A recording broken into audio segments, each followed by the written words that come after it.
Recording in progress.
Assalamu alaikum wa rahmatullahi wa barakatuh.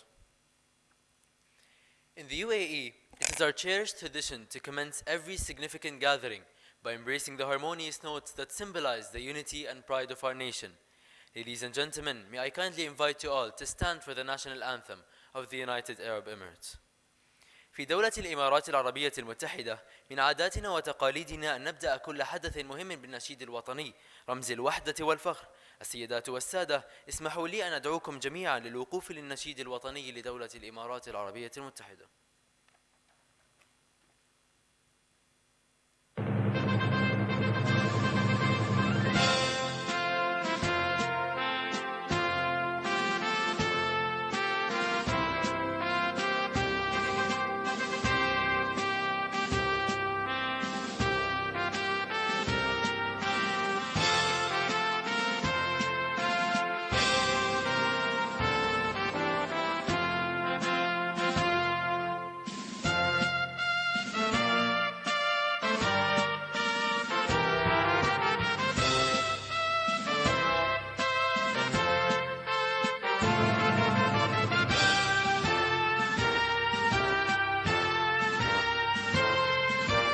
بسم الله الرحمن الرحيم. الرحمن علم القرآن خلق الإنسان علمه البيان. الشمس والقمر بحسبان والنجم والشجر يسجدان. والسماء رفعها ووضع الميزان ألا تطغوا في الميزان وأقيموا الوزن بالقسط ولا تخسروا الميزان. والأرض وضعها للأنام فيها فاكهة والنخل ذات الأكمام والحب ذو العصف والريحان. فبأي آلاء ربكما تكذبان؟ خلق الإنسان من صلصال كالفخار وخلق الجان من مارج من نار. فبأي آلاء ربكما تكذبان؟ رب المشرقين ورب المغربين. فبأي آلاء ربكما تكذبان؟ مرج البحرين يلتقيان بينهما برزخ لا يبغيان. فبأي آلاء ربكما تكذبان؟ يخرج منهما اللؤلؤ والمرجان. فبأي آلاء ربكما تكذبان؟ وله الجوار المنشآت في البحر كالأعلام. فبأي آلاء ربكما تكذبان؟ كل من عليها فان ويبقى وجه ربك ذو الجلال والإكرام. فبأي آلاء ربكما تكذبان؟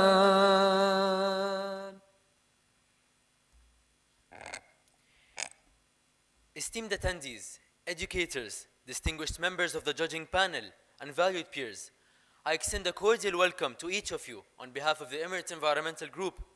Thank you for attending as we begin Day 4 of the 24th cycle of the annual Inter-College Environmental Public Speaking Competition. الحضور الكرام، أعضاء هيئة التدريس ولجنة التحكيم وطلبة الأعزاء، نيابة عن مجموعة عمل الإمارات للبيئة، أرحب بكم وأشكركم على حضوركم، حيث نبدأ فعاليات اليوم الرابع من الدورة الرابعة والعشرين لمسابقة الخطابة البيئية بين الكليات والجامعات. I am Mohammed Ghazal from the American School of Creative Science, Sharjah, privileged to serve as your MC for today. The Inter-College Environmental Public Speaking Competition was initiated for the first time in 2001, and since then, it has proved to be a highly popular program for the undergraduate students across the Arab region. معكم الطالب محمد غزال من المدرسة الأمريكية للإبداع العلمي بالشارقة. يشرفني أن أكون مقدم البرنامج اليوم. بدأت مسابقة الخطابة البيئية لأول مرة في عام 2001، ومنذ ذلك الحين أثبتت أنها تحظى بشعبية كبيرة بين أوساط طلبة الجامعات في جميع أنحاء المنطقة العربية. We invite you, the participants who are with us today, whether physically or virtually, to utilize the platform and to showcase your public speaking skills, to express your opinion on contemporary environmental issues, and to propose innovative solutions to bring positive change. At EEG, we believe the youth to be the future pillars of sustainability. Therefore, EEG's goal is to empower all of you to become global leaders and steer the path to carbon neutrality and free the world from climate crisis. ندعوكم أيها الطلبة المشاركون معنا اليوم سواء حضوريا أم افتراضيا للاستفادة من المنصة لعرض مهاراتكم في التحدث أمام الجمهور والتعبير عن آرائكم حول القضايا البيئية المعاصرة واقتراح حلول مبتكرة وإحداث تغيير إيجابي. نحن في مجموعة عمل الإمارات للبيئة نؤمن بأن الشباب هم الركائز المستقبلية للاستدامة، ولذلك فإن هدف المجموعة هو تمكينكم جميعا من أن تصبحوا قادة عالميين لتوجيه طريق نحو الحياد الكربوني وتحرير العالم من أزمة المناخ. Before we start, I'd like to share some housekeeping notes. There are two emergency exits to the right and to the left. There will not be a fire drill today, so if you hear the fire alarms, please exit the auditorium safely. There are two doors at the center back of the auditorium. Please use the center left door from my perspective to enter and use the center right door to exit. Clear signs are placed on the doors to avoid any confusion. We also highly advise you to not use the doors while a presentation is ongoing. There will be 1-minute gaps between the team presentations, which you can use to exit the auditorium. There is a prayer room available. Please ask EEG team for directions. Refreshments and lunch breaks will be held outside at the Abshir Hall. There will be signage to guide you to the place. The competition is broadcast live on EEG's channel on YouTube for those who wish to view it or share it with friends, families, institutes, or peers. قبل أن نبدأ أود مشاركتكم بعض الإرشادات التنظيمية الهامة. يوجد مخرجان للطوارئ على اليمين وعلى اليسار. لن يكون هناك تدريب حريق اليوم، لذا إذا سمعتم إنذار الحريق يرجى الخروج من القاعة بأمان. يوجد بابان في منتصف الجزء الخلفي من القاعة. يرجى استخدام الباب الأوسط الأيسر للدخول إلى القاعة واستخدام الباب الأوسط الأيمن للخروج من القاعة. تم وضع علامات واضحة حتى لا يلتبس عليكم الأمر. ننصحكم بعدم استخدام الأبواب أثناء العرض التقديمي. ستكون هناك دقيقة واحدة فاصلة بين العروض التقديمية والتي يمكنكم استخدامها للخروج من القاعة. توجد غرفة للصلاة. من فضلكم اسألوا فريق مجموعة عمل الإمارات للبيئة عن الاتجاهات. ستقام استراحات الغداء والمرطبات في قاعة أبشر في الجامعة. ستكون هناك لافتات لإرشادكم إلى المكان المخصص لها. سيتم بث المسابقة مباشرة على قناة المجموعة على اليوتيوب للراغبين في مشاهدتها ومشاركتها مع أصدقائهم أو عائلاتهم. Before we commence today's proceedings, let us celebrate the triumphs of Day 3. Our in-house creative team has meticulously crafted a video highlighting yesterday's remarkable successes. Let this visual journey set the stage for the inspiring presentations and achievements that await us today. قبل أن نبدأ اليوم دعونا نحتفل بإنجازات اليوم الثالث. قام فريقنا الإبداعي الداخلي بإعداد مقطع فيديو قصير لما حدث بالأمس لتحفيزنا لما ينتظرنا اليوم من العروض التقديمية والإنجازات الملهمة.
animal thrives in harmony with the earth, honoring the delicate balance of nature. It is a dream of unity and collaboration.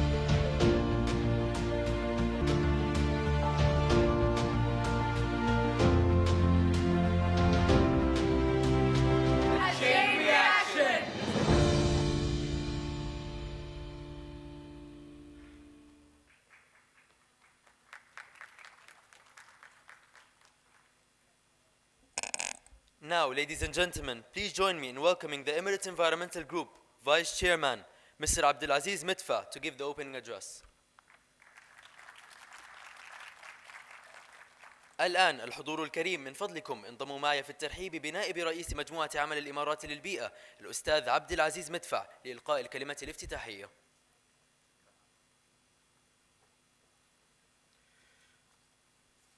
بسم الله الرحمن الرحيم. السلام عليكم ورحمة الله وبركاته وأسعد الله صباحكم. Honored guests, distinguished judges, respected faculty members and dedicated students joining us both in personal and virtually. Good morning and warm welcome to the fourth and last day of the 24th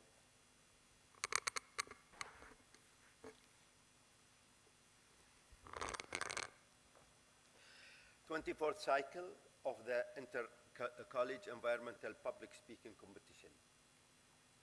I would like to begin by thanking the Higher College of Technology in Dubai for graciously hosting the 4 days program. This unwavering support has provided an ideal space for educators and students and has helped nurture meaningful relationship, promoting collaboration, learning, networking for our future leaders across the country, the region, and beyond. To our esteemed judges, we extend our deepest gratitude for your presence here today. Your expertise and experience will be instrumental in providing fair and insightful evaluation for today's teams, upholding the high standard that defined these competitions.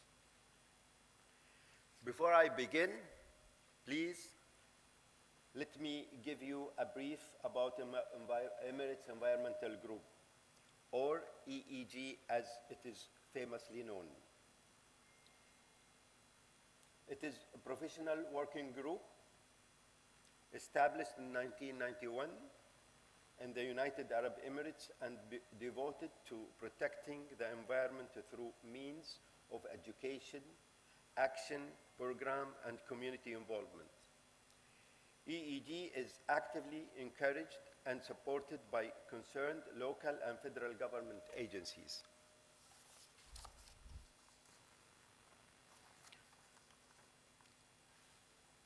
It is the first environmental group or NGO in the world that been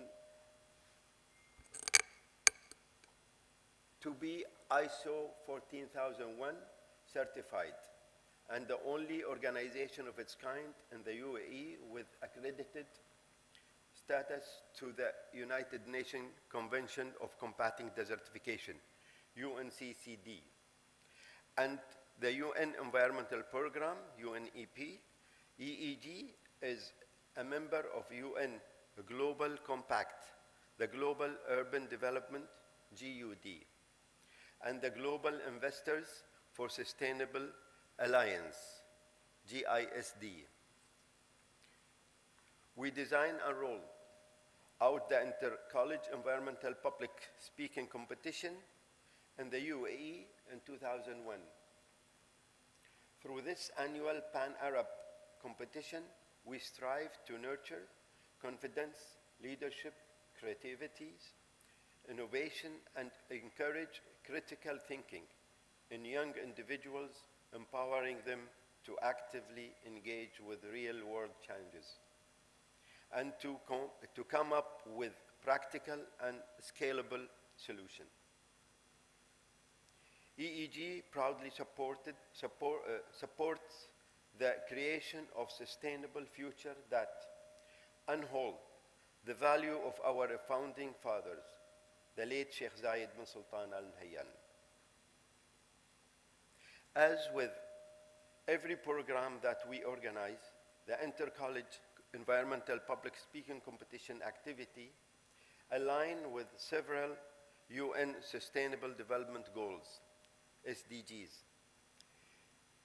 The meticulously chosen topics for the 4-day are strategically designed to resonate with the address various of UNDGZ, including goals 3, 4, 5, 6, 7, 11, 12, 13, 14, 15, and 17. Together, this effort reminds us the meaningful change begins with us. The individuals, the community, to sustainable practices and shared responsibility. Your participation in the 24th cycle exemplify this spirit. As each of you contribute to the legacy of environmental stewardship, shaping cities, community, and ecosystem with compassion and purpose.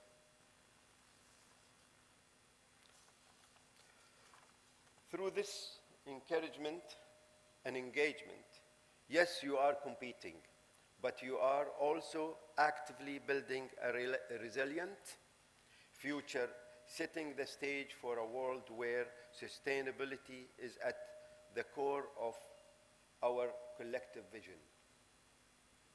Dear student and faculty members, we witnessed over the course of the last 3 days a vibrant gathering of dedicated individuals from across the Arab world and beyond. Remarkable number of 88 teams comprising more than 440 students competed in this prestigious competition. I commend your unwavering commitment and resilience, positioning yourself as aspiring environmental steward and further future leaders in sustainability. Through this program, I hope you will find inspiration in your peers and gain significant boost of confidence as you leave this event. I am confident that you will have sharpened vital leadership and communication skills while gaining invaluable insight. I urge you to make the most of this opportunity to connect with fellow participants and learn from diverse viewpoints. I'm optimistic about the lasting impact you will have, envisioning each of you as a catalyst who can inspire and lead your community toward a more sustainable future. As we embark on the 4th and last day of this event, allow me to provide you a brief of past 3 days.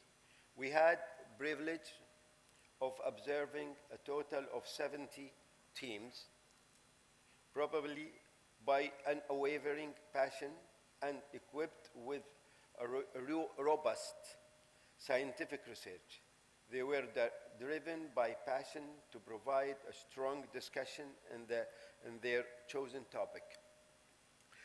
The first topic was green innovation, envision cities of tomorrow. The winning team was International University for the Humanity and Development, International Economic and Management, International Law and International Relations from Ashgabat, Turkmenistan. The second topic was Bending Eco Excursion, Conservation, Sustainable Tourism. The winning team was Al Yamama University College of Business from Al Khabar, Kingdom of Saudi Arabia. The third topic was harmonized community leading climate conscious society.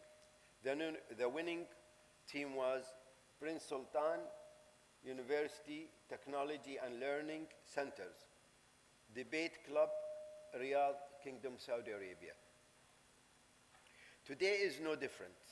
I eagerly await to witness and to hear your meticulous prepared presentations, a testimony to the dedication and hard work I know each of you has invested. The equally important topic of the competition today is Benevolence of Ocean, a comprehending planetary security. We greatly appreciate your participation and eagerly await your active involvement through the day. It is our priority to ensure that our program continue to provide exceptional value of student, meeting the highest standard year after year. Now, without further delay, let the competition begin. Thank you very much and have fun for the rest of the day.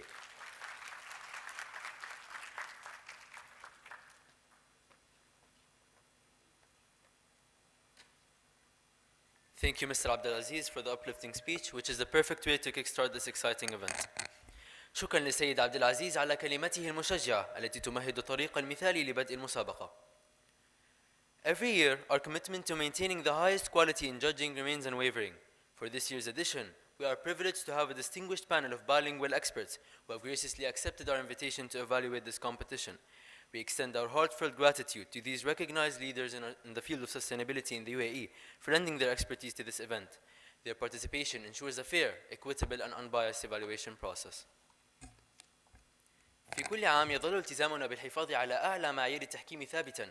يشرفنا أن يكون لدينا لجنة متميزة من الخبراء ثنائي اللغة، ونعرب عن امتناننا العميق لهؤلاء القادة المرموقين في مجال الاستدامة في دولة الإمارات لتقديم خبراتهم الثمينة.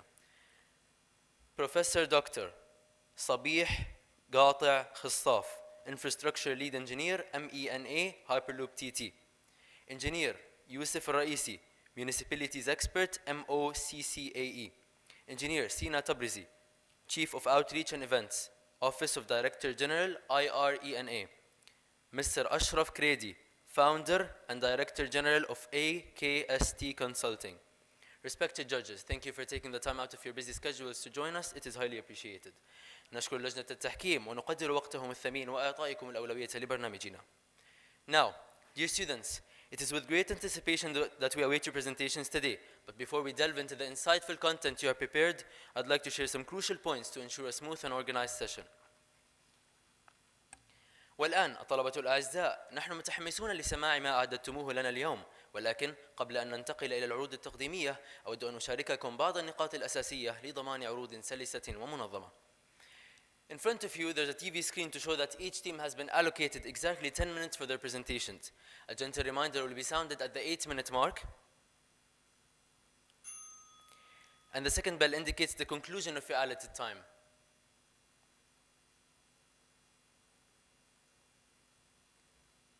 Points will be deducted for exceeding the time limit or relying solely on reading from written material. يوجد أمامكم شاشة تلفاز توضح الوقت المسموح، حيث سيكون هناك جرسين أثناء التقديم. يشير الجرس الأول إلى مرور 8 دقائق، ويشير الجرس الثاني إلى انتهاء ال10 دقائق. سيتم قسم النقاط لتجاوز الحد الزمني أو القراءة من المواد المكتوبة. Please adhere to the agenda and be prepared to present promptly with only 1 minute between each presentation. If your team is next in line, kindly be seated on the second row and approach the EEG team beside the stage for coordination. يرجى الانتباه إلى وقت عرض فريقكم والترتيب، حيث لدينا دقيقة واحدة فقط بين كل عرض تقديمي. إذا كان فريقك هو التالي، يرجى الجلوس في الصف الثاني على يميني والتواصل مع مجموعة عمل الإمارات للبيئة بجانب المسرح. For virtual presenters, initiate screen sharing and activate your cameras as your team is announced. Ensure that judges can see you as points will be deducted otherwise. بالنسبة لمقدمي العروض الافتراضية، ابدأوا أولا بمشاركة الشاشة وقوموا بتشغيل الكاميرا الخاصة بكم عند الإعلان عن فريقكم. تأكدوا من أن أعضاء لجنة التحكيم يمكنهم رؤيتكم، حيث سيتم قسم النقاط إذا لم يتمكنوا من رؤيتكم على الشاشة. We have received all presentations in advance, and amendments on the day are discouraged. Quality submissions from the start are valued, emphasizing the importance of time management and precision. لقد تلقينا جميع العروض التقديمية مسبقاً، ولا نشجع على إجراء تعديلات اليوم، كما نشدد على أهمية إدارة الوقت. If there are any requests for changes, judges will be informed and a total of 5 points will be deducted from the total score. إذا كان هناك أي طلب لإجراء تغييرات فسيتم إبلاغ أعضاء لجنة التحكيم، وسيتم خصم إجمالي 5 نقاط من مجموع النقاط. The competition is scored out of 50 points, with each judge assessing based on clarity of speech 10 points, originality of ideas 15 points, evaluation of environmental impact and solutions 15 points, presentation of research evidence 10 points. يتم تسجيل نقاط المسابقة من أصل 50 نقطة، حيث يقوم كل محكم بتقييمها بناء على وضوح الكلام 10 نقاط، أصالة الأفكار 15 نقطة، تقييم الأثر البيئي والحلول 15 نقطة، عرض أدلة البحث 10 نقاط. Throughout the day we will have 2 breaks, a mid-morning refreshment break and a lunch break during the judges' deliberation. سيكون لدينا فترتا راحة اليوم، استراحة الصباح واستراحة الغداء للاستعداد لإصدار النتائج النهائية. Be conscious of time, be respectful to fellow participants, and maintain a conducive environment for optimal focus. Remember to switch off or silence your mobile phones. كونوا واعيين بالوقت وقدروا زملائكم المشاركين، وحافظوا على بيئة داعمة للتركيز الأمثل. تذكروا أن تقوموا بوضع هواتفكم المحمولة على وضع الصامت أو إغلاقها. Now, without further delay, let us commence with the presentations on the 4th topic of the week, Benevolence of Oceans Comprehending Planetary Security. والآن دعونا نبدأ بالعروض التقديمية حول الموضوع الرابع لهذا الأسبوع، الحفاظ على توازن المحيطات، فهم أمن الكوكب. Our first presenting team is from University of Bolton, School of Engineering, Ras Al Khaimah, UAE. As they make their way onto the stage, let's extend our full attention and support.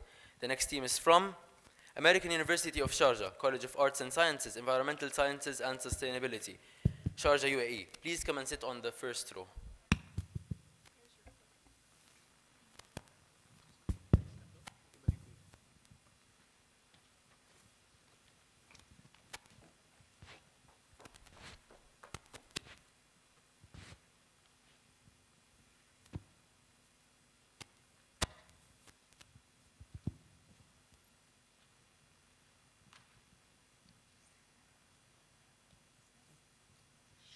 Everything about the ocean is enchanting.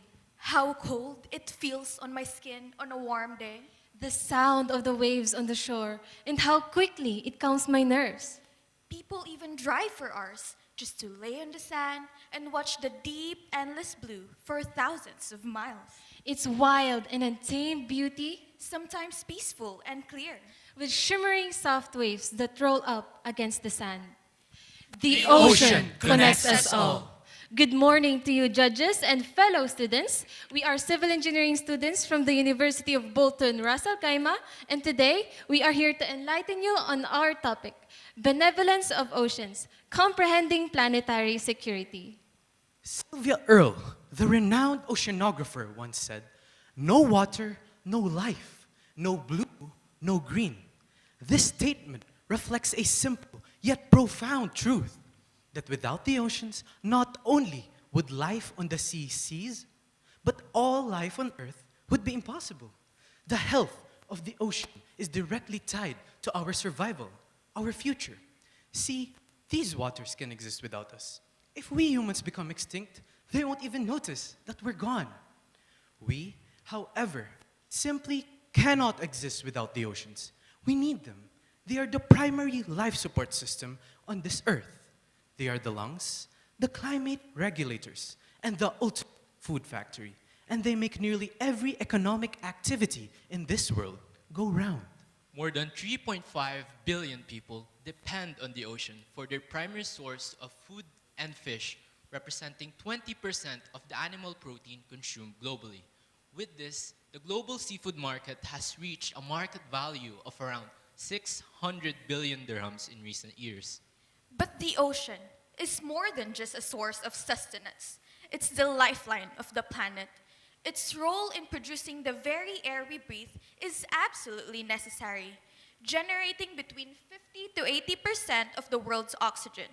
Beyond that, ocean act as a vital carbon sink, absorbing over 25% of the world's CO2 emissions, helping regulate the global climate.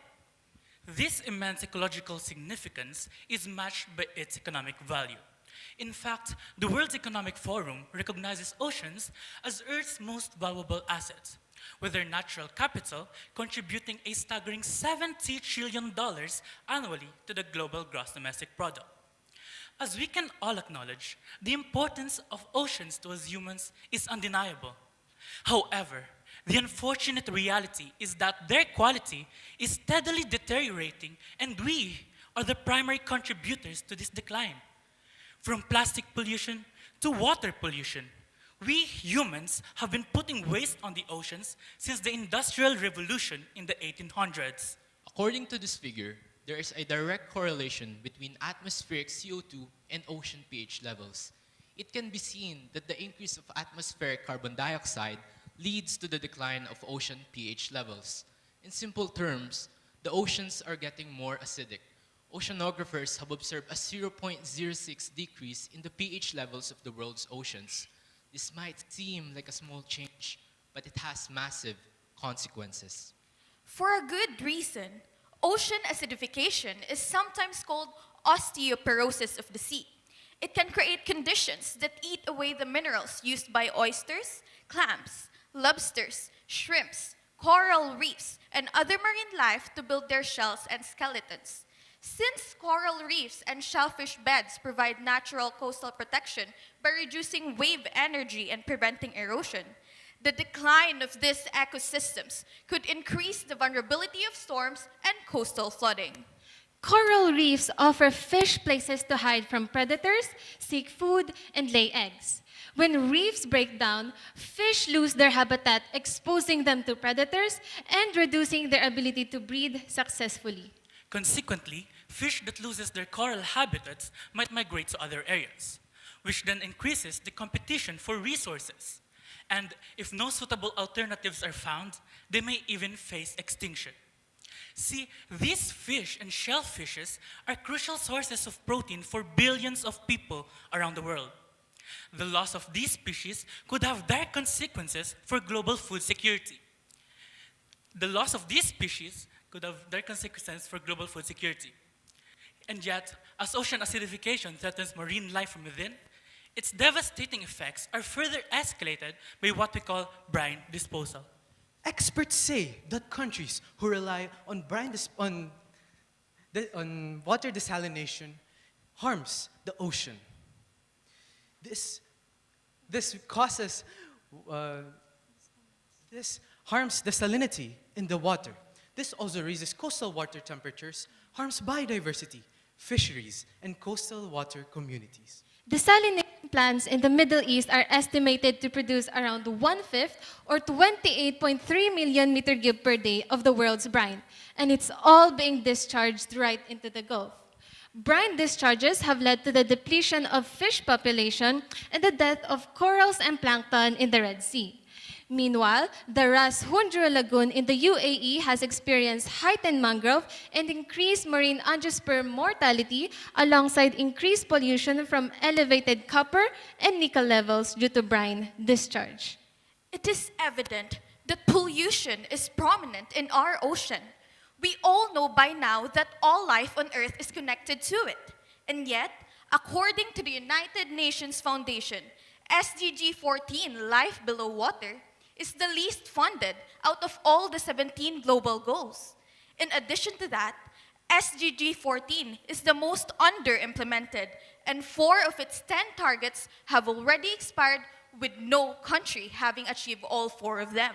The implementation of SDG 14 is hindered by weak indicators that fail to address the target's objectives and to take into account the challenges that arise due to diverse priorities, limited resources, and varying levels of enforcements and policies across countries. For example, the UAE has the environmental specifications for land-based liquid discharges to the marine environment. However, it states that the purpose of that legislation is to set relevant and appropriate quality specifications for all liquid discharges to the marine environment, except for the brine coming out of desalination. Judges and fellow contestants, there are painfully clear warnings, and the facts speak volumes. Brine discharge, along with the increased emissions of carbon dioxide to the atmosphere, worsens ocean acidification. As individuals, we alone cannot solve this problem. We need a framework, a rule book, something to follow and to abide by. And for that, we are proposing the 5 Ps: policy, partnerships, programs, private investments, and public engagements. Firstly, legislations and regulations regarding controlling carbon dioxide emissions that could potentially affect the oceans are lacking. And since there is no brine disposal criteria, they must be implemented, especially to countries who solely rely on desalinated water, as well as to mandate the use of what we call the B-flow system, or the brine-free oceans worldwide technologies, like innovations such as the zero liquid discharge system and various carbon capture devices for the oceans. This solution is strongly supported by the following Ps. Let's build public-private partnerships to support joint projects targeting both carbon dioxide emissions and marine issues like different organizations, including the EEG, such as ocean pollution control and biodiversity protection, where local communities are also involved. Thirdly, by identifying corporate partners who are invested in environmental, social, and governance, or ESG goals, we can channel their corporate social responsibility funds towards ocean health initiatives. Working with companies on sustainable innovations like eco-friendly fishing ties their brand identity to a meaningful environmental impact.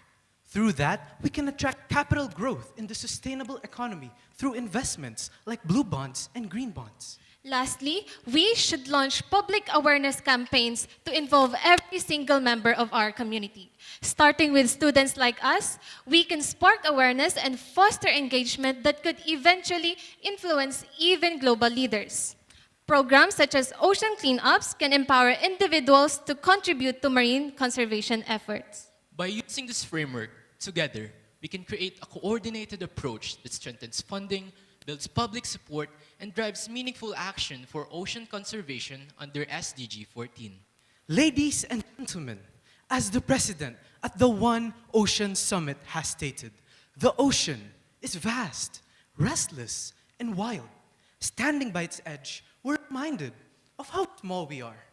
But as we gather here today, we must realize the great power and responsibility that we have as humankind. So let us stop thinking small, because our mission is as big as the ocean. Ladies and gentlemen, let us roll up our sleeves and save our oceans.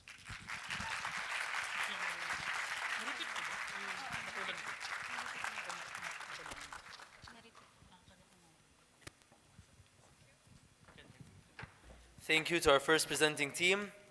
Let's welcome American University of Sharjah, College of Arts and Sciences, Environmental Sciences and Sustainability, Sharjah, UAE, onto the stage.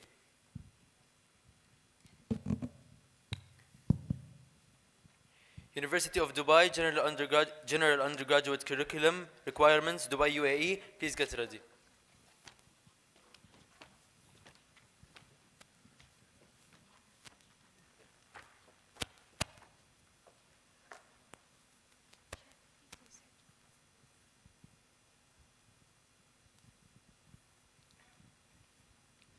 Individually, we are one drop.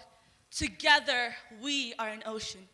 Assalamu alaikum and a very good morning, respected panel of judges, esteemed guests, and my fellow participants. Let me take you to Journey to Earth 2.0. Imagine this. The oceans no longer stretch vast and free. Because, why? Because we humans thought the oceans were good enough just as they were. We filled our oceans with plastics, oil pipelines, and even redesigned coastlines for our own convenience. It's like we're giving the oceans a makeover, but without ever stopping to ask for permission.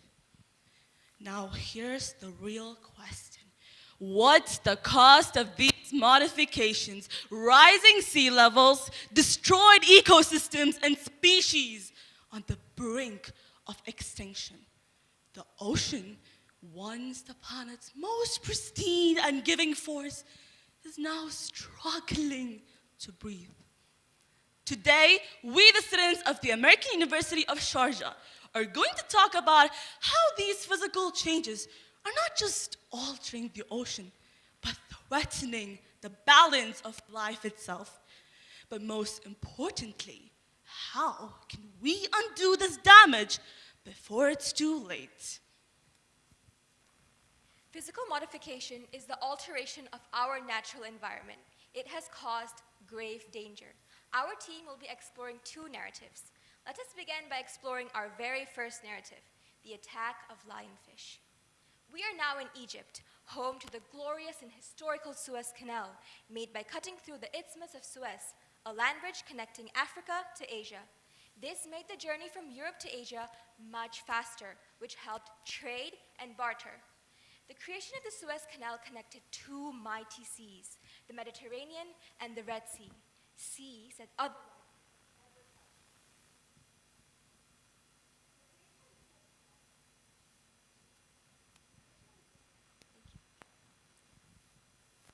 These seas were parted for eons before the formation of the Suez Canal.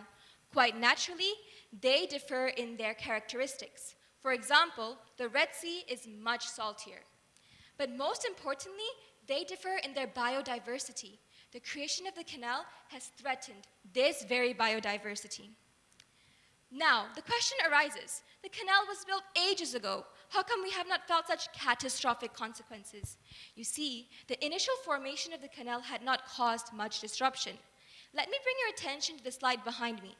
We extracted these images from Google Earth, one from 2015, the other 2020. Can you spot a difference? Yes, the canal has been widened significantly, and this widening has caused serious problems. One of them being the migration of species from one sea to the other. More specifically, the migration of the deadly lionfish from the Red Sea to the Mediterranean. The salinity barrier was destroyed. Now, species like the lionfish have moved into the Mediterranean Sea in droops. What is the harm? Well, let us transcend language barriers and move underwater to hear from these creatures in the Mediterranean live. Hello, Mr. McParrotfish. What is currently going on in the Mediterranean? I have lived here my whole life, but generations have come before me in relative peace. But everything has changed, and I don't know why. We're hunted by these strange, bright red fish. And the worst part is, we don't even know how to defend ourselves. Now, let us hear from the pathetic Mr. Parrotfish. Well. I do live quite the royal life here. The predators that used to hunt me down no longer live in the Red Sea, and we have ample resources of delicious food. It's perfect. Now that we've heard from both sides, shall we take a third opinion? Tana the tuna fish, what do you think? Oh my, there's so much happening here. Mr. Pathetic Lionfish has turned my world upside down with his entry. Poor McParrot, fishes like him are vital to the health of coral reefs, as they spend 90% of their time eating algae off of coral reefs. Clearly, the population of lionfish increases, the population of parrotfish declines, leading to an increase in algae. And when algae increases, the health of the coral reefs deteriorates. Now that we've heard from the creatures living in the Mediterranean, is there any way we can help them? Yes, there is a way. The solutions we propose tackle the SDG Goal 14. In the Mediterranean and the Red Sea, the parasites of lionfish do exist, yes. However, they may pose harm to the other marine species in the Mediterranean. Solution: genetically modified parasites that target only lionfish, hence both protecting the environment whilst also eliminating foreign species. Secondly, we propose measures to stop the migration of foreign species by the re-establishment of the salinity barrier. Physical modifications can have a ripple effect, harming both marine life and humans. Our oceans face another threat that directly impacts human health. Let's dive deep into the journey of microplastics, tiny invaders that begin in the ocean and end up in our very own bodies. One example of this is the increasing contamination of our drinking water by microplastics through dams and other sources. But do you know that there is much more than what meets the eye? How many mothers do you think unknowingly carry microplastics in their placenta? Shockingly, in a 2021 study examining 62 pregnant women, all of those 62 pregnant women had been detected to have microplastics in their placenta, ranging in different sizes, shape, and origin. Now, let's discover how such microplastics actually enter the body and into the placenta through different phases of endocytosis. Firstly, such particles enter the body by clinging into the cell membranes and are thus transported into the bloodstream through endocytosis into the placenta. Next, such particles adhere to the cell membranes of the placental cells and then are finally encapsulated by the cell membranes and thus transported to various other parts of the body. Now, let's discover what risks microplastics may impose on the future of a fetus and an unborn child. Firstly, it may cause inflammation of the body, cognitive decline, and overall fetal development. But, honored guests, did you know that microplastics may also impose on the future of the mother and her body? Microplastics may impose on the future of the mother by impacting her breast milk, by impacting her immunity, hormones, may even potentially lead to causing cancer. Now, in contrary to our explanation, everyday items from cosmetics to baby products contribute to less than 1% of microplastics in our body and barely affect our physiology. Is what I would have told you a month prior to this research and project. Did you know that the cosmetics your sister uses daily and that the finger paints your niece uses could potentially end up in a growing fetus? Now, did you know that such products could potentially end up in the fetus without our knowledge?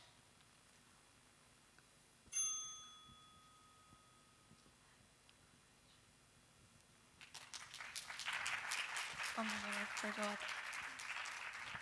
And now, as we look to the future, let us be guided by the wisdom of Sheikh Zayed bin Sultan al-Nahyan, rahimahullah, may he rest in peace, who once said, نحن نحافظ على بيئتنا لأنها جزء لا يتجزأ من تراثنا وتاريخنا وبلادنا. على البر وفي البحر عاش أجدادنا ونجوا في هذه البيئة وكانوا قادرين على ذلك فقط لأنهم أدركوا ضرورة الحفاظ عليها. وكما قال الله تعالى في كتابه الكريم: ظهر الفساد في البر والبحر بما كسبت أيدي الناس ليذيقهم بعض الذي عملوا لعلهم يرجعون. فليكن هذا نداء دافعا لنا لإصلاح ما أفسدناه. Ladies and gentlemen, as we stand here today, the Sustainable Development Goals remind us of the responsibility we bear. They aren't just ambitions, they are called to action for humanity. From the invasive lionfish to microplastics found in the most unimaginable places, our oceans are crying out for help. The solution lies in our commitment to sustainable practices, collective accountability, and an effort to invest in cleaner, healthier oceans for us and the generations yet to come. Remember, the legacy we create is shaped by the actions we take today. Thank you. The time is now. The responsibility is ours. And the solutions begin with us. Let's take action and shape the future. Because the change starts with us. Thank you. Well done, guys. Good job.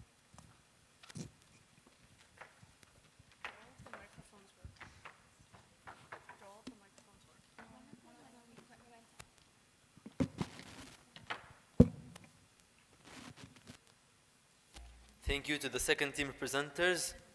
Let's invite University of Dubai General Undergraduate Curriculum Requirements, Dubai UAE, onto the stage.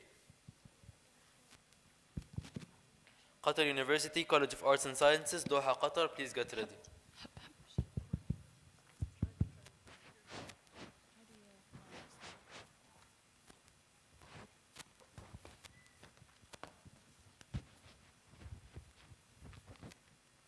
Good morning, everyone. Thank you all for taking from your time attending today. It's a privilege to speak with you about such an important topic, which is the ocean and how does it impact the environment. So first, let me ask you a question, which is for all of you. Would you rather to have polluted ocean with a fresh air or polluted air with a fresh ocean? You can answer the question at the end of the presentation once you have background about our topic. And now my colleague will guide you through the presentation. As we know that oxygen is essential for us, but have you ever wondered where this oxygen comes from? The majority of the oxygen of the world is created by the ocean. Ocean, that the 70% of our earth is covered by. Ocean, we should not think of ocean as a water vast. We should think of an ocean as a heart of our earth. As we know that the heart is important for us, we should think of ocean as the heart of our earth. It is essential for us and it has lots of beneficiaries in our life. One of the most important beneficiary is about economy. Thousands of dollars human being is earned because of the ocean. It could be about the fishing, it could be about the food, it could be about the trading, and several activities that is created because of the ocean. And also, we can think of the health. As you know that about this, that if the oceans become unhealthy, our human being life would be vanished as well. Because of that, we should take responsibility and think ocean as the human and the global heritage. It is not only just a part of anyone else, it's also a part of each of us that we should take responsibility. And the second part is about the climate. About the climate, ocean conveys the water from the polar region to the tropical region, that it makes a balance between the climate, that it helps the weather, that it should be in a balanced way. And it is moving the carbon dioxide. 50 times ocean is moving the carbon dioxide much more than atmosphere, that it creates a better life and a better environment for us. And it helps us about the greenhouses, and it's efficient for us. And let's take the ocean serious and don't think that it is just a vast of water. The ocean, world's largest ecosystem, covers 71% of the planet, 30 billion people it supports, and 30% of carbon dioxide is absorbed. As well as it produces most oxygen more than all forests. Did you know that our ocean is being threatened from plastic, oil spills, and pollution that harms marine life? But efforts like planting mangroves and restoring corals helps the marine life to protect it. Second, did you know that we celebrate World Ocean Day each year on the 8th of June? This day raises awareness of the importance and how can we help the life on ocean. Now, talking more in details about deep biodiversity and specifically about ecological significance. Deep sea corals helps the ocean. It also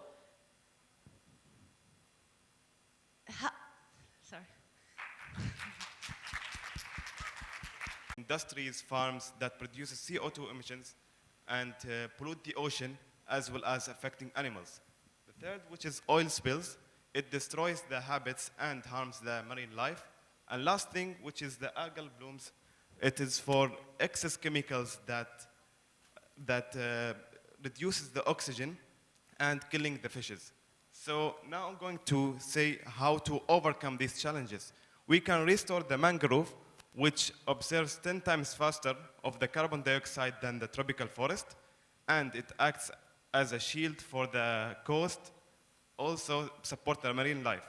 And the second, which is the coral reef, as it's good for sustaining the sea level rising level, and boost the tourism, as well as we can also, by implementing these restorations, it will improve the ecosystem for these for the future ocean, for our future generation.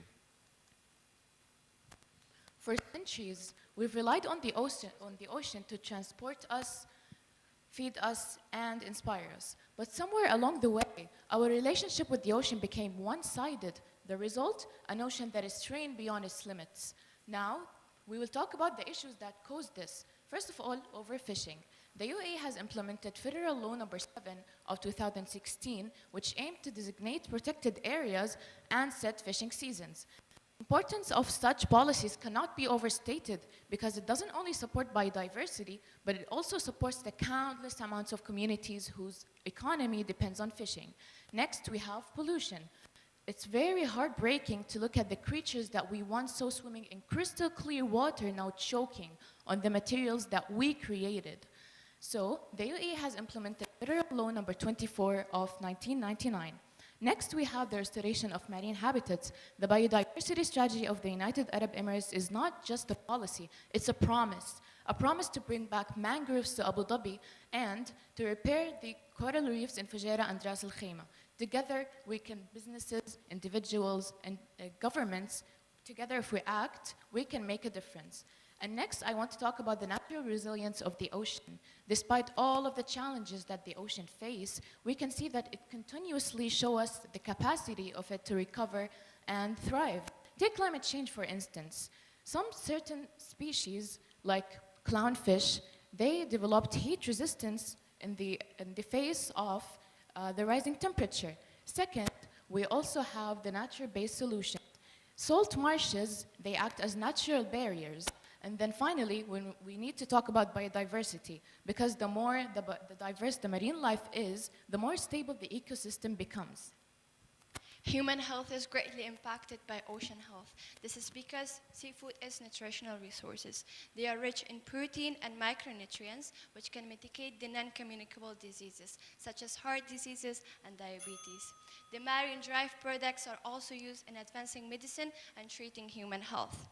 However, there are also risks associated with ocean, such as the harmful algal blooms, which produces toxic that can harm ecosystem and human health. Similarly, the contaminated water by industrial pollution can cause several harms for human health issues. How can we minimize these risks? We have some recommendations for this. The first one is to raise awareness, to inform people how can they contribute to the ocean health. The second one is to support the laws that ban the disposal of harmful chemical into the ocean. The third one is for the governments to establish testing and certification programs ensuring the quality of seafood before people consume it. Last but not least is to offer awards and recognition for those who actively contribute to the ocean health. So to conclude, our ocean is essential for our life, but we are facing critical challenges such as the pollution. So by restoring mangroves and coral reefs, we can overcome these challenges, support the marine life, and secure healthier oceans for our future generation. And thank you all for listening to our presentation.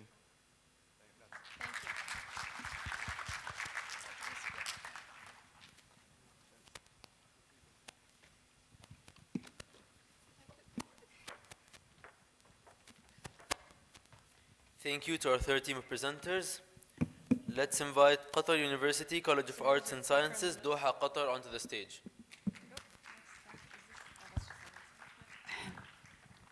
Ajman University College of Dentistry, Ajman UAE, please get ready. Can I check? Okay, sorry, one note. When you're presenting, Hello? please keep Yeah, when you're presenting, please keep the mic, don't keep the mic near your mouth or too far. Just keep it right in the middle. We might not get affected, but the people watching the live stream will. Second note, please, even if your turn is done or if your turn is still yet to come, stay in the auditorium, except if you have a valid excuse. You can check with Ms. Bayan to check if it's valid or not. So please stay in the auditorium. Thank you.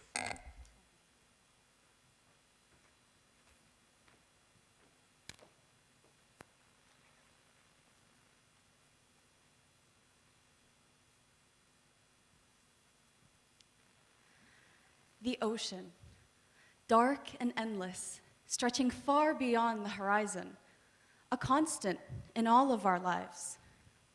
Have you ever stopped to wonder where we would be without the ocean and what role the ocean plays, not just for us, but for the entire planet? My name is Temnia, and alongside Lema and Fatma, it is our duty as environmental science students to answer these very big questions. But let's start small. Beneath the waves, there is a tiny but mighty workforce. As a marine science student, do you know how many times I've been asked why I'm going on and on about a SpongeBob character? Plankton, in my opinion, are the most underappreciated organisms on our planet. Why? They produce 50% of the oxygen we breathe. 50%. Half of the air you are breathing in this moment is a gift from the oceans. And yet, most people have zero idea. And the ocean doesn't just give life to our planet, it regulates it. The ocean is Earth's thermostat. And through the movement of ocean currents, they redistribute heat all around the globe. Without these currents, Europe would completely freeze, and the tropics would burn. They also absorb 90% of excess heat trapped by greenhouse gases, shielding us from the effects of global warming. The oceans are quite literally one of the last shields we have still standing between us and devastating natural disasters. And the ocean doesn't even stop there. It is the heartbeat of the water cycle. Above 86% of total global evaporation happens above the ocean's surface. And this water fuels our rivers, our reservoirs, and even the water we drink. Every time it rains, it's the oceans at work, sustaining ecosystems and agriculture all across the world. Think of desalination. We are in a desert. What other reliable water source do we have if it's not the ocean? And not only this, Fatma, the oceans are formidable treasure chest of resources. On the surface, they sustain us with living resources like fish, shrimp, and other seafood, feeding billions while supporting the livelihoods of countless communities. But dive deeper, you will find the hidden world of non-living riches, vast reserves of oil and gas, as well as precious metals like manganese, for example, which is crucial in cutting-edge technologies like batteries and renewable energy systems. And here's something you might not know. The oceans are revolutionizing modern medicine. Marine organisms harbor compounds with life-saving potentials, from deep-sea sponges, inspiring the new generations of antibiotics, to unique enzymes advancing cancer treatments. The oceans are not just a resource, they are the world's biggest pharmacy. And now, let's get to the heart of the matter. Climate change. The ocean is the largest carbon sink on Earth. To put things into perspective, phytoplankton and deep-sea ecosystems absorb 37 billion metric tons of CO2 every single year. That's more than all of the land plants combined.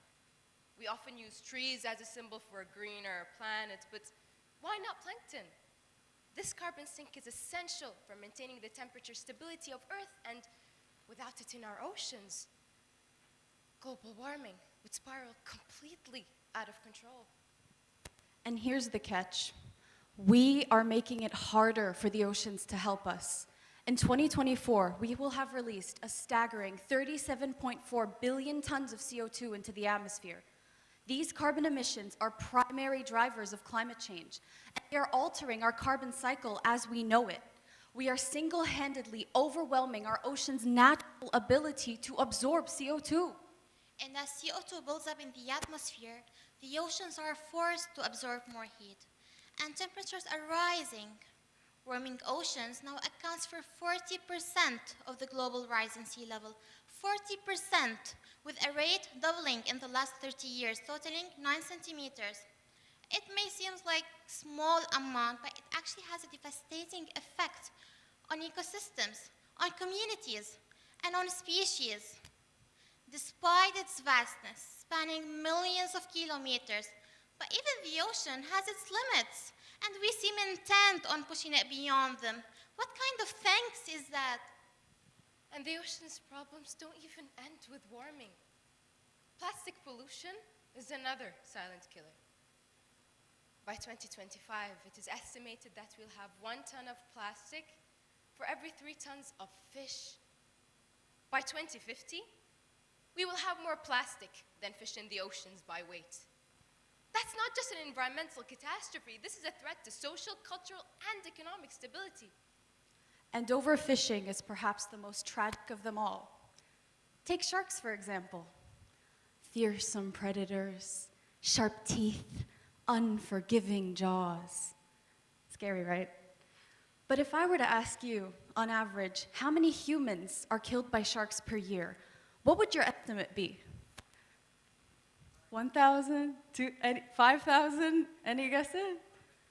The real number is 10. Now, what about the opposite? How many sharks do we decimate every single year? Humans kill around 63 million sharks a year, with higher estimates reaching 100 million. For reference, that is 11,000 sharks an hour. 22,000 sharks have been killed since we've entered this hall today. These apex predators are vital components of marine food webs. Without them, entire marine ecosystems could collapse. And it's not just sharks either. Thousands of marine species are facing the threat of absolute extinction every single day. We're now seeing the disastrous consequences of overfishing, plastic pollution, and warming oceans all happening together. They're all interconnected.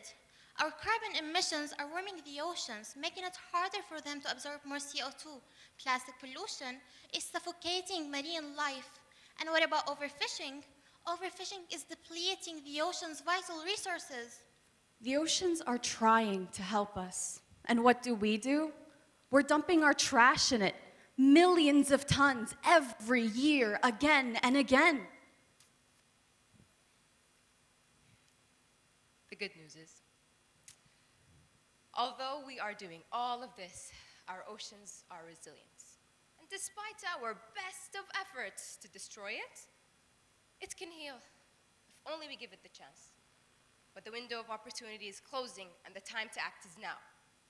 Governments worldwide are searching for solutions, such as implementing plastic regulation laws to reduce pollution, and coastal water protection areas are also taking place to protect fragile marine ecosystems.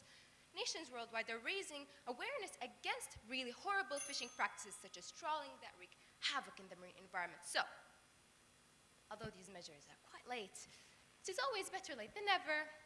Okay, so we're done. Thank you. Problem solved. No, we need to go further. The future of our oceans depends on expanding marine protected areas, ensuring they are havens where ecosystems can thrive. Why not a world where conservation zones are not just a fraction, but the majority of our oceans?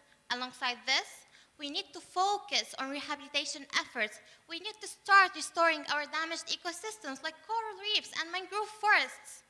Conservation starts with protecting what we have now and reviving what is still savable. But global action won't work without individual commitment. What can we as individuals do? Every single one of us has a role to play. Start by spreading awareness. Share what you've learned today. Take part in workshops. Understanding the oceans is the first step in protecting them. You cannot protect what you do not understand. Advocate for ocean conservation policies. Participate in social media campaigns or even cleanup events, such as those organized by Emert's environmental group, for example. Turn off lights when you leave a room. use less plastic. These small acts may seem insignificant alone, but together they can create waves of change. The ocean doesn't need superheroes. It needs us, governments, communities, and individuals. It's about believing in the power of collective action, because when we protect the ocean, we're protecting everything, our planet, our people, and our future. So, whether it's through policy, conservation, or even individual effort, we must remember, saving the oceans means saving ourselves. Let's protect it. Not later, but starting today. Thank you. Thank you.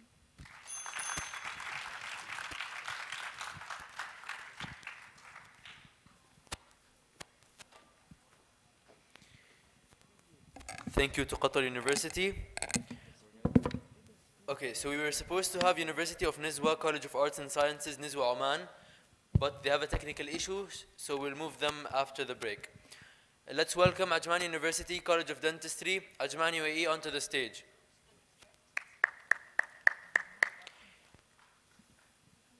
University of Sharjah College of Medicine, Department of Clinical Sciences, Sharjah UAE, please get ready.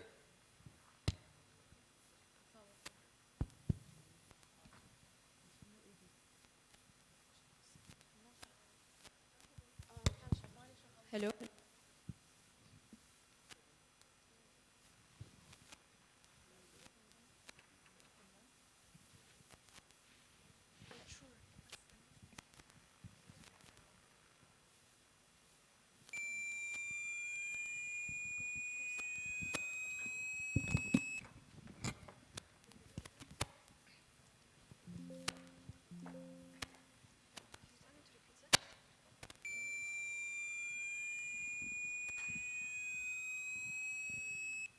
Annoying, right? Well, imagine living in that constant noise. Trying to communicate, navigate, and survive amidst the chaos. That is the reality for millions of marine animals. The ocean, once a sanctuary, is now filled with noise, and not the natural sounds of life, but the effect of human activities. This is noise pollution. When we think of pollution, we often think of something we can see. A stick of oil, a plastic swirling in the ocean. But noise pollution, well, that's invisible. And that is exactly why it's a silent threat that is deadly. Noise pollution is not just a nuisance. It affects the very fabric of ocean life, undermining the benevolence of the ocean. Ladies and gentlemen, judges and faculty, students, today we'll be talking more in depth about noise pollution, giving us a chance to shine light on a topic that's not really spoken about. Underwater noise pollution refers to the human-made noise that affects the natural environment of the underwater. This noise is so loud and intense that affects the underwater marine animals negatively. Now, to understand the impact of the anthropogenic ocean noise, we must learn how to measure these noises. So, underwater noise pollution is measured using hydrophones. These are specialized underwater instruments that capture and record these noises through sound waves moving through water. Also, we need to learn about the decibels. Decibels are calculated using logarithmic scale. So a small increase in decibels equals a large increase in sound intensity. So now noise levels of 120 decibels can affect fish behavior, but levels between 160 to 180 decibels can cause severe stress and also cause physical harm. These levels equate between 98 to 118 decibels in air, which is equal to noises of motorcycles, lawnmower, and even rock concerts. This shows how impactful these noises can be. Now, imagine spending every moment, every conversation, every peaceful moment drowned out by the noise of explosions, by constant noises of pummeling sounds. Well, that's the reality of marine life. It's their daily struggle. Now, let me ask you this. How loud do you think it gets underwater? Let's start with the giants of the sea, cargo ships and tankers. These produce a low frequent, constant noise of 170 to 190 decibels. These sounds affect whales, for example, which rely solely on sound waves in order to navigate the ocean. Then we have seismic surveys. Seismic surveys are used to search for oil and gas underneath the water floor. Well, they produce bursts from air guns in order to extract these oils, and these noises usually go up to more than 200 decibels. Now imagine what this does to these marine life. They shake the water so violently that they frequently cause physical harm and cause animals to abandon their homes. Then we have military sonars.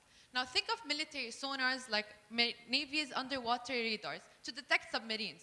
What's the catch though? Is that they produce 215 to 235 decibels.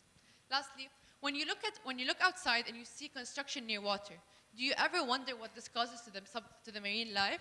Well, they produce more than 200 decibels of sound. Now let me ask you this. If you lived in a neighborhood and you had all these sounds around you, how long can you possibly stay in that house? Studies have shown that traffic ships have approximately doubled between 1950 to 2000. So that's doubling of sound intensity per decade. Fun fact, marine animals cause so much noise that in World War II, it affected the snapping shrimps, camouflaged sound of submarines from Japanese sonars. Coastal cities are some of the most significant contributors to noise pollution. Construction projects like building docks, underwater pipelines and cables, vessel traffic and the noise it creates from the ships, and even operational noise are just a few of the many different ways coastal cities can affect noise pollution. The relentless noise that it causes can affect the nearby shallow waters like mangroves and coral reefs, where animals depend on sound heavily for navigation, communication, and survival. These shallow waters can also trap and intensify the sound, making it harder for the animals to escape its impacts. Over 115 different marine species are directly affected by noise pollution. And this isn't just mild irritation or annoyance. This is jeopardizing their survival rates.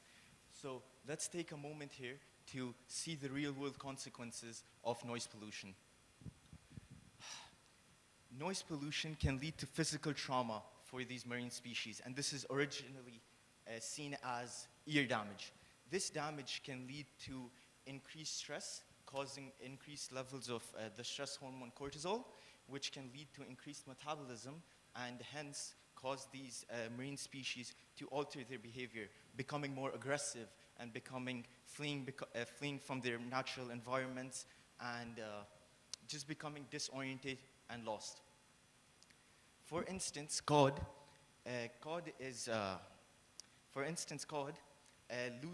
sees a significant decrease in its fertility rate when it's exposed to this chronic stress. And cod also flees from these areas to hide from the constant noise. It goes to areas that it doesn't associate with feeding and breeding. Now, let's take a moment to look at the gentle giants of the ocean, whales and dolphins. Whales and dolphins are mammals that use sound for navigation, for communications with one another, and to find their prey. But their life is disturbed from noise pollution. This noise pollution directly blocks out the sounds produced by these mammals and causes them to have difficulty communicating and navigating with one another. This phenomenon is known as acoustic masking. Imagine this, a whale unable to navigate its path using echolocation and unable to find its pod by talking to one another. What are the results? The results are thousands of whales every year colliding with ships and just as many ending up stranded on the sides of beaches. As I mentioned previously, noise pollution causes these marine species to abandon their natural habitat. And this is quite an issue because areas teeming with life for the past hundreds of millions of years are now nothing but underwater deserts. This is very disturbing to see as our actions are altering the soundscape of the ocean. And knowing that this is a problem is the first step. And understanding these impacts is how we build upon our solution. Tackling ocean noise pollution requires a multidisciplinary approach. We can first use quieter ship technologies, such as improved propeller designs, electric or hybrid engines, or low noise engines. These can significantly reduce the amount of noise produced. Slow steaming, which is where we operate ships at lower speeds, can also further decrease the amount of noise produced. Establishing marine protected areas and noise-free zones can give us a sort of sanctuary for the marine species where they can resort to. Industries like gas and oil can use low-intensity seismic vibrations where they will preserve their efficiency while also decreasing the noise. By combining these solutions, we can work towards a better relationship between human activities and marine ecosystems. Building up on all of these, the UAE has emerged as a leader in tackling ocean noise pollution. As home to some of the busiest ports in the world, like Jabal Ali, the UAE tackles these issues and reduces the noise produced by many different ways. By integrating innovation, conservation, and policy, the UAE sets an example as a nation that can work on economic growth while also preserving the ocean. Today, we stand on the stage with a chance to make a difference. And so we want to use this opportunity to shed light on a topic that is not usually spoken about. Thank you. Thank you.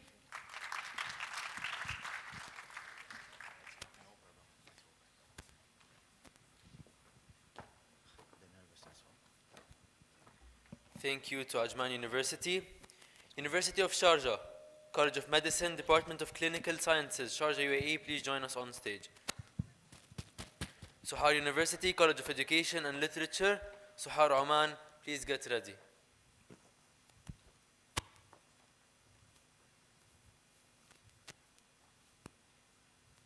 Assalamu alaikum. Ladies and gentlemen, welcome to our presentation. But before we begin, let's all listen together to a 10-second audio of an interview that we conducted with a fisherman. Application حدائق ما في معلومة ما في مشكلة بعد هذا سجل سمعت جيب انت بعد ما في قبول مني ولا شيء بعد هذا وسط انا ميديم السوق اوكي هذا ما يستري نفرات في هذا ليميت كم سمك يجيب انت ولا اكثر شيء يقدر ما في ليميت بس هذا جراجر في روحها ليميت فيه زيادة جيب ما في مشكلة لكن شو نصيب بهذا نصيب بهذا نصيب بهذا Nasib, that's what he calls it. A single word weighted with mystery and meaning. It hints at fate, fairness, and an unspoken code of the sea, guiding this fisherman's hands and his choices. Nasib, his fair share, shapes not only his livelihood, but the delicate balance of life for the innocent fish he pulls from the depths. Yet, how does he know, with just a glance, which should stay and which may go? According to the researches we've conducted as a collaborative team, we investigated fish overexploitation, or in other words, overfishing in the UAE.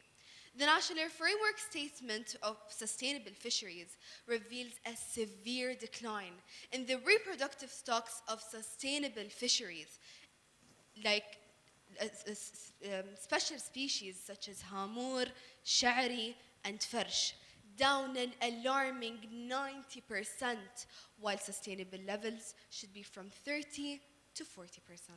In response, the Ministry of Climate Change and Environment developed the 2030 framework, which pushed us to take a step further. As a team, we decided to go visit Souq Jubail, the biggest fish market in Sharjah, and took consent to conduct a few interviews with the fishermen, trying to understand why is there an inaccurate implementation of the laws. Oh, and in fact, we did uncover a significant gap. There is a huge gap in accessible references. The fishermen do not know where to go when they want to know about the laws. Yes, there are posters of the laws everywhere on the market, but none on the boats. So adding them on the boats, especially in Urdu and Hindi, would also bridge the second barrier, which is the communication barrier, facilitate better understanding and clearer guidelines. And according to the responses we've heard from all the fishermen, we found out that there's a significant domino effect. That the gaps my colleague Mohammed mentioned led to huge gaps in knowledge and awareness of the fishermen. And guess what are the results of this? This resulted in inaccurate implementation of the laws. Yes. Excuse me, you both said inaccurate implementation of the laws. What does that mean exactly? Okay, that's such a great question, dear audience. But to make it clear, can you please all have a look at those two Safi fish, okay? And just for your information, the minimum legal length of Safi is 24 centimeters. Will any of you be able to determine the exact length of each fish using their naked eye? No, right? And this is exactly what we witnessed during our visit. So the fishermen do know about the legal sizes. They just simply can't measure it based on the naked eye. And as the very first fisherman said, it's nasib. But Muhammad, there is an extent to nasib that still abides by the law. For instance, law number 24 specifically states كما لا يجوز صيد الأحجام الصغيرة من الأحياء المائية التي تقل أطوالها عن الحد المسموح به, which falls under the umbrella of law number 23 of 1999 on the exploitation and protection of living aquatic resources in the UAE. This law aligns with Ministerial Decree number 18 of 2012, which enforces strict administrative penalties for those violating the laws of the fisheries. This decree not only highlights the UAE's commitment to enacting these laws, but also to drive sustainable fisheries through accountability. As you've all witnessed, dear audience, this is a chain reaction, where one gap gives rise to another, leading to a cycle that spirals out of control. We cannot let this happen. And as our beloved religion teaches us, بسم الله الرحمن الرحيم.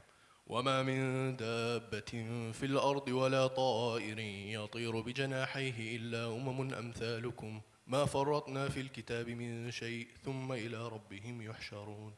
Sadaq Allahul Azim, we as the youth of today need to take a step to preserve marine life. وكما قال والدنا صاحب السمو الشيخ سلطان بن محمد القاسمي حفظه الله ورعاه، إن الشباب المتعلم المثقف المجتهد المؤمن بقيمنا الإنسانية الأصيلة المدرك لمجريات الأمور حوله والمنتج في مجاله في كل أنحاء الوطن العربي هم بالقطع المحققين لأملنا في مستقبل أفضل لأمتنا. Us, the youth of today, and the leaders of tomorrow stand today on this stage side by side with a shared vision of building a sustainable future. And this is the vision that pushed us forward to take a step and work on a distinguished, innovative project, one of a kind. And this project is beneficial and significant, not only for our country, the United Arab Emirates, but one day we believe that it's going to benefit the entire world. Ladies and gentlemen, we present to you our project, Aqua Sanad, where sustainability meets responsibility. Why Aqua Sanad, you may ask? Aqua Sanad, symbolizing a complete, all-encompassing system that covers every aspect of the fishing ecosystem, from monitoring to enforcement. A holistic approach where both the government and fishermen work hand in hand to ensure lawful and sustainable practices are being followed. Let's talk about monitoring. Picture this, a revolutionary machine learning enabled device that looks like a bucket, but isn't just any bucket. It's equipped with a sensor at the base that simply does all the work for the fishermen. Wanna guess how, Jenna? How? Well, the device is programmed with comprehensive data about legal fish species, sizes, and ages. This means it knows all the rules, inside and out. And if the fish is deemed too young or too small, boom, the base of the bucket opens, releasing the fish back into the sea. It's like giving that fish a second chance to life. And for the fish that do meet the legal requirements, with the assorted for collection, ensuring that only eligible catches are taken. Wait guys, is this actually your model? How's that supposed to be revolutionary? Now, 1 second, hold your horses. Now, this is the real model. Just think about it. This device not only helps preserve marine life, but it also ensures that all the fishermen's catch are compliant with the local regulations. It's a win-win. Absolutely. Now, let me take you to a deeper dive into our model, but not too deep so you don't drown. So over here, we've got our our renowned sensor at the base opening into either of the tubes, but we also have other features to support the fishermen. For example, a computer screen, solar panels to power through, automatic of responsibility and accountability within our fishing community. Okay, Jenna, I do get it now. Releasing undersized fish back into the sea using our innovative aquasanid model will allow these fish to mature and reproduce, replenishing our aquatic resources. You might ask yourself, how is that important to our economy? Well, according to the World Bank, if we were optimally sustainable with our fisheries, this could actually yield an additional $50 billion annually to the global GDP, translating this to the UAE's GDP to an additional 730 million dirhams. 730 million dirhams! Yes, all of this can be done by simply adding the aquasanid models onto the boats. The fishermen will go about their normal catch, feeding it through the machine. Aquasanid would do all the magic. And it doesn't even stop there. Aquasanid also integrates the UN Sustainable Development Goals, like SDG number 14 through our protecting our fishing ecosystem, SDG number 13 through our solar panels, SDG number 12, SDG number 11, and SDG number 17 through our eco-friendly solution and fostering collaborative efforts for ocean conservation. Dear ladies and gentlemen, Aquasanid is more than just a project. Aquasanid is a movement for the future of our oceans, economy, communities, and our country, the United Arab Emirates. It's our shared responsibility, and today we take a stand by paving a pathway towards resilience. Let us all work together to build a future where humans and nature thrive side by side. Aquasanid, where sustainability meets responsibility. I'm Enfal Sagar. I'm Jenna Isa. I'm Yasmin Mustafa. I'm Muhammad Ramadan. I'm Ali Yusuf. We were year 2 medical students of the University of Sharjah. Thank you.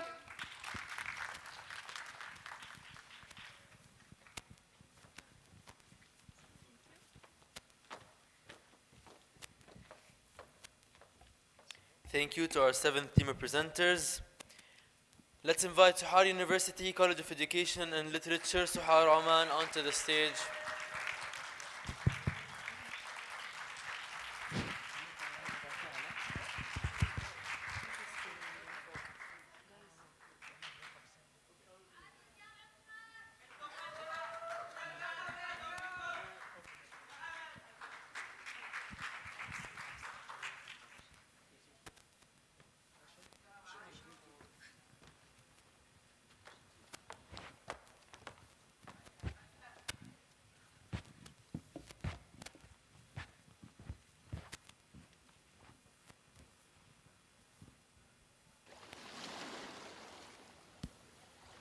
تخيل لو توقف هذا الصوت الذي اعتدنا عليه أنا وأنت وهو وهي، أو حتى شعور الماء وهو يتغلغل بين قدميك. إنه المحيط الذي ينتسب إليه 230 ألف كائن حي، أي ما يعادل 94% من الكائنات الحية على سطح الأرض، وتلك النسبة التي تساهم في إطعام مليار شخص وجبة صحية يوميا وإلى الأبد. محيطاتنا الثمينة تشكل ما يقارب 72% من مساحة سطح الأرض. أين تأثرها؟ سيؤثر بشكل مباشر أو غير مباشر على الكثير، مما سيتسبب في زعزعة أمن الكوكب، سنفقد الماء والغذاء وكل ما يمكن استخلاصه منه. بينما ننعم جميعنا بما تدره علينا هذه المحيطات، فإننا نتجاهل عما تتسبب فيه البشرية كل يوم من تصريف أطنان من المواد الكيميائية، ارتفاع منسوبة حموضة المحيطات، زيادة نسبة الاحتباس الحراري. كل هذا وأكثر يهدد بالحياة البحرية التي تشكل أكبر نسبة حياة على كوكبنا الأزرق. إننا نهز السلسلة الغذائية بشكل مخيف يا سادة. إننا نؤدي إلى انقراض العديد من المخلوقات، بل وإننا نجر بأنفسنا إلى هاوية إغراق هذا الكوكب. أدرك لحظة، ماذا لو اختفت المحيطات ليوم، لأسبوع، أو حتى لشهر؟ مليار شخص سيفقد وجبته اليومية فقط، بل ستكون نهاية للبشرية التي تغلق أذنيها وعينيها وكل ما يلزم وترضي غرورها فيما تريد فقط. أيها السادة، هل تساءلتم يوما أين يذهب ثاني أكسيد الكربون المتراكم في الجو الذي يتسبب فيه البشر بشكل مباشر في عمليات حرق الوقود وإزالة الغابات؟ إنه لا يخرج من الكوكب بالطبع، بل يعود إلينا ليقتلنا ببطء عبر المحيط. نزول هذا الغاز إلى المحيط يتسبب فيما يعرف بالتحمض، أي ارتفاع نسبة حموضة المحيطات. إن المحيطات تمتص ما يقارب 30% من انبعاثات ثاني أكسيد الكربون، وذلك حسب دراسة من مجلة نيتشرز وساينس عن امتصاص المحيطات لثاني أكسيد الكربون. أما الاتحاد الأوروبي وأستراليا كان منهما إلا أن يسارعا في تنفيذ أول حل للمشكلة، وهو الحد من هذه الانبعاثات والتحول إلى الطاقة المتجددة وتقليل استخدام الوقود الأحفوري. وقد خفضت نسبة هذه الانبعاثات لما يصل إلى 20% من مستوياتها السابقة، كما ورد في تقرير الاتحاد الأوروبي وأستراليا عن سياسات المناخ وتقليل الانبعاثات. بينما تطرقت كولومبيا وأستراليا إلى حلول مختلفة، وذلك استغلالا لطبيعتها الجغرافية، فقد لجأتا إلى زراعة واستعادة غابات المانغروف والأعشاب البحرية على سواحلها، وذلك لامتصاصها كميات كبيرة من ثاني أكسيد الكربون. فهذا يؤدي إلى تقليل من مشكلة التحميض. فقد أدت استعادة هذه النظم البيئية أيضا إلى تخفيض محلي لحموضة المياه لما يتراوح بين 10 إلى 15%، وذلك استنادا إلى أبحاث من منظمة الأغذية والزراعة FAO. أطنان وأطنان من السموم والنفايات الكيميائية تطلق باستمرار في محيطاتنا، وذلك لتلبية الفائض الصناعي والزراعي للشركات التي لا تتهاون في استخدام المحيط كمكب نفايات لها، لما لا يلزمها من مبيداتها الحشرية، موادها الكيميائية ومعادنها الثقيلة. إنه وبشكل واضح يغتصب الحياة البحرية، ينتهك حق الكائنات في بيئة صحية. فقد أكد معهد MIT والمركز الوطني لعلوم المحيطات في المملكة المتحدة أن 56% من محيطات العالم قد شهدت تغيرات في اللون على مدى 20 سنة الماضية. إن هذا أكبر دليل مبين على تغيرات في النظم البيئية البحرية. ليس هذا فقط، بل إن هذه التغيرات تقدم بمساحة أكبر من إجمالي مساحة اليابسة على الكوكب، كما ذكرت ونشرت في مجلة نيتشر. كل هذا التهاون والحلول موجودة بين أيدينا، حيث اتجه سنغافورة إلى بناء محطات معالجة المياه مثل نيو ووتر، مسؤولة عن إعادة تدوير المياه العادمة بفعالية وتقليل التلوث، وقد أسهمت وبشكل ملاحظ في خفض نسبة المواد الكيميائية بنسبة تزيد عن 80%، كما ورد في تقرير وكالة حماية البيئة الأمريكية EPA. إذا كانت طبقة الأوزون هي رحم هذا الكوكب، فإن محيطاتنا هي رئته التي يتنفس منها، فهي تمتص حوالي 93% من الحرارة الزائدة التي يتسبب بها الطمع البشري، وذلك كما ورد عن المنظمة العالمية للأرصاد الجوية، بينما تنتج أكثر من نصف كمية الأكسجين الذي نتنفسه. الاحتباس الحراري الذي نتسبب به يوما بعد يوم يهدد كوكبنا ومحيطاتنا بنهاية حتمية، فهي تتعرض لارتفاع درجة حرارتها بمعدل 0.13 درجة مئوية كل عقد منذ عام 1901، بينما أكدت الهيئة الحكومية الدولية المعنية بالمناخ أن ارتفاع درجة الحرارة بنسبة 2 درجة مئوية سيؤدي إلى انخفاض نسبة كائنات الشعب المرجانية بنسبة 99%. أتعرف ما يعني هذا؟ يعني أن 25% من الحياة المدعومة من قبل هذه الأعشاب ستختفي من المحيط. ولذلك ساهمت أستراليا بالتعاون مع منظمة اليونسكو لحماية الحيد المرجاني العظيم من هذه الآثار، وأطلقت عليها بمبادرة الحيود المرجانية.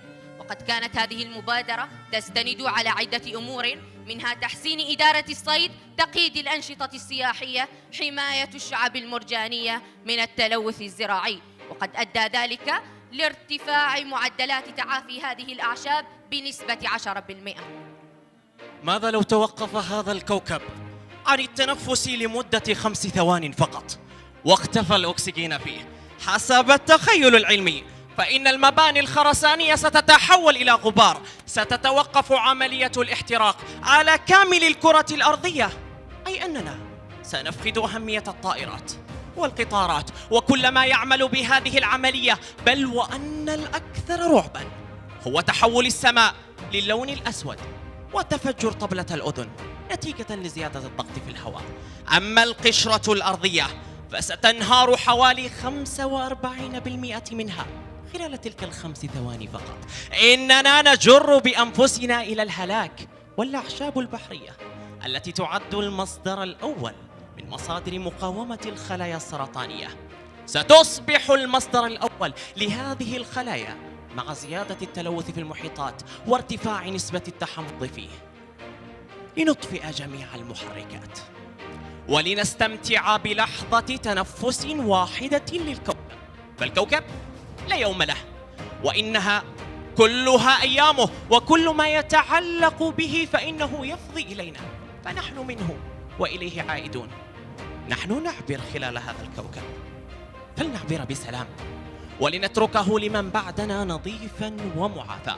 وأقل واجب نقوم به اتجاه كل ما تقدمه لنا الطبيعة هو الحفاظ على توازن المحيطات وفهم أمن هذا الكوكب لننقذ كوكبنا من الغرق. وبناء على جميع الدراسات والمعلومات التي أجرت في خطابنا هذا، فقد تبين أن هناك 4 حلول أساسية للحد من هذه المشاكل في المستقبل. لذلك قمنا بإصدار تطبيق وموقع إلكتروني وهو صياد، الذي كان من جامعة صحار بالتعاون مع وزارة الثروة السمكية، الذي سوف يرفع كفاءة هذه التحسينات. فهو يعتمد على تقليل وتقنيات احتجاز الكربون، فهو يقوم بتنسيق هذه العملية وتحديد المواقع المناسبة لهذه العمليات. وسيحدد أفضل الأماكن لزراعة أشجار المنغروف التي بدورها امتصاص ثاني أكسيد الكربون. كما سيعمل على بناء ومساعدة في بناء المحطات معالجات المياه التي سوف يكون من خلالها بناء المضخات وأغشية الخلايا النضحية. وسيدير كذلك جميع مبادرات الحيود المرجانية التي بدورها مراقبة وزراعة الأعشاب وتفاديها. صياد إنه أداة ركيزة في حل هذه المشكلات والحفاظ على المحيطات لأمان طويل، لنترك إرثاً نظيفاً ومعافى للأجيال القادمة، فالعالم ينتظر أفعالنا وليس كلماتنا.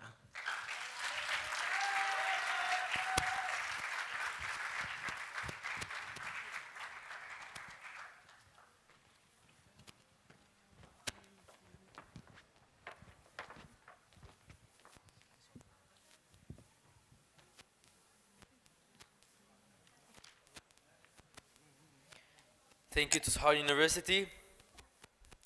Zayed University College of Natural and Health Sciences, Dubai, UAE. Please initiate screen sharing and activate your cameras.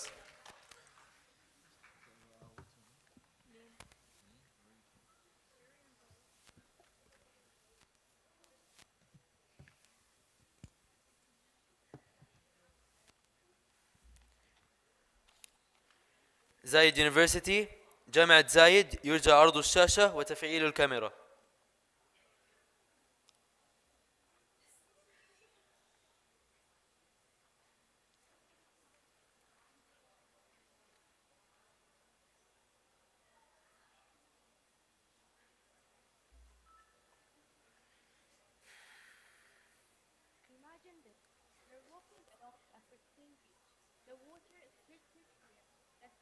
golden, and the ocean breeze is refreshing. Your mic is off.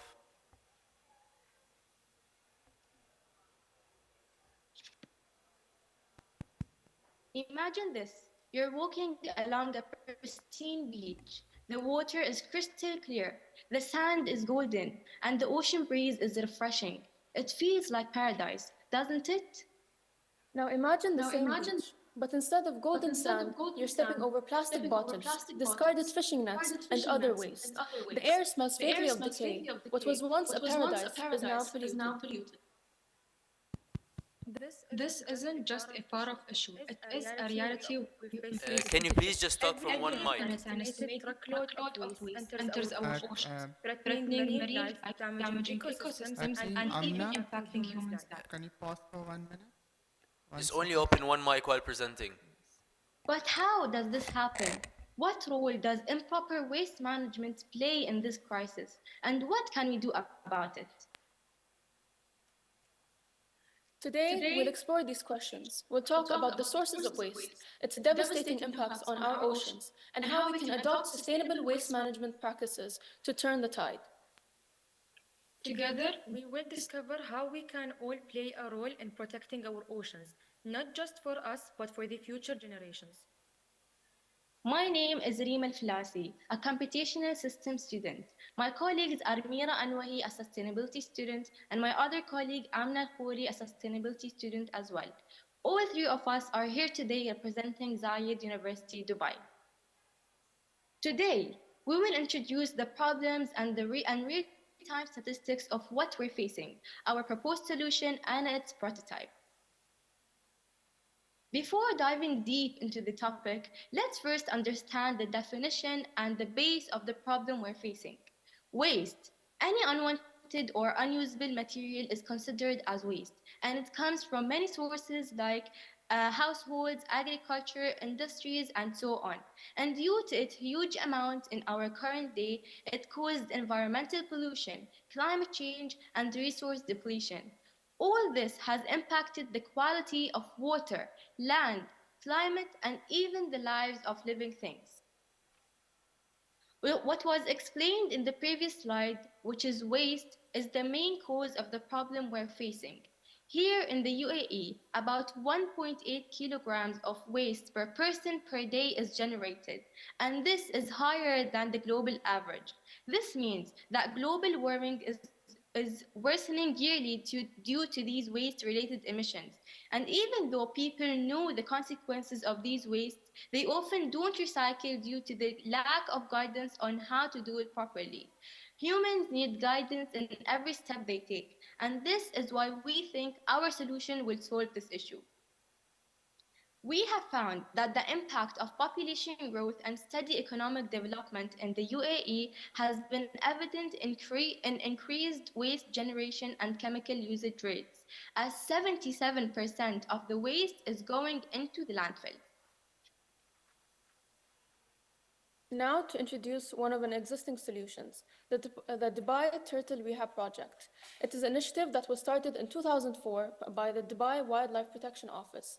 Around 2,000 animals were rehabilitated and released through this program, and 86 turtles were released with satellite, meaning that they were connected to a GPS tracker. As you can see here, they were tracked throughout their journey throughout the ocean, and the temperatures that they were swimming in were also tracked. Every time they came up to the surface to get some air, we tracked their health and the temperatures, conditions that they were in. As you can see here, turtles are heavily harmed by plastic waste and all the waste that is thrown into the ocean. Due to this waste, we found that no matter how many times the rehabilitation center tries to rehabilitate these turtles and release them back into the ocean, the cycle continues as long as waste is continuously released into the ocean.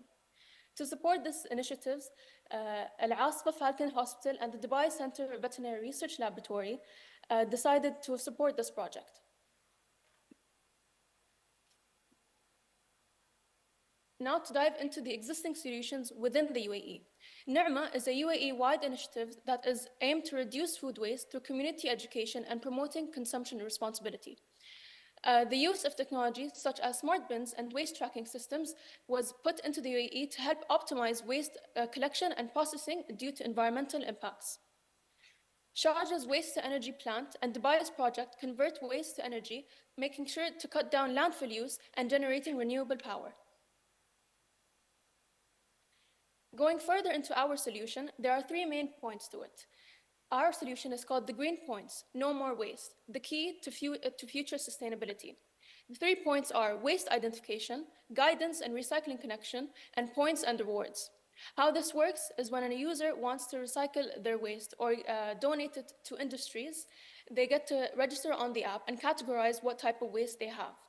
Next, the app will help guide them into how they can safely recycle and store that waste. If not, then they will guide them into how to donate to industries. After they're done recycling or donating, they will redeem points and find rewards such as financial prizes, discounts, and sustainable products, which my colleague Amna is going to further elaborate on in the coming slides. First of all, coming to our goals and objectives of the solution, objective number 1 is simplified way for the citizens to use the application to reduce waste.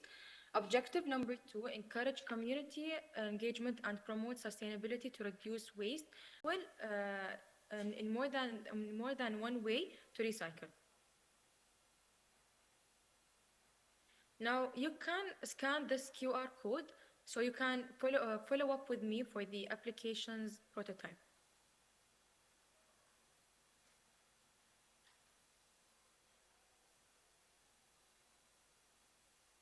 Okay. Now further on, who couldn't scan, you can see from the screen. So the first page that you're getting, it will be the welcome page, which where you can choose the language, either Arabic or English. Then it will pop up for you a page that to create a new account, or if you have an account, you can just sign up. Then you can see your profile, you can check your name, your email, you can edit your profile, you can change the mode, and so many other features that you can choose. After that, for the 3 main features that you will see is schedule a pickup, learn how to store waste, and rewards. If you press on schedule a pickup, it will show you the nearest industry. So you have to choose the nearest industry and select the right time for pickup. So for example, let's say Al Dhafra industry, it's from 10. They pick up waste from 10 a.m. to 6 p.m. So you can choose between these times, and then you have to choose what are the industry gonna pick up, either domestic, medical, agriculture, and other kind of wastes. And then you can continue, and then you have to confirm. After you click confirm, you will receive an email confirming all the details, unless if you want to change them before confirming, you can click on edit.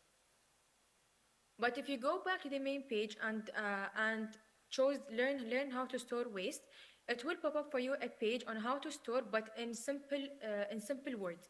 If you want more details, you can click on more details, and it will pop up for you the last page, which is in a more detailed way. Lastly, if you go to the last key feature, which is the rewards, you can choose your reward, either free eco-friendly rides in Tesla and Uber. You can have an organic grocery voucher. You can have money in exchange of recycling, and you will find a button called check previous rewards. You can check what previous rewards you have been taking, so you can choose your new one. After you click continue, you're gonna have the last page, which is see you next time. And here are the references that helped us in finishing our project. Together, let's transform our waste into a resource for a sustainable future. Thank you for listening.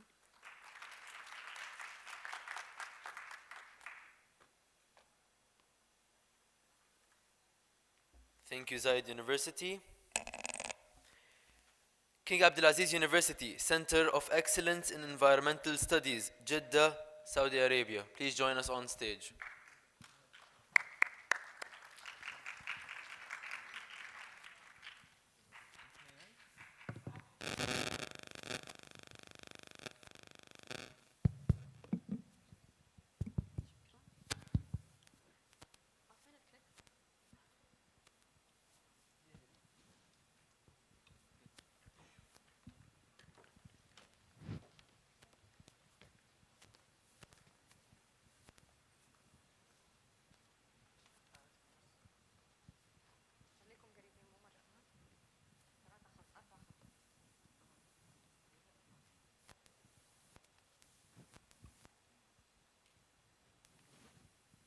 أنا أكبر مصادر هذه الحياة. أم اللبيب؟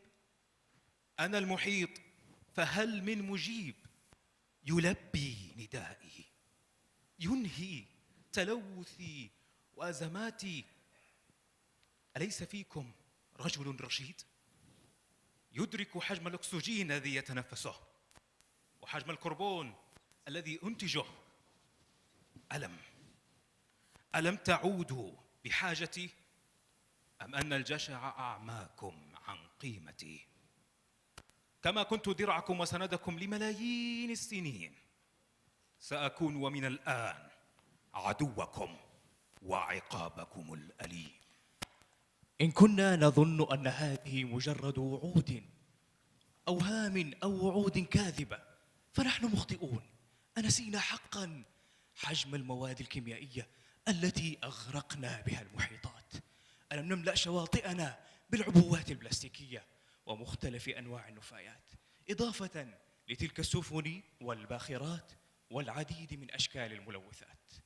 تقول العرب: من زرع حصد، فماذا سيكون حصادنا يا ترى؟ كوارث بيئية، كوارث مناخية، ارتفاع غير مسبوق في درجات الحرارة، وزيادة حمضية المحيطات. المحيطات، أتعلمون حقا ما هي المحيطات؟ مصدر غذائنا، وسيط لنقلنا، وسيلة لترفيهنا. فعلا، ولكن الأهم من كل ذلك أنها أكبر مخزن للكربون في العالم. إنها درعنا الذي يحمي الأرض من آثار تغير المناخ بامتصاص أكثر من 30% من انبعاثات الكربون، ويحمينا من أنفسنا بامتصاص أكثر من 90% من الحرارة التي ننتجها. بعد كل ذلك يجب أن ندرك بأن هذا ليس مجرد خطاب بيئي للفوز بمسابقة، وإنما مسألة إنقاذ للبشرية. فحتى الشعاب المرجانية التي تأوي أكثر من 25% من الحياة البحرية تموت بأعداد هائلة، مما يعني انعدام الأمن الغذائي لملايين البشر حول العالم. صدقوني، هذه القضية ليست كأي قضية. الأنهار الجليدية بدأت بالذوبان بسبب الارتفاع الحاد في درجات الحرارة. إذا لم نتدارك الأمر، سيأتي يوم قريب نجد فيه مدنا ودولا تختفي تحت الماء، وأزمات إنسانية تعصف بأمم بأكملها. وأزيدكم من الشعر أبياتا تشير تقارير منظمة الأغذية والزراعة للأمم المتحدة FAO إلى أن الصيد غير القانوني يستنزف أكثر من 26 مليون طن سنويا من الأسماك، ما يعني خسارة الاقتصاد العالمي ما يقارب 24 مليار دولار سنويا. إن استمر ذلك فلن نجد مياها صالحة أو أسماك أو حتى هواء نقيا لنتنفسه. إذا أردنا فعلا إنقاذ هذا الكوكب، فيجب علينا حماية ما لا يقل عن 30% من المحيط لضمان صحته وفقا لمنظمة اليونسكو، إضافة إلى اتخاذ إجراءات صارمة لوقف التلوث البحري والقضاء على الصيد غير القانوني، وإجراءات لازمة لحماية بحرنا. العالم يدرك بالفعل حجم الأزمة الخطيرة التي تواجهه، لذا قامت العديد من المنظمات بإجراء العديد من الدراسات والابتكارات والأبحاث في هذا الشأن، إلا أنه بالرغم من كل تلك الابتكارات من هدف 30% لم نستطع أن نحقق إلا 7. أوسع عندما أصبح ملجأ آمنا للحيتان والفقمات والبطاريق، ولتبني استراتيجيات للحفاظ على البيئة البحرية كتلك التي حققت بها الهيئة الإقليمية للمحافظة على البحر الأحمر وخليج عدن تقدما ملحوظا في إنشاء مناطق محمية عديدة للحفاظ على الحياة البحرية النادرة. نعم، من المحيط، من هذا البحر الكبير، استلهمنا الأدب والفن والثقافة. فماذا لو نظرنا إليه بما استلهمناه منه؟ ماذا لو تعاملنا مع شعابه المرجانية كقطع تراثية، ليس مجرد كائنات حية، بل تاريخ وهوية؟ يمكننا تحقيق ذلك بتحويل المواقع المرجانية إلى مناطق محمية، وتوفير التمويل اللازم لترميمها، وتعزيز الوعي المجتمعي بأهميتها، فتكون بذلك الشعاب المرجانية رمزاً للأمل، للبقاء والعزيمة. وللحفاظ على هذا الإرث الثمين في أفضل صورة له علينا تسخير قوة التكنولوجيا لنتصور أنظمة استشعار متقدمة تراقب الشعاب المرجانية على مدار الساعة، وتقنيات ذكاء اصطناعي تصور التغيرات البيئية لحظياً وتعرض جميع هذه البيانات على صورة خريطة تبين حالة الشعاب المرجانية، مما يمكننا من التدخل السريع وحماية الشعاب المرجانية من التلوث والأخطار. وبتطبيق هذه التقنيات سنتمكن من حماية هذا الكنز الطبيعي وصون ثرواته ليبقى نبضاً حياً يمد كوكبنا بالحياة ويمنح الأجيال القادمة مستقبلاً أكثر استدامة وجمالا. وفي كلمات بسيطة: حماية دولية، تقنيات ذكاء اصطناعي وأنظمة استشعار متقدمة، وخريطة توضح لنا حالات الشعاب المرجانية. ومن الجدير بالذكر أيضاً أن لخليجنا إسهامات تتجلى في مشاريع وابتكارات رائدة، ولنا في جامعة الملك عبد العزيز خير مثال. فبينما نتحدث الآن توجد العديد من الأبحاث الجارية المميزة. على سبيل المثال للحصر، دراسة قياس المواد الضارة المترسبة في مياه البحر الأحمر للحد من انتشارها والتخلص منها. من خلال هذه الجهود سنتمكن من تحقيق الأهداف التنمية المستدامة عن طريق الحد من الجوع، توصيل المياه الآمنة النظيفة للجميع، الحفاظ على الحياة تحت الماء، وأخيراً بناء شراكات قوية لتحقيق أهدافنا المشتركة. كل هذه الجهود ستذهب سدى إن لم تكن لنا حلول مدفوعة بالآثار السلبية التي لاحظناها. لذا بنينا هذه الحلول وقمنا بدراستها وتقديمها لكم. هذه الحلول كلها مبنية أيضاً على فكرة إضافية عبر التعاون الدولي وصناعة قرارات وقوانين ملزمة تلزم الدول لتوصيل اتفاقيات وشراكات دولية للتعاون وللعمل سوياً نحو حلول أكثر استدامة وحلول أفضل للمستقبل والبيئة. لذا اليوم بيدنا القرار: هل سنكون ممن يقف مكتوفي الأيدي أم سنكون ممن يصنع القوة ويأخذ بيده لقوة نحو بناء التغيير؟ فهذه الأزمة ليست مجرد تحدي بيئي، بل اختبار لمدى مسؤوليتنا كأجيال قادمة. نحن من سيصنع التغيير، وسيكون صوتنا موحداً بلسان المغمور الدمشقي. تجري الرياح بما تشتهي سفينتنا. نحن الرياح ونحن السفن والبحر.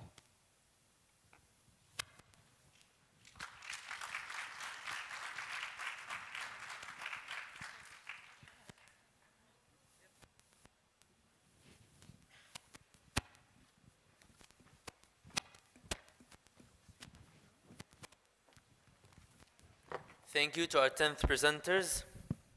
Before we proceed to the refreshment break, we have a special campaign for you. All you have to do is follow 3 steps and you could earn a chance to participate in our biggest community initiative, Clean UAE. For those of you who do not reside in the UAE, fear not, we have an opportunity for you as well to create a unique video that we will share in the later days on our social media pages. قبل أن نتحدث عن استراحة المرطبات، لدينا حملة خاصة لكم. كل ما عليكم فعله هو اتباع 3 خطوات، ويمكنكم الحصول على فرصة للمشاركة في أكبر حملة مجتمعية لدينا، الإمارات نظيفة. الذين يقيمون خارج دولة الإمارات ستتاح لكم فرصة لإنشاء فيديو فريد سنشاركه في الأيام اللاحقة على صفحات وسائل التواصل الاجتماعي الخاصة بنا. So here's what you have to do. Create a collage with any material for today's topic. Or capture one amazing behind-the-scenes photograph of any preparatory scene for the day and caption it only using 2 words. ما عليكم فعله هو إنشاء صورة من أي مادة لموضوع اليوم، أو التقاط صورة رائعة من الاستعدادات خلف الكواليس لأي مشهد تحضيري لهذا اليوم بعنوان مكون من كلمتين فقط. Second step, upload this on your personal social media handles as a post. قم بتحميل منشوري على وسائل التواصل الاجتماعي الخاصة بك. Third step, follow our @EEG Emirates Emirates Environmental Group page on LinkedIn, Instagram, Facebook, and Twitter, and tag us on this uploaded post. The 4 winners of this campaign, one for each day, will be announced on our social media handlers. سيتم الإعلان عن الفائز لكل يوم من الأربعة أيام في هذه الحملة على حساباتنا على وسائل التواصل الاجتماعي. Remember, you will only be considered if you follow our social media and tag us. تذكير: لن نتمكن من رؤية مشاركتكم إلا إذا قمتم بمتابعة وسائل التواصل الاجتماعي الخاصة بنا والإشارة إلى صفحتنا. So, what are you waiting for? Go ahead and let us see the best of creativity come forth. فماذا تنتظرون؟ أرونا إبداعاتكم. Ladies and gentlemen, we have a short refreshment break now for 20 minutes. I request you to please return to your seats by 11:40 a.m. to ensure that we are on track for the day. الحضور الكريم، سيكون لدينا الآن استراحة قصيرة للمرطبات لمدة 20 دقيقة. أطلب منكم العودة إلى مقاعدكم بحلول الساعة 11:40 للالتزام بالوقت المحدد. Please return to your seats by 11:40 a.m. 11:40 a.m. Okay?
مرحبا، كيف يمكنني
مرحبا، كيف يمكنني مساعدتكن لي؟ مرحبا، كيف؟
كيف يمكنني مساعدتكن اليوم؟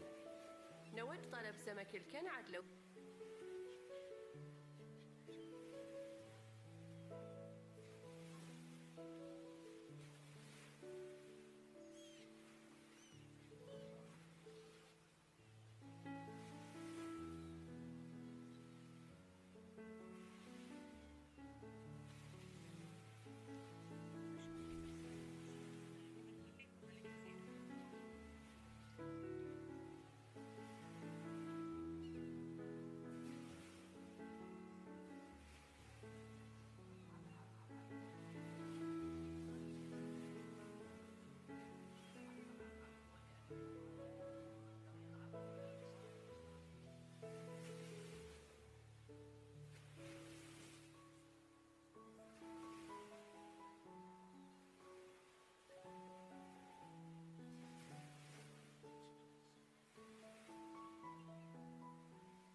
صوت الفيديو كان ضعيف يعني ما أعرف بس كان ضعيف رجع عيد لي إياه من جديد أشوف يعني أنا أخاف إنه في العرض يصير صوت الموسيقى أعلى.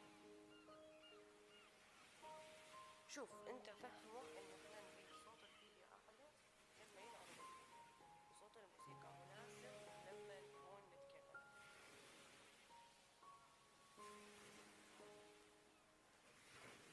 لأن الصوت جدا ضعيف يعني ما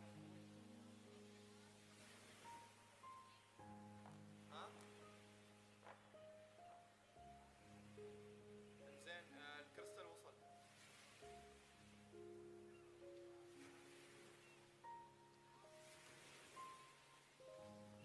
بسرعة نسمع صوت الفيديو بسرعة ما ضابط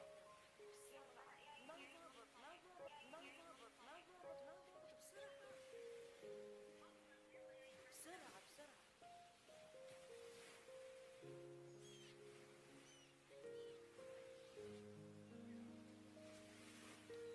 كمل لي الفيديو كامل أريد أسمع وقلب لي الشرائح الثانية مع المقدم.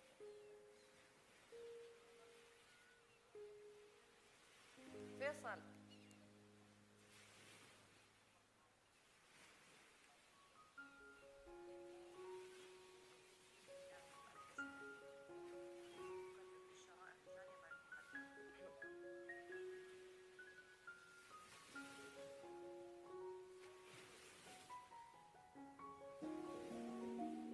مرحبا، كيف يمكنني مساعدتكن اليوم؟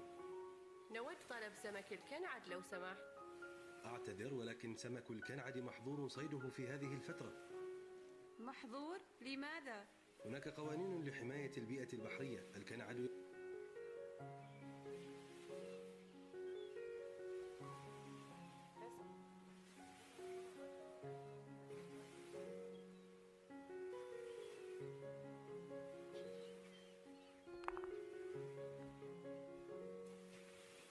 يعني الحين أحس تمام.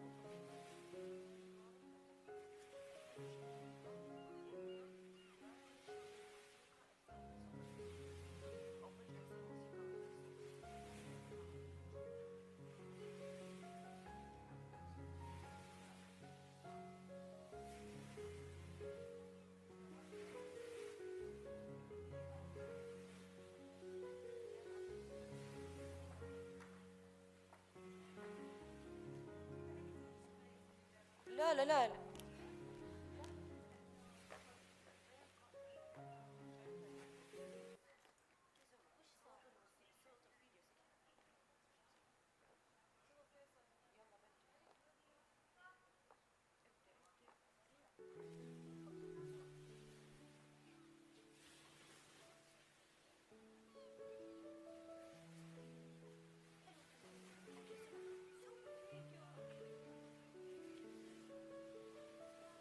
فيديو.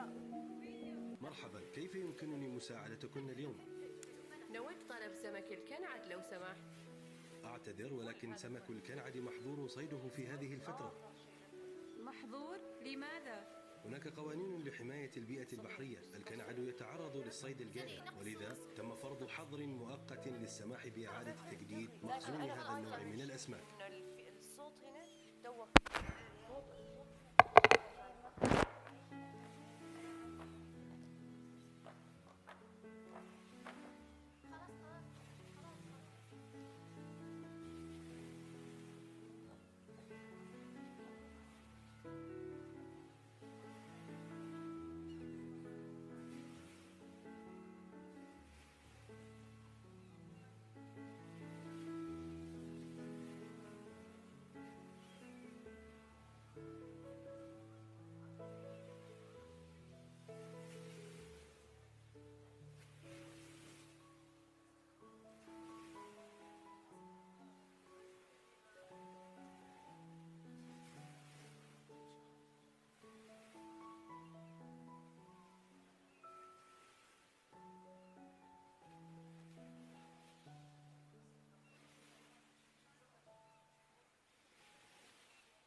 مرحبا، كيف يمكنني مساعدتكن اليوم؟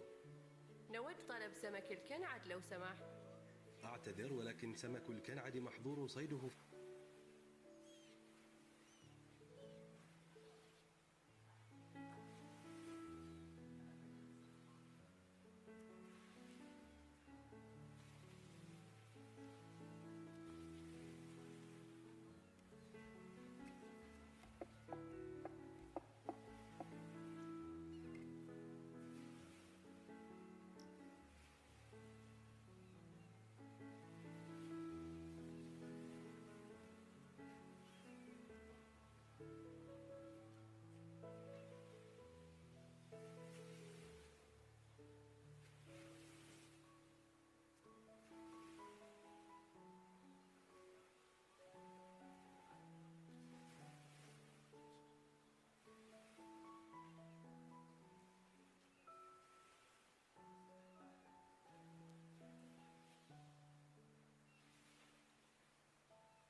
مرحبا، كيف يمكنني مساعدتكن اليوم؟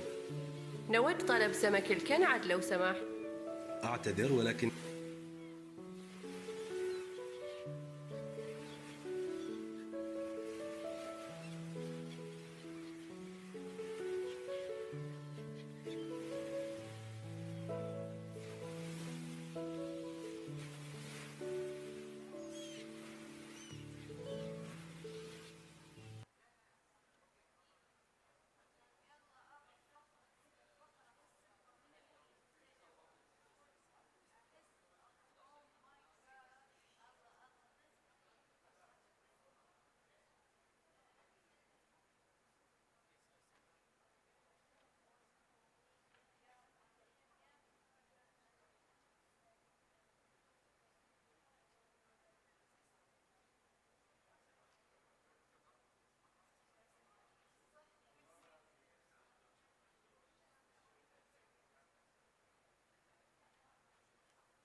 Welcome back, everyone. We will continue with the topic Benevolence of Oceans Comprehending Planetary Security. أهلا بكم من جديد. نواصل مع موضوع الحفاظ على توازن المحيطات فهم أمن الكوكب. Let us welcome University of Nizwa College of Arts and Sciences, Nizwa, Oman, onto the stage.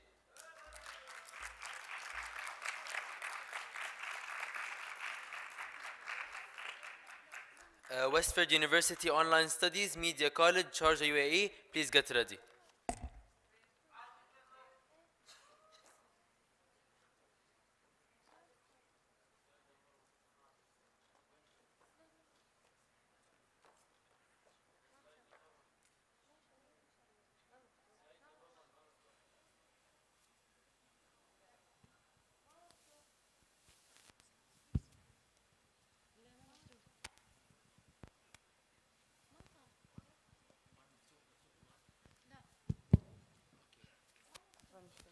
لا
مرحبا، كيف يمكنني مساعدتكن اليوم؟ نود طلب سمك الكنعد لو سمحت. أعتذر، ولكن سمك الكنعد محظور صيده في هذه الفترة. محظور؟ لماذا؟ هناك قوانين لحماية البيئة البحرية. الكنعد يتعرض للصيد الجائر، ولذا تم فرض حظر مؤقت للسماح بإعادة تجديد مخزون هذا النوع من الأسماك. هذا غير متوقع. كنت أتطلع حقا لتناول الكنعد اليوم، لكن يبدو أن الوضع البيئي بات حرجا. لم أكن أعلم أن الكنعد بات مهددا بهذه الطريقة. الحقيقة أن هذا الموضوع يطرح علينا مسؤولية كبيرة، فالهيئة الإقليمية لمصائد الأسماك تقوم بجهود جبارة في مجال الحفاظ على البيئة البحرية. حقا؟ ما الذي فعلته الهيئة الإقليمية لمصائد الأسماك؟ تقوم الهيئة بجمع البيانات العلمية حول أنواع الأسماك والمخزون السمكي وتحديد أنواع الأسماك المهددة بالانقراض. يبدو أن هذه الجهود تؤتي ثمارها. هذا صحيح. من المهم أن نتعلم من هذه التجارب الناجحة. إذ كنا نريد حقا حماية مواردنا البحرية، علينا التفكير في حلول مستدامة واتباع الخطوات الصحيحة. أعتقد أن دورنا كأفراد لا يقل أهمية عن دور الحكومات. إذ بدأنا بتغيير سلوكياتنا اليومية سنكون جزءا من الحل وليس المشكلة. هذا هو التحدي الحقيقي. علينا أن نكون على وعي دائم بأهمية البيئة، وأن نساهم بكل ما نستطيع للحفاظ عليها. إذن لنختار طبقا آخر اليوم، ومع ذلك نشعر بالرضا لأننا نساهم بشكل غير مباشر في الحفاظ على البيئة. تخيلوا معي عالما بلا أسماك، تلك الكائنات التي تجوب أعماق المحيطات، تصنع حياة كاملة تحت السطح الأزرق، وتلعب دورا حيويا في الحفاظ على توازن بيئتنا البحرية. بدونها سنشهد انهيارا في النظام البيئي وعويضة، وتترك خلفها صحراء زرقاء خاوية. لكن ما لا يمكننا أن ندركه حقا هو أن فقدان هذه الأسماك ليس مجرد فقدان لنوع من الكائنات بحسب، بل هو بداية لانهيار كامل للنظام البيئي البحري. كل سمكة تصطاد بطريقة جائرة تأخذ معها جزءاً من قدرة المحيطات على البقاء، وتأخذ معها أمننا الغذائي ومستقبلنا. هل سندع هذه الجريمة تستمر؟ أحسنتم. هل سندع هذه الجريمة تستمر؟ هل سنظل بصمت بينما تتراجع المحيطات أمام أعيننا؟ الصيد الجائر ليس مجرد مشكلة بيئية، إنه تهديد مباشر لحياتنا وحياة الأجيال القادمة. الآن وأكثر من أي وقت مضى حان الوقت لنقف ونقول بصوت واحد: كفى. ألا يوجد حل؟ ألم تسمعي بحل المصيدة المدعمة بالذكاء الاصطناعي؟ مصيدة مدعمة بالذكاء الاصطناعي؟ نعم، المصيدة المدعمة بالذكاء الاصطناعي هي تقنية متقدمة تهدف إلى تحسين استدامة الصيد البحري وتقليل الأضرار البيئية الناتجة عن الصيد الجائر والصيد العشوائي للكائنات غير المستهدفة، وهي عبارة عن دمج أجهزة استشعار وتقنيات الذكاء الاصطناعي لتحسين استدامة الصيد البحري وتقليل الأضرار البيئية الناتجة وزيادة انتقائيتها. هذا توجه تقني بيئي مستدام، لكن لقد قمتم بعمل بحث متكامل ولا شك أن لديكم أسباباً قوية، أليس كذلك؟ هذا صحيح بلا شك، فهناك الكثير من الأسباب التي كانت محور الدراسة لهذا المشروع. أهمها الصيد العشوائي، وهو الصيد الغير مخطط، حيث أنه يحدث في أي وقت وأي مكان دون الخضوع لأي قواعد أو قوانين محددة. الصيد الجائر، وهو الإفراط في الصيد، مما يؤدي إلى تقليل أعداد أنواع الأسماك والكائنات البحرية الأخرى، وهذا بدوره يخل بالنظام البيئي ككل ويؤثر على سبل العيش لها. كذلك فقدان المواطن البحرية، أو بمعنى آخر فهو فقدان للمواطن الطبيعية، وهذا يحدث نتيجة الأنشطة البشرية التي تكون من صنع البشر مثل البناء والتلوث وغيرها الكثير التي تتم بشكل غير مسؤول. حسناً، قمتم بعمل بحث متكامل ولا شك أن قمتم أيضاً بعمل استبيان، أليس كذلك؟ في إطار سعينا المستمر حول تحسين وتطوير عمل المصيدة الذكية، قمنا بعمل استبيان متكامل يستهدف آراء ورؤى الناس حوله، ومن هنا نستعرض أهم ما جاء به هذا الاستبيان، مسلطين الضوء على الجوانب المختلفة من المشروع ومحددين المجالات التي يمكن العمل على تحسينها في ضوء النتائج التي توصلنا إليها. هذا إذا دل على شيء دل على الجهود التي بذلتموها لتحقيق الأهداف المرجوة. بحثكم أثار لدي الكثير من الفضول وجعلني أهتم أكثر قراءة حول المحيطات، لكن لا أعتقد أن البحث سيكون متكامل دون وجود توصيات، فهل هناك ما توصون به؟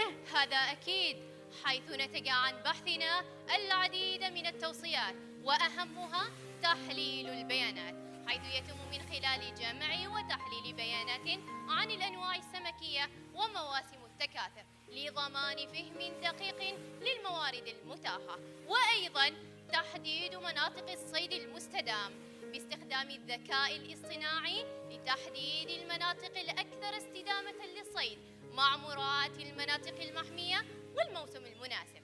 أخيراً التوعية والتدريب بتنظيم ورش عمل للمجتمعات المحلية لتعريفهم بأهمية الثروة السمكية واستدامتها وتدريبهم على التقنيات الحديثة. هل تعي بحجم المشكلة الآن؟ وما الذي تودين قوله؟ وما هو دورك؟ بيئتكم البحرية بحاجة إلى الاهتمام، فلا تفرطوا فيها، هي ثروة بحاجة إلى اهتمامنا ورعايتنا، فليبق فينا مدادا طاهرا أبدا لكي يظل به الإنسان يحتفل. فهل يدرك الإنسان أن البحر فهل يدرك الإنسان أن البحر وحده أن البحر واحد فينا ولو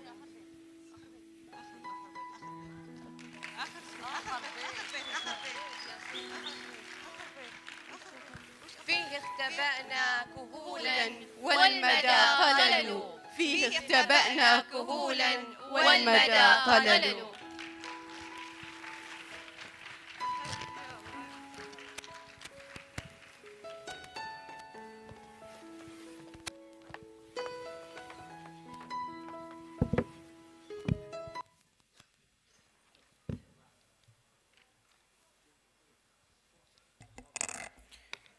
Thank you to our 10th presenting team. Westford University Online Studies, Media College, Sharjah, UAE. Please join us on stage.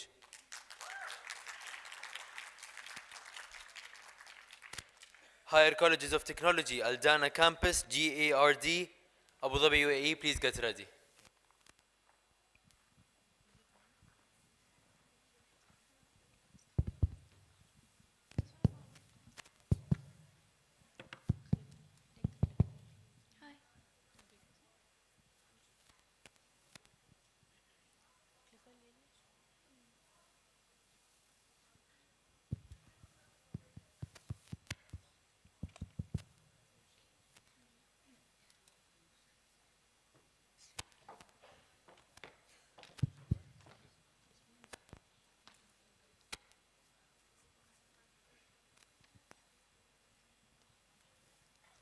عن 50% من الأكسجين الذي نتنفسه، وتمتص 90% من الحرارة الزائدة الناتجة عن الاحتباس الحراري.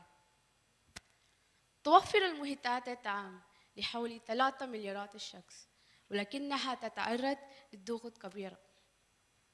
من أكبر التهديدات التي تواجه محيطاتنا الزيادة بالميكروبلاستيك، جسيمات صغيرة غالباً غير مرئية تؤثر بشكل كبير على الحياة البحرية وفي نهاية المطاف على صحتنا. المحيط يغرق في البلاستيك والميكروبلاستيك أساس المشكلة. كل عام يخرج ما بين 8 إلى 10 ملايين طن مطري من البلاستيك إلى المحيطات. مع مرور الوقت يتحلل هذا البلاستيك إلى جسيمات صغيرة، الميكروبلاستيك، التي نجدها الآن في أعمق مناطق المحيطات وحتى في الطعام الذي نأكلها. أكثر من 700 نوع بحري من الأوالق إلى الحيتان تأثرت، حيث يتناولون الميكروبلاستيك الذي يسمم أنسمتهم. هذا التلوث لا يبقى للمحيطات فقط، بل يصعد إلى سلسلة الغذائية ويصل إلى أطباقنا، مسبباً مخاطر صحية طويلة الأمد على الإنسان. تشكل النفايات البحرية تهديداً خطيراً للحياة البحرية، حيث غالباً ما تخلد الحيوانات والطعام والبلاستيك. السلاحف على سبيل المثال عرضة بشكل خاص للأكياس البلاستيكية التي تشبه قناديل البحر، وهي جزء من نظامها الغذائي. يمكن أن يسوء جهازها الهضمي، مما يسبب سوء تغذية أو حتى الموت. علاوة على ذلك، تقوم الشباك المهملة وحلقات البلاستيك بتقييد حركة الحيوانات البحرية، مما يتركها عاجزة ومعرضة للإصابة. لمواجهة المد المتزايد من النفايات التي تهدد محيطاتنا وكائناتها، قمنا بتطوير حل مبتكر يمكنه تغيير مصير النظم البيئية البحرية. لحل هالمشكل نقدم أوكتوكلين، جهاز متقدم يعتمد على الذكاء الاصطناعي وصديق للبيئة. تم تصميم أوكتوكلين ليكون فعال ودقيق ومستدام وقادر على الوصول إلى مناطق الصعبة دون التسبب في أضرار. تمثيل جسم أوكتوكلين من مواد مقاومة للتآكل، مما يضمن تحمل الظروف البحرية القاسية وقدرته على التحرك بسهولة. يستخدم أوكتوكلين أزرية مرنة مزودة بماصات تمكنه من التقاط النفايات، سواء الكبيرة مثل شباك الصيد أو صغيرة مثل مايكروبلاستيك. يستخدم أوكتوكلين تقنيات متقدمة يعتمد على الذكاء الاصطناعي وأجهزة استشعار للكشف عن النفايات وتجنب للحياة البحرية. يوفر سونار وليدار قدرات استشعار وتحديد العوائق في وقت الحقيقي، مما يسمح له بالتنكر ذاتية. يتحرك أوكتوكلين بوساطة دفيمي ويعتمد على ويعتمد على الطاقة الشمسية الشمسية يجمع أوكتوكلين النفايات في حجرة قابلة للإزالة ويعود إلى قاعدة الشحن للتفريغ والصيانة. أوكتوكلين مسمم لا يكون فعالا في جمعه النافية للمستمر. نظام التخزين المخصص لأوكتوكلين يسمح بالتجميع كميات كبيرة من النفايات بأمان. أزرع أوكتوكلين المزود بمسد القاوية تعمل كالمكنسة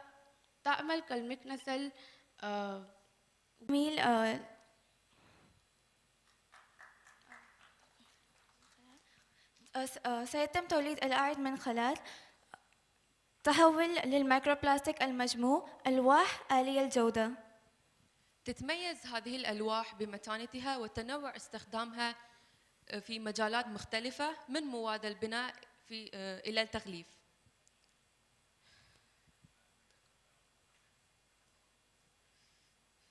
بهالطريقة مو بس هنولد دخل، بل هنعيد تعريف النفايات البحرية كمورد قيم لمستقبل أنظف وأخضر. أوكتوكلين ليس مجرد حل، بل مبادرة تسهم في تحقيق 7 أهداف أساسية من أهداف التنمية المبادرة. يساهم أوكتوكلين في التوفير مياه نظيفة ويخلق مجتمعات أكثر استدامة ويدعم استهلاكه وإنتاجه مسؤولين. يعزز أوكتوكلين الحمايات الحياة البحرية والتناول البيولوجي واليابسة ويخفف من أثر من خلال بناء الشركات قوية يسهم أوكتوكلين في مستقبل مستدام، مؤكدا أن رؤية واحدة قد تحدث تغييرا واسع النطاق. رغم الانتشار الواسع للميكروبلاستيك ما زالت هناك فرصة للتغيير. الجهود المبذولة لتنظيف المحيطات كمنع استخدام البلاستيك أحادي استخدام والترويج للبدائل القابلة للتحلل خطوات مهمة. المحيطات دعمت الحياة لمليارات السنين، حان الوقت لرد الجميل من خلال القضاء على تحديد الميكروبلاستيك وحماية مستقبلنا. شكرا لكم على اهتمامكم وعلى هذه الفرصة.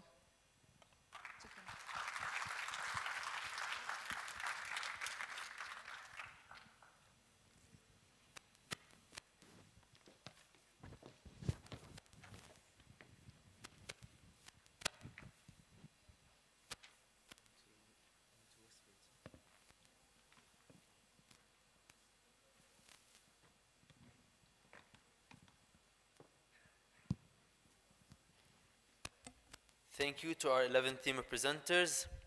Higher Colleges of Technology, Aldana Campus, GARD, Abu Dhabi, UAE. Please join us. Think of your favorite childhood toy.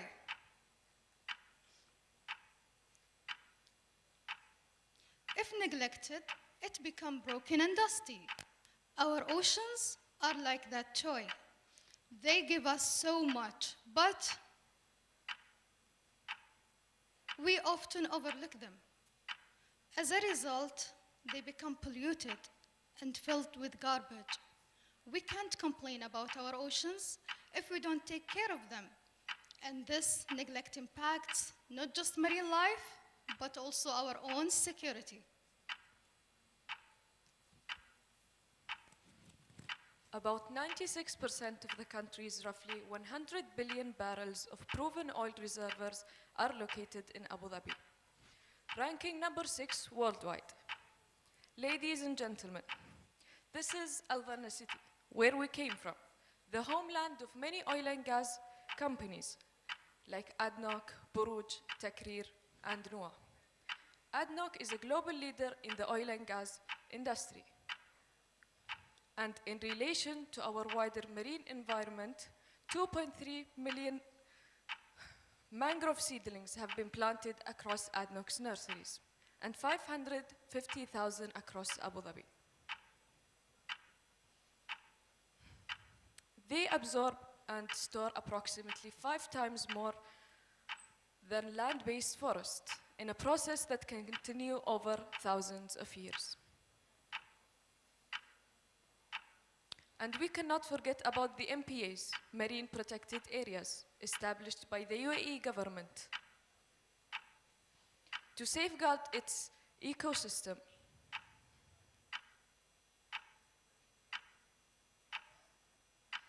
The increased concentration of chemicals such as phosphorus and nitrogen in the coastal ocean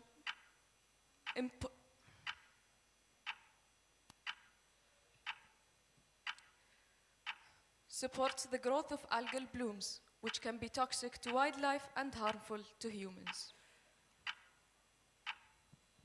So why do we say this?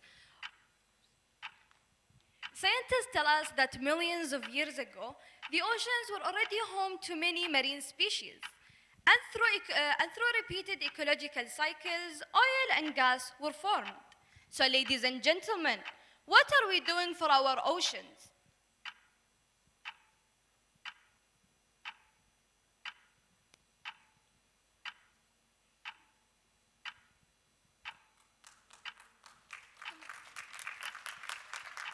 To address environmental challenges, companies in Adhanna should adopt gas management strategies, including capturing and treating gases like H2S, SO2, and VOx. Techniques such as biofiltration using sulfur oxidizing bacteria to convert H2S chemical scrubbing for neutralizing harmful gases. But why we care about the harmful gases? If the harmful gases increase, the acid rain will increase, and this will harm our oceans and marine life. So we have to capture it and treat it to ensure healthier food and savior ecosystem. Do you hear that ticking sound? That's the climate clock, reminding us that our time to act is running out. We only have around 4 years to make change, to make crucial change, or we will face irreversible damage, like melting ice sheets, change in weathers, raising sea levels, which could impact billions of lives. But there is hope, and mangroves is part of the solution. Mangroves act as powerful as rainforest, 4 times more powerful.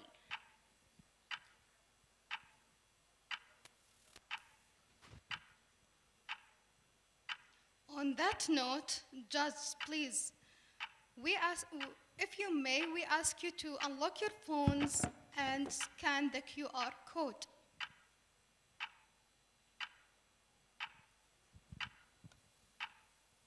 Just showing you how it is easy to contribute to the oceans and our climate.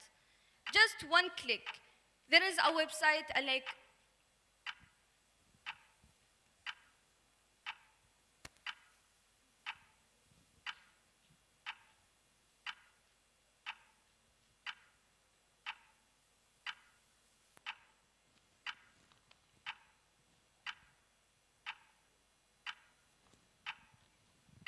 just showing you, with the comfort of your own homes, you can find a big solution. One contribution, $1, $2 can impact billions of lives, can save planets.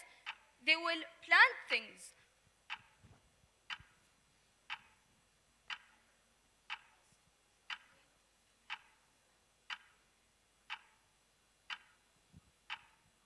Let's work together to reduce pollution, support environmental regulations, and choose sustainability. The ocean's cry is our wake-up call. Our oceans give us everything, but they need our help. Let's work together, reduce pollution, support regulation, and choose sustainability. Together, we can make a difference. Thank you.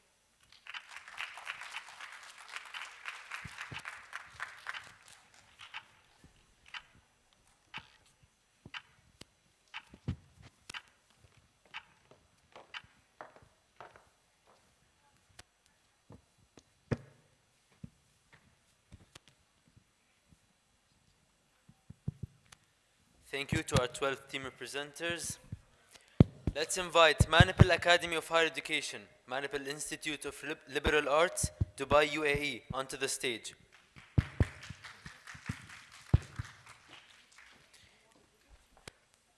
Higher Colleges of Technology, College of Engineering, Ras Al Khaimah, UAE, please get ready.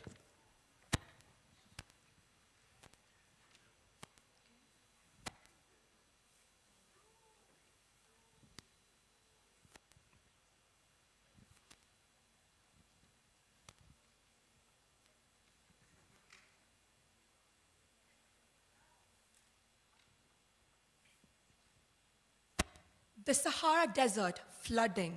Glaciers melting in Antarctica. Mount Fuji, snowless for the first time in 130 years. Burberry, still continuing to burn clothes even during record-breaking heat in Asia. And our response to the climate crisis is to arrive in personal vehicles, gather around tables, and critique the world's environmental sins. We like to sit in air-conditioned rooms far too spacious for their limited occupancy, sipping from single-use plastic bottles while discussing ocean conservation. And our speeches are crafted by AI tools like ChatGPT, Gemini, and Perplexity, tools that are actively harming our oceans. Despite it all, one truth remains. The ocean provides, and the ocean protects. Ladies and gentlemen, Manipal Academy of Higher Education presents The Benevolence of the Oceans, Comprehending Planetary Security. But who protects the ocean? When we gather around our tables, where are the voices of the indigenous and coastal communities? These communities have long safeguarded our ocean through sustainable practices like traditional fishing, coral restoration, and mangrove protection. Yet, as rising water levels and sinking lands force them into migration, we strip our ocean of its true guardians. This forced removal is an epistemic injustice, one that erases their wisdom, a wisdom corporate greed so recklessly disregards. As their lands and waters are taken away from them, indigenous people face displacement, alienation, and identity loss. Added to this, they also bear the mental toll of eco-anxiety and post-traumatic stress disorder. Those who contribute the least to our ocean crisis, in the end, suffer its greatest losses. But the ocean will provide, the ocean will protect. Indigenous managed marine areas enhance biodiversity and curb overfishing. By restoring these ancient partnerships between indigenous people and the ocean, we safeguard not only the waters, but also human culture, shared identity, and the natural resilience of our planet. The UAE, with its deep maritime heritage, understands the importance of giving back to the ocean. Once gifted with pearls, its people dove in harmony with the sea. Today, through initiatives like Rebound Plastic Exchange and joining the Global Ocean Alliance, the UAE works to improve the livelihoods of coastal communities. Ocean degradation is not just an environmental crisis, but also a feminist issue. Due to the consequence of forced displacement, women are the brunt of this injustice. Just as the ocean provides and protects, women return this kindness by leading sustainable practices, like Emirati women who actively restores marine habitat to support biodiversity. Your Amazon packages are killing the whales. Every year, around 10,000 shipping containers fall into the ocean. Sometimes these ships break open, spilling everything from sneakers to rubber ducks. And beneath the waves, everyday shipping operations quietly leak 1 million tons of oil every year, giving the marine life an unwelcome bath. These ships also collide with whales, killing over 20,000 of these creatures each year, turning them into tragic roadkill. Yet the ocean provides, the ocean protects. It employs microbes, bacteria, and fungi to break down pollutants and turn waste into nutrients. It also offers sustainable transport alternatives like wind-assisted propulsion and sail-based vessels, thereby paving the way for greener maritime transit. Humanity's hunger for seafood has turned the ocean into a graveyard. By 2018, global seafood consumption rose to 20.5 kilograms per person.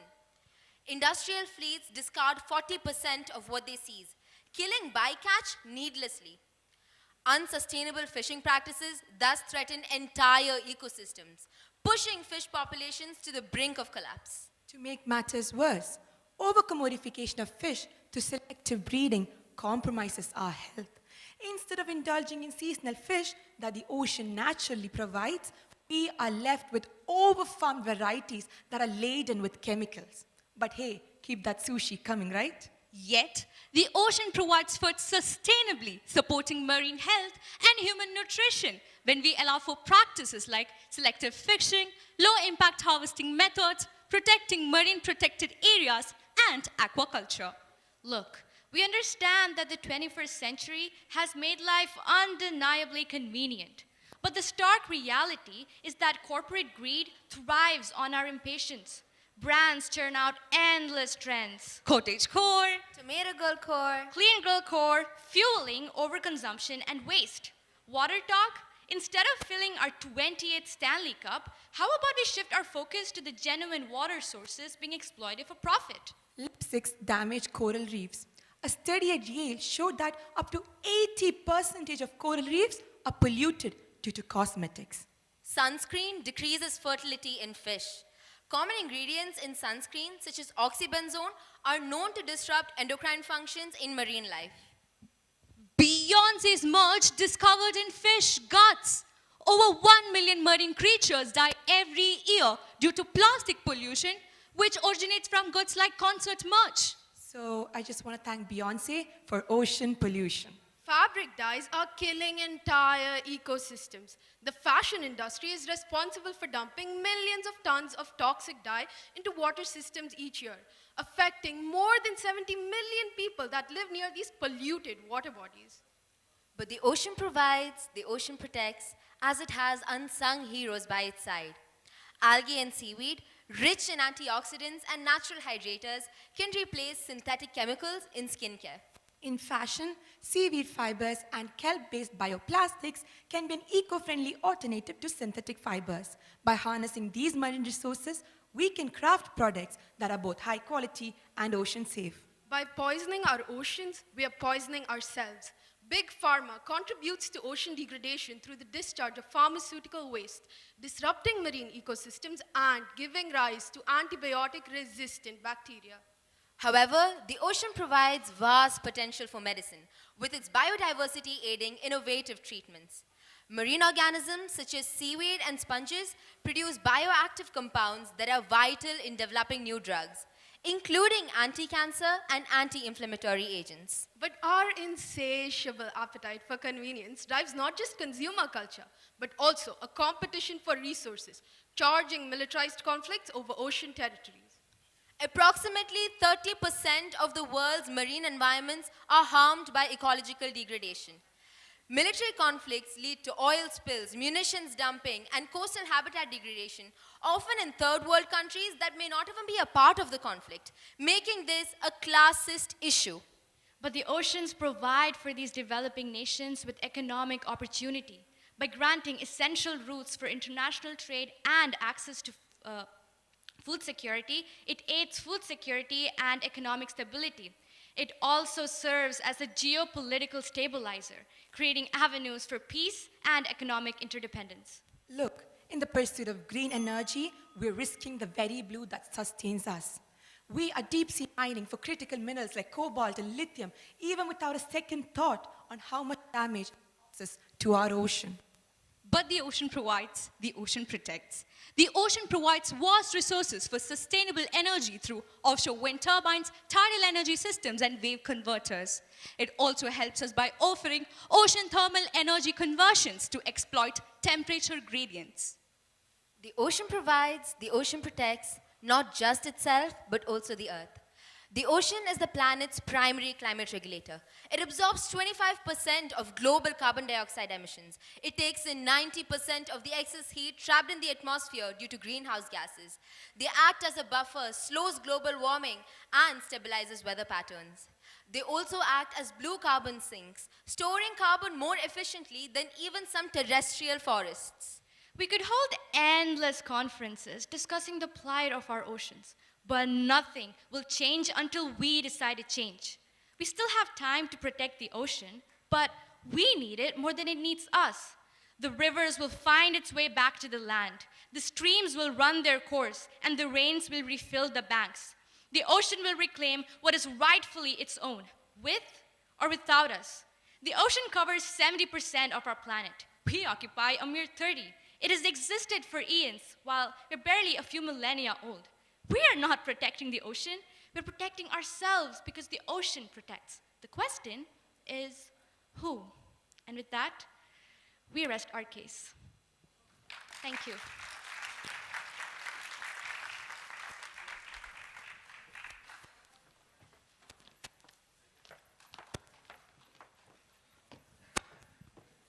Thank you for the 13th team of presenters for this informative presentation. Higher Colleges of Technology, College of Engineering, Ras Al Khaimah UAE, please join us on stage. Higher Colleges of Technology, College of Business, Sharjah UAE, please get ready.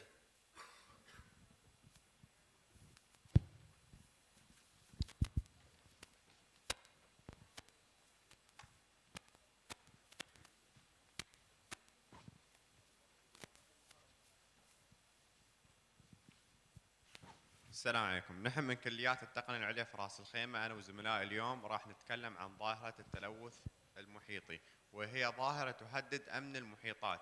واليوم نحن جايين نقدم حل حقيقي لهاي الظاهرة، حيث أن اليوم لازم ننوه أن المحيطات تشكل أكثر من 70% من كوكب الأرض.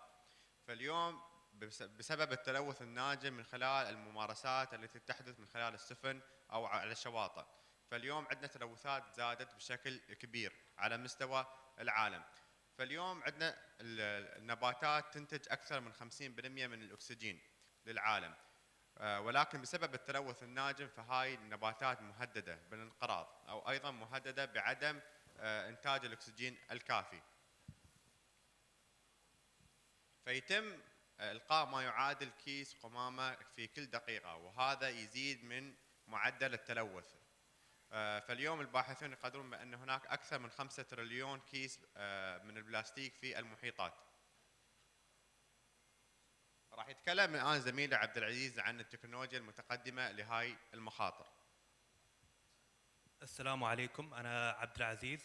اليوم أنا سأقدم الحلول المبتكرة عندنا، وبداية استخدام الأقمار الصناعية وتكنولوجيا ال AI، حيث تقوم بترصد السفن من أرض إلى أرض معينة في البحار، وتراقب عمليات الصيد للتأكد من عدم مخالفة أي من القوانين أو أي من مخالفة المسارات المعتمدة. وأيضا عندنا سلسلة الكتل أو البلوك تشين، حيث أنها تعزز شفافية الحركة بين السفن وتقوم في المراقبة. كما تظهر الرسمة هنا أن الأقمار الصناعية تراقب السفن، تذهب إلى الأنظمة ثم إلى المراكز، حيث إذا كانت هناك أي مشكلة تقوم بإرسال مساندات فوراً. وأيضاً عندنا ابتكارات الأحياء المائية، حيث أنها ممارسة مستدامة وتكون في مكان مغلق لتربية الكائنات البحرية من أي أخطار، من أي مشاكل أو أي وهناك أيضاً في أنها تحاكي النظم البيئية لعدم الإضرار بأي من هذه الأسماك. والآن سوف يكمل زميلي أحمد الحبسي. السلام عليكم ورحمة الله وبركاته. معكم الطالب أحمد الحبسي من كليات التقنية العليا. اليوم نحن بنكمل ما تكلم صديقنا عبد العزيز عن هذه الحلول، وبيكون عندنا حل الأشجار، بتكون عندنا حل الشعاب المرجانية، الشعاب المرجانية الاصطناعية، لأن الشعاب المرجانية الطبيعية الحين تواجه مشاكل عدة، منها التلوث البيئي إلى آخره. فالحين استوى الوضع مهدد بهاي الأشياء، وبتكون عندنا صنعوا بعد الشعاب المرجانية الاصطناعية لتقوم بعملها الرئيسي، مثل ان هي شو هي الشعاب المرجانية الاصطناعية؟ هياكل من صنع الإنسان، مثل هياكل الخرسانية والهياكل البلاستيكية كذلك حطام السفن. وعندنا ايضا الشعب، بتكون عندنا بعد الاعشاب البحريه مثل اعشاب المنغروف نفس ما تعرفونها. الاشجار المنغروف لازم نحافظ عليها لان هي الموطن الرئيسي للكائنات الموجوده في اعماق البحار. فالاشجار الان تكون مهدده بالانقراض، فالدوله عندنا ما قصروا مسوين محميات الاشجار في جميع انحاء الدوله، في ابو ظبي وفي الشارجه وفي راس خيمه، في محميات كثيره يعني يحافظون على هذه الثوره اللي موجوده. والان نرجع مع صديقنا عبد العزيز. والآن هذا هو حلنا المبتكر، حيث أنه تطبيق يساعدنا على كشف مواقع النفايات.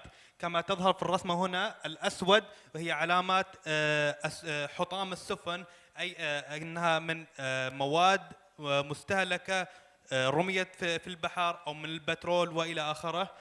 والأخضر هو ممارسات تنظيف السحول والبحار والشواطئ، حيث أنها تظهر لنا إذا كان هل يجب التطوع في الموقع أو لا.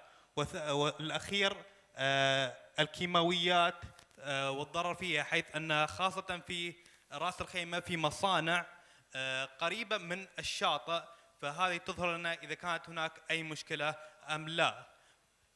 والآن سوف نذهب إلى زميلي خالد الزعابي إلى تأثيرات الحلول. السلام عليكم. ممكن البعض أو الأكثر ما بيعرف مدى تأثير هذه الحلول أو مدى فوائدها. ممكن البعض يستسهلها، ممكن البعض ما يبدي لها أهمية.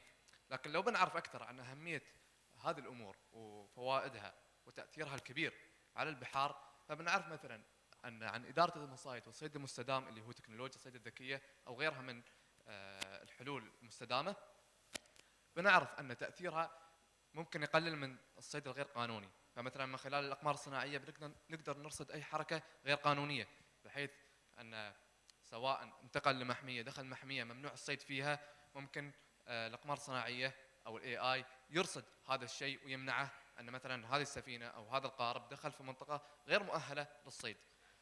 فمن هذا الشيء بنعزز الأمن الغذائي وبنعزز أيضا استدامة موارد الصيد. ومن فوائدها أيضا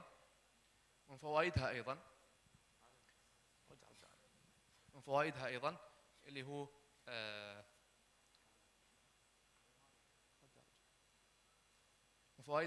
هو دعم المجتمعات المحلية، بحيث إذا وضعنا حل للصيد الغير قانوني، طبعا الأسماك ما بتقل أو ما بتنقرض، بعض الأنواع ممكن بعض الفصائل معرضة للانقراض. فالصيد الغير قانوني إذا رصدناه ومنعناه بيكون فيه توفر في الأسماك، فهذا الشيء يجمع المجتمعات المحلية من حيث البيع والشراء.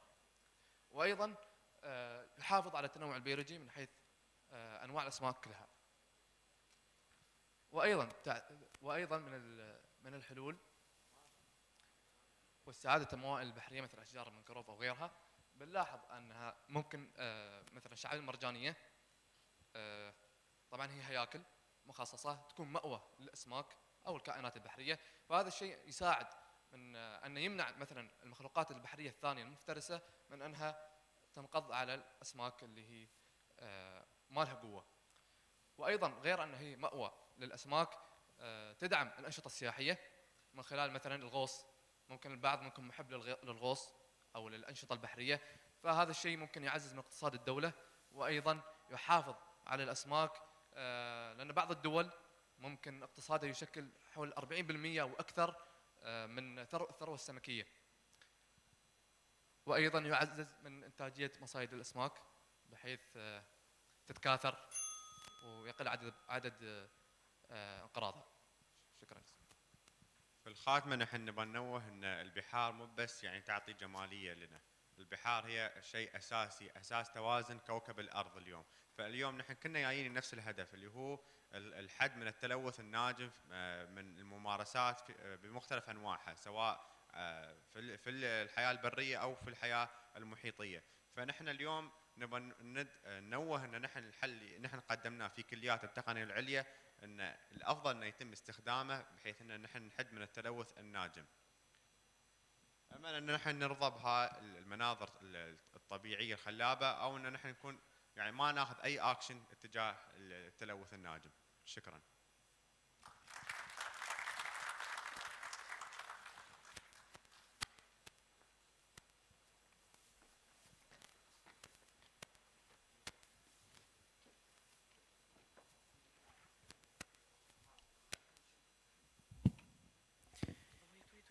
Thank you to the 14th set of presenters.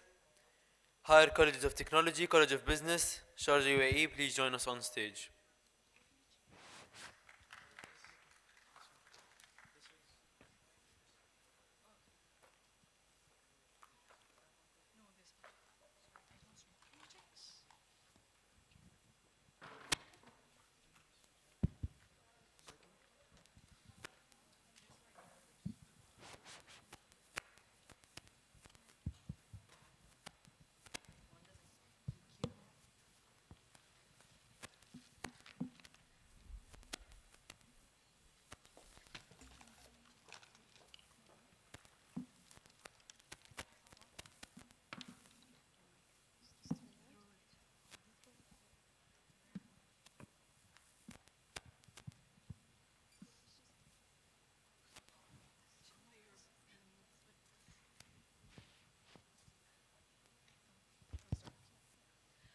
Close your eyes for a moment and imagine that you're a traveler from 50 years from now.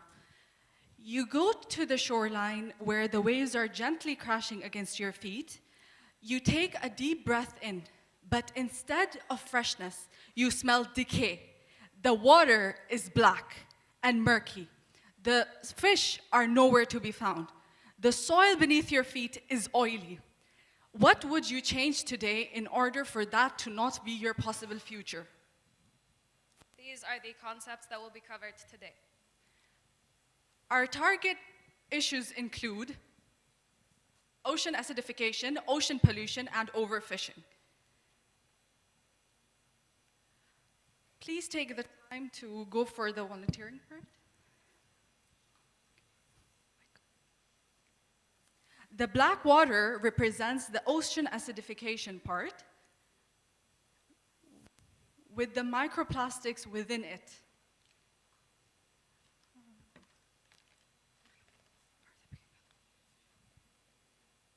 The fish, the taking out of the fish is signifying the overfishing part of it, whereas they want to be saved.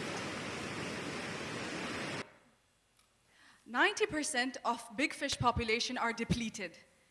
8 million metric tons of ocean plastic is found out annually. 47 to 80% of fish stocks are overfished. These are not just statistics, they are a warning. Our oceans are vital to our survival. We know that. But do you know billions of people from developing countries rely as their source of protein? They are their lifeline. And this lifeline is fraying and fast. As the fish population plummeting, we are facing an alarming aspect of food shortage and malnutrition. This is not just a future problem. It's happening now. The marine balance is being thrown into chaos, and the domino effect is terrifying. Not only our food supply is in jeopardy, but we are tarnishing the ocean beauty, and at the same time, increasing the geopolitical tension between nations. The ocean depletion does not just strip away natural beauty, it also erodes the financial stability of those who depend on it. And that is the sad reality of many coastal communities today. Practices such as overfishing and mangrove deforestation are exhausting the fish stocks at a very alarming rate. So this is not just an environmental issue anymore, it is a human crisis. Fishermen are losing their jobs, seafood business are going bankrupt, and the entire supply chain is crumbling. And the issue is not just going to stop in the fish community, but it will also take down tourism.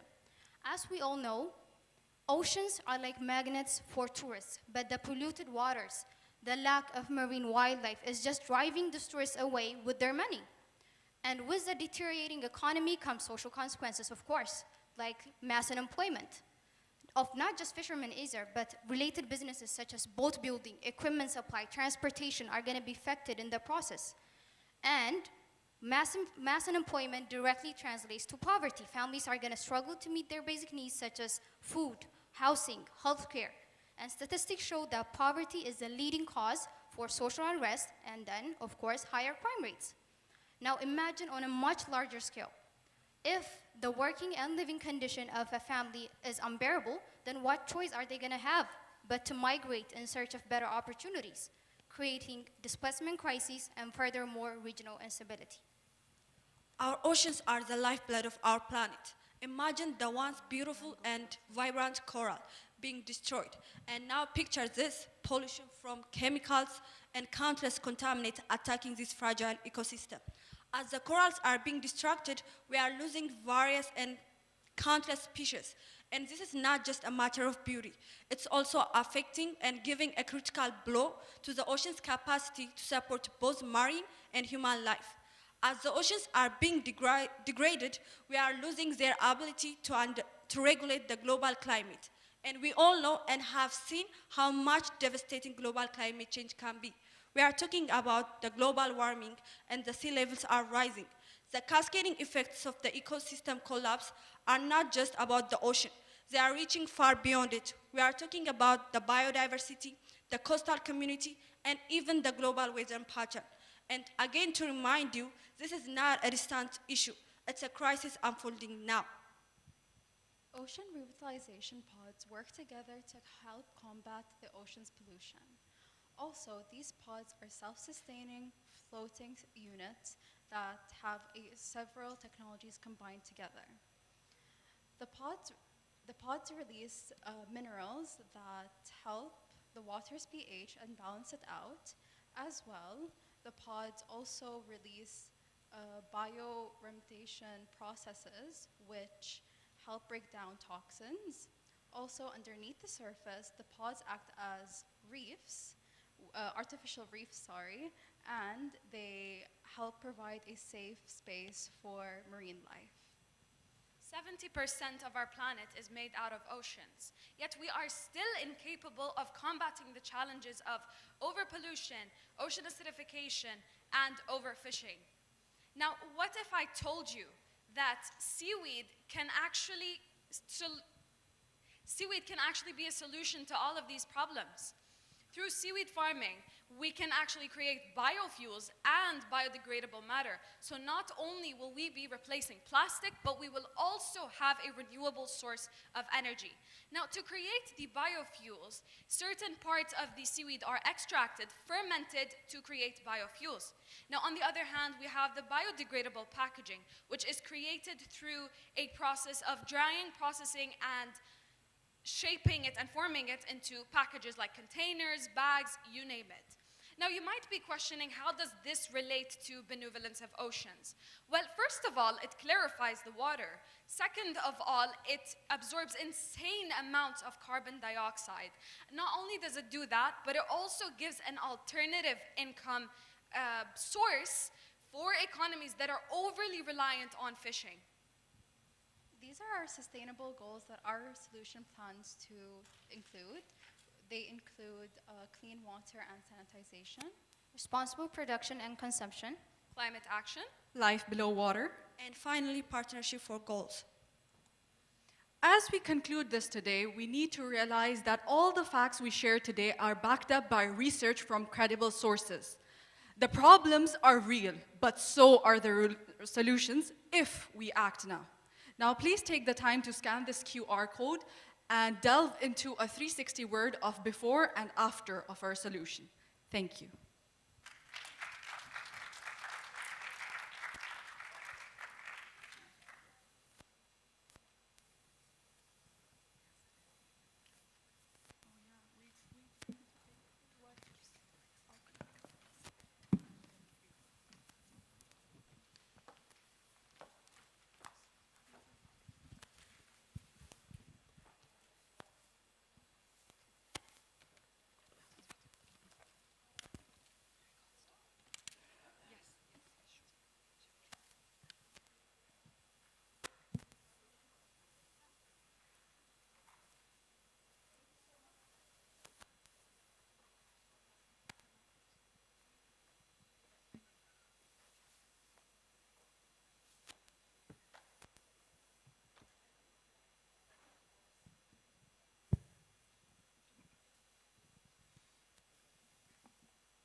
Thank you to our 15th team of presenters. Let's welcome Westford University College of Psychology, Sharjah UAE onto the stage.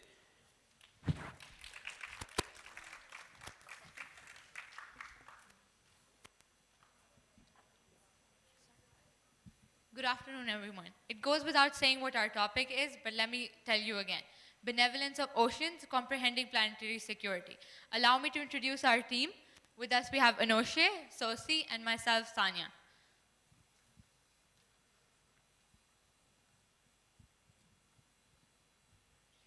Oceans sustain a vast area of marine species, positively influence the health of territorial animals, and offer benefits to humans. They produce half of the Earth's oxygen, regulating global temperature and weather patterns. Given their essential role, conservation of ocean is crucial to our well-being and environmental stability. Why oceans matter? More than 3 billion people rely on the food that comes from the ocean. They absorb 25% of the carbon dioxide when human release into the air when burning fossil fuels like coal and oil. They take 90% of extra heat caused by greenhouse gases, which slows down how fast the planet is warming. Oceans are essential for global trade and transportation, facilitating the movement of goods and bolstering sectors such as food, tourism, and fishing. Fish serves a vital role in most of the countries worldwide, while marine species contribute in modern medicine. Additionally, oceans offer a diverse recreational opportunities for travelers to experience activities such as sailing, surfing, and snorkeling. Speaking about the relationship between oceans and humans, it is one of great importance and it is deeply interconnected because the ocean serves as a home to billions and millions of plants, animals, and other living organisms. The ocean serves as a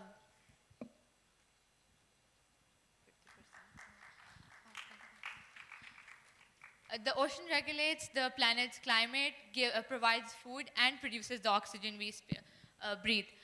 Yet, it is human activities like pollution, overfishing, and climate change that is harming our marine ecosystems. In order to preserve this, we have to take a lot of steps to make it better. Then only is our survival necessary. Coral reefs are made up of tiny animals called polyps. These polyps build hard shells around themselves using a material called calcium carbonate, which is basically a natural rock. These polyps grow very slowly in one place and vary into different size, shapes, and colors. And these reefs turn into home, shelter, and feeding areas for most of the creatures in the ocean. We often think of the oceans as vast, mysterious, and full of life, but their history is equally fascinating. In ancient times, the water was much cleaner, allowing the sunlight to penetrate deeper into the oceans. You know what this meant? It meant photosynthesis for those tiny organisms that form the base of the marine food chain.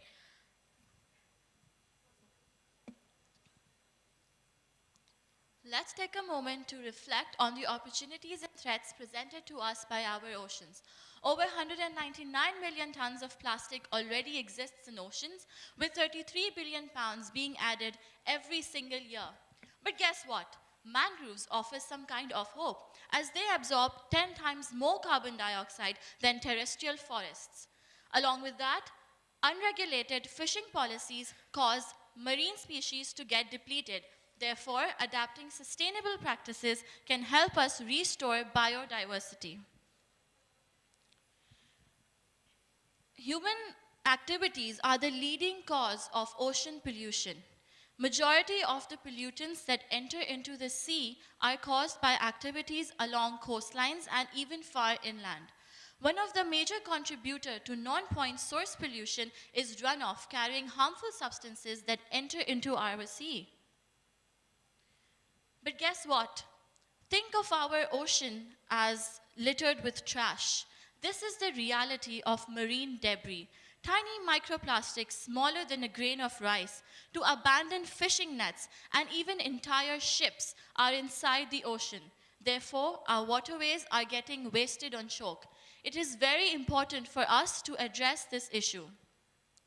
Our oceans face multiple threats, whether it be human pollution or even large ships. The noise pollution affects the communication between all marine animals, such as dolphins and whales. As you can see over here, marine animals, more than 100 million marine animals lose their lives due to plastic pollution. This is such a heartbreaking reality. But we can focus on our solutions that are associated with the UN goals to achieve a more cleaner and a better planet. Opting for mangrove reforestation focuses on SDG 13, which means climate action, SDG 14, life below water, and SDG 15, life on land. Thus, we can boost the biodiversity and absorb more carbon. Along with that, opting for sustainable fishing practices means we work with SDG 6 and along with that SDG 14. To opt for more better regulated policies, it targets SDG 12, responsible consumption, therefore opting for more better marine habitats. Consequences of polluted ocean. Marine life faces severe threats of pollution, like oil spills and debris, which leads to lasting damage. Excessive debris in the ocean leads to oxygen depletion. As oxygen is used for breakdown of waste, so as the oxygen level decreases, it affects and harms the species in the ocean, like dolphins, whales, and penguins, and this leads to death or other detrimental effects. Human health is at risk as toxins from the ocean polluted accumulate in the fish and other seafood, so eventually it is entering the human's food chain, and this leads to insidious long-term serious health issues such as cancer or birth defects. Therefore, the way to preserve our ocean is to opt more mangrove trees, opt for sustainable practices, and responsible consumption. This way, we can achieve the UN goals more effectively. Now, in order to work towards a better planet, some solutions that our group has suggested. First one, AI-driven sensors. Now, we would deploy these AI-driven power sensors in the oceans to monitor marine life. Next, using blockchain technology to create a decentralized, transparent system for tracking the entire seafood supply chain. Lastly, we would suggest the use of robotics to aid coral reef restoration. Now, as we move towards the end of our presentation, I'm excited to share the Blue Carbon Community Initiative. This campaign talks about preserving and restoring essential marine ecosystems. There are 3 key solutions to our campaign. First one, mangrove reforestation. Next, sustainable fishing and regulated practices are encouraged, as this will avoid the depletion of our marine life. Lastly, measures like recycling and educating.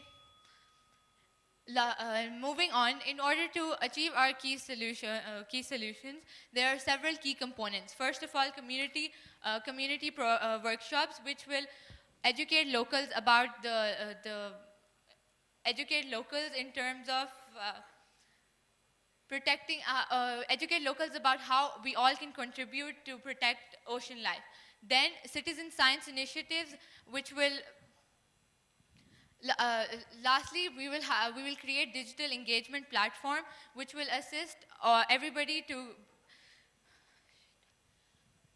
Other than this, there are some innovative product ideas that we can partner with local communities in order to create products like biodegradable fishing gear, reef-safe sunscreen, plastic waste upcycling kits, and smart monitoring devices. All of this will reduce ocean pollution, improve water quality, and increase biodiversity. Moving on, in conclusion, our Blue Carbon Community Initiative is about restoration, preservation, and protecting ocean life. Thank you. Thank you.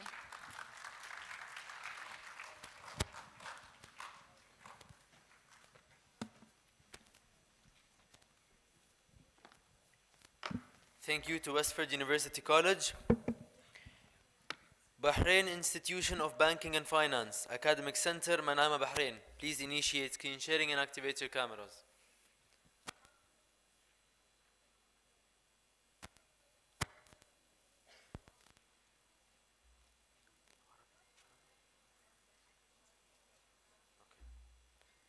Please initiate screen sharing and activate your cameras.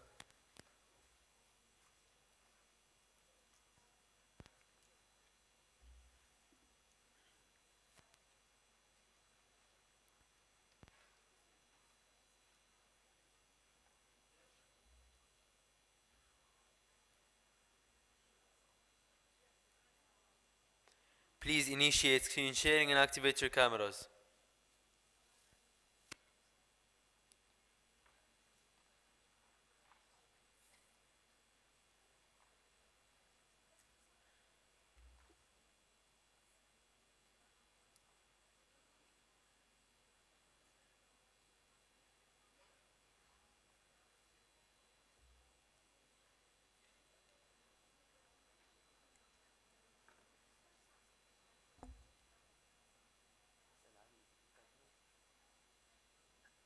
Ali, can you please open the camera?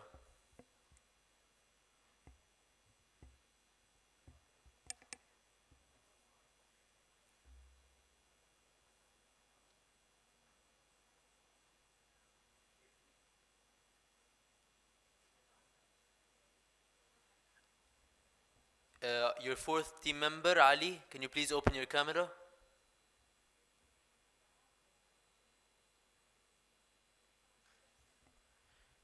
You can start. You can start when you're ready. Ali doesn't have camera on his PC, so others will start. Okay.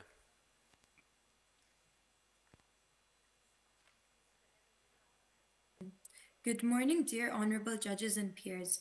What if I told you that the air we breathe and our climate rely on the oceans? Let's explore the amazing underwater world and how it keeps us alive. We are Bahrain Institute of Banking and Finance, and the presentation will be led by Rima, Angie, Noor, and Ali. Our topic will be saving the ocean, saving our future. First, let's discuss the importance of protecting our oceans, the challenges we face, and the collective efforts needed to protect our future. The life as Earth's life support system. Dear honorable judges and peers, today I would like to dive into the profound role of our oceans. Oceans are not merely bodies of water, but they are the root and foundation of life on Earth. The world's oceans are extraordinary realms that are yet to be explored by humans. Oceans have benefited our planet and its inhabitants throughout the existence of life as we know it. They have served as regulators of Earth's climate by absorbing the heat of our sun. They've influenced the weather with the water cycle, and oceans are the largest ecosystem in our planet, and it is home to many creatures. Our connection to the oceans goes far beyond just mere survival. It impacts each of us daily, even without knowing it. Moving on, oceans supply our waters for global security and help with our health. Beyond physical and practical, our oceans touch the essence of our souls. They create a sense of tranquility, and they are constant reminders of the beauty of life. It symbolizes mystery and life, which also inspires arts, literature, and music, which are elements that feed the soul. Yet, oceans face severe threats, primarily from the significant increase in pollution and human activities that have caused harm to them. Specifically, the ocean supports our lives by oxygen production, phytoplankton, regulating the climate, creating biodiversity in our world, and being the reason for the water cycle and a carbon absorber to help us live. Furthermore, unfortunately, the reality that our oceans have been a body of waste disposal. Even though the oceans have shown resilience, it does not mean it will last forever. As human activities continue to escalate and worsen, the ocean's strength will begin to weaken. However, with all of our health restoration efforts, such as coral reef rehabilitation, are possible leads to saving our oceans and stopping extinction. As students, we must aim to protect the ocean and Noise pollution also disrupts animal communication and migration patterns. Whales, dolphins, and other marine animals rely on sound to communicate, navigate, and find mates. Noise pollution interferes with these essential activities, leading to stress and disorientation. Biodiversity damages. biodiversity, damages habitats, and weakens the ocean's ability to absorb carbon. Overfishing disrupts the balance of the food chain and contributes to harmful algae blooms, further stressing the ocean. To maintain fish stocks and the sustainability of marine ecosystems, sustainable fishing practices need to be adapted. This includes good stock management, bans on illegal fishing, and the use of environmentally friendly fishing gear. Shipping and maritime. Shipping has gone up by threefold over the past 2 decades, passing through major whale habitats. This area of overlap has brought forth many threats. The main risk is collisions between whales and ships, which causes wounds to whales and in some severe cases even death. Secondly, as Rima just mentioned, noise pollution, which prevents sea creatures that utilize forms of sound to communicate and navigate their surroundings from doing that, and can even cause permanent hearing damage. According to the World Wildlife Fund's Shipping and Underwater Noise Report, there are about 10 hotspots around the world where ship noises are damaging the whale and dolphin populations, including some facing the risk of extinction. There are a number of possible solutions to this issue, starting off with seasonal speed reduction of less than 10 knots, which gives whales and sea creatures the chance to get to safety before they collide with ships, and implementing modern technologies to reduce noise emissions from ships. And finally, switching from conventionally fueled ships to completely electric ones, just like China did with the Jiangwan Beihei, its first electric cargo ship to set sail in Chinese domestic waters. These electric ships have huge potential. They avoid about 3,000 tons of carbon emissions every single year, which is equivalent to taking 2,000 cars off the road for a whole year. And they utilize swappable 50 megawatt hour batteries.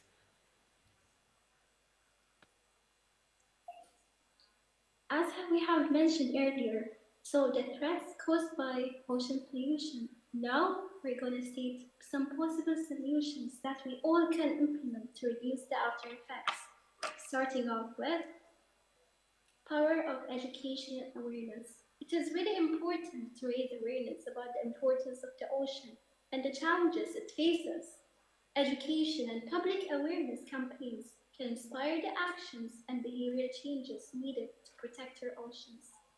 Next, possible solution is that for governments and countries to create marine protected areas, and it is to avoid overfishing. This is to restore fish population, safeguard vital habitats, and restore marine biodiversity.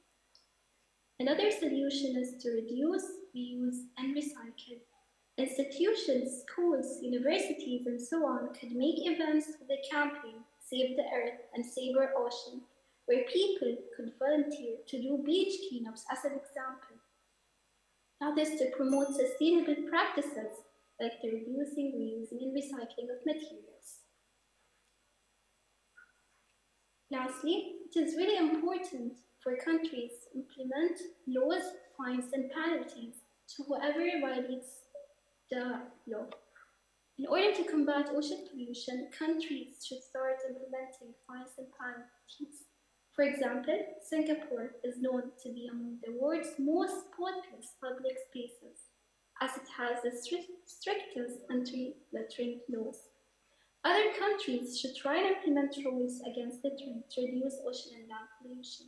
Finally, critical coastal habitat can be protected by putting laws in place that control coastal development and reduce habitat degradation caused by human activities, such as tourism and industrial development. Another way to strike a balance between environment preservation and human activity is through zoning laws and the promotion of low impact travel.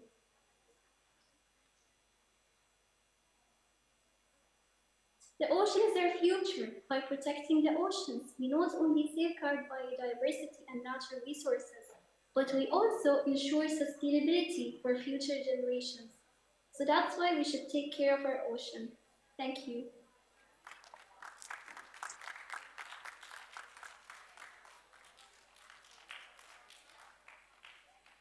Thank you to our 17 team of presenters. Let's welcome Abu Dhabi University College of Health Sciences, Abu Dhabi UAE, onto the stage.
Good morning.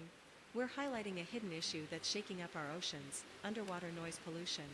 Human activities like shipping, marine construction, and seismic surveys are creating sound waves that travel faster and farther underwater than in air, causing serious disruption to marine life. The problem? These human-made noises overlap with the frequencies used by marine mammals, especially baleen and toothed whales, for communication and navigation. Scientists are urging action: quieter ships, restrictions on certain activities, and alternative sonar technologies. For animals that rely on sound to survive, reducing noise pollution could be life-saving. Underwater noise pollution may be out of sight, but it can't be out of mind. Let's work to keep our oceans a safe home for all its inhabitants. I am at a loss for what to do. You'd think that as the CEO, my job is easy, but there's so many things I have to consider. The oil and gas industry is constantly polluting the ocean. I've tried every solution at my disposal, but nothing seems to be working anymore. I'm not really sure what to do. It looks like I have a meeting with the startup. Apparently, they're graduates from a university. They seem promising, and I'm sure they'll bring me potential solutions to look at. Come in, please.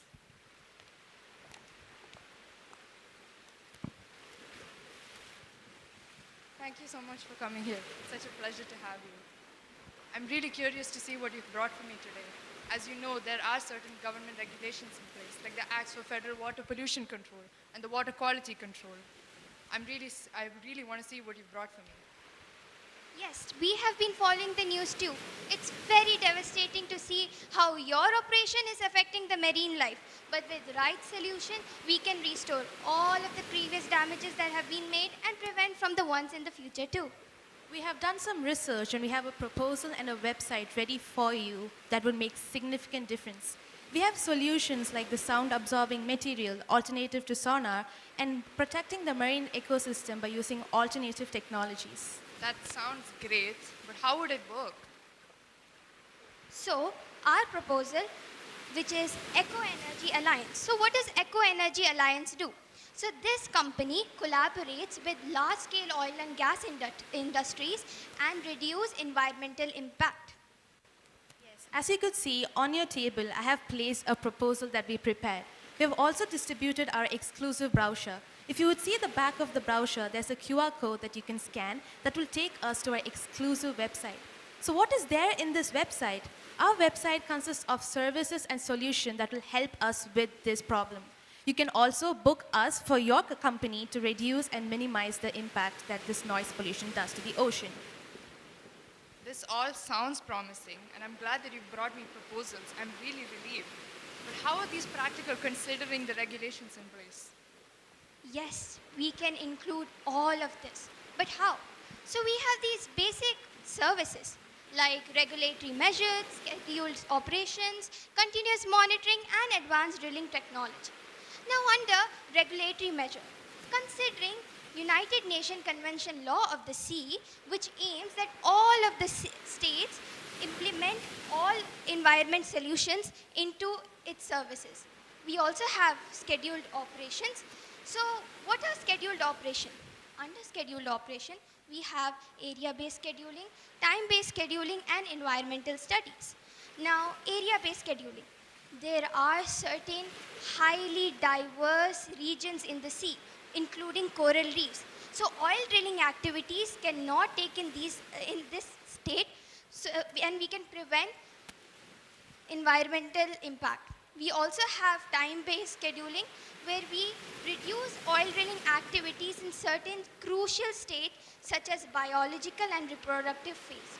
Environmental studies. Now there are certain species that are highly affected by noise pollution, including whales in the Salish Sea. Continuous monitoring. We can use innovative tools such as hydrophones. Now what does hydrophone do? Now these hydrophones will tally down the noise level in the ocean, and we can implement future strategies and know how much noise pollution is caused because of oil drilling. Advanced drilling technologies. We can use innovative tools, methods, and mechanics too. Now, if we consider a noise suppressor already pre-engineered oil drilling machine, so there won't be any noise pollution in the ocean. Lastly, I would like to introduce you to the main key concept of this proposal, that is the implementation of the buffer zone. What is the buffer zone? Buffer zone is a designated area that surrounds the sensitive marine ecosystem while limiting industrial activities or controlling the industrial activities. Okay, so buffer zone acts as a protective barrier to reduce environmental impact. In offshore drilling, we have seen how oil spills and habitat destructions have caused long-term consequences, not just in our environment, but in your business as well. But we believe that a well-planned buffer zone will help us to reduce all these risks while promoting a sustainable energy practice. So how do we implement this buffer zone? It can be initiated in just 6 easy steps. Firstly, sensitive marine habitat can be identified by using satellite images and mapping tools.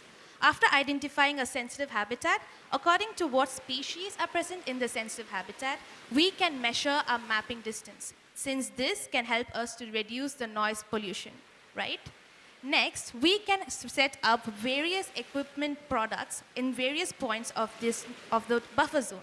And these points can give us a feedback about the noise level constantly, so we can ensure that we stay within our safety limit. Next, regulatory checks and operations could be established. High-level noise pollution operations like drilling and heavy machinery should be strictly restricted from the buffer zone, and regulatory checks should be constantly happening so that we can ensure that the buffer distance remains the same. Since, marine ecosystems are constantly changing. And finally, by using alternative technology, we can make sure that the buffer zone is respected and that the oil and gas industry adhere to this buffer zone. So if you could see here, this is what me and my partner Ramin think that a well-implemented buffer zone would look like in the future. So if you could see these images, we see that these white circles are the sensitive areas in the marine ecosystem. But the one thing that we all have to notice is that we could see that there are still industrial activities taking place. There are still works happening inside the buffer zone and outside the buffer zone as well. So through this, we can conclude that buffer zone is the perfect solution because we are able to find a solution for the marine ecosystem, as well as you are also benefited from your business. We understand that these solutions may bring significant changes to your operation, but we believe that they're totally worth it. And if you could help us out, we together can work towards a more sustainable future. This sounds great. I can't wait to collaborate with the two of you in the future. I'm sure this will bring promising solutions to my problems and help the ocean. We are committed to find solutions that work for everyone. With the right solution, it can have great environment impact on the environment as well as the community. I can't wait to work together with the two of you. You sound like really great innovators. I'm sure we'll look forward to a brighter future.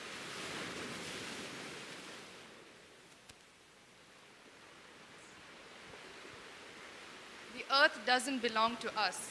we belong to the earth. We must save the ocean and we must let the noise down and let the sea speak for itself. Every small action counts. Let's put all our hands together for creating a sustainable future. Thank you. Thank you. I am Tanmaya. And I am Lubna. And I'm Rami. And we are students from the Abu Dhabi University.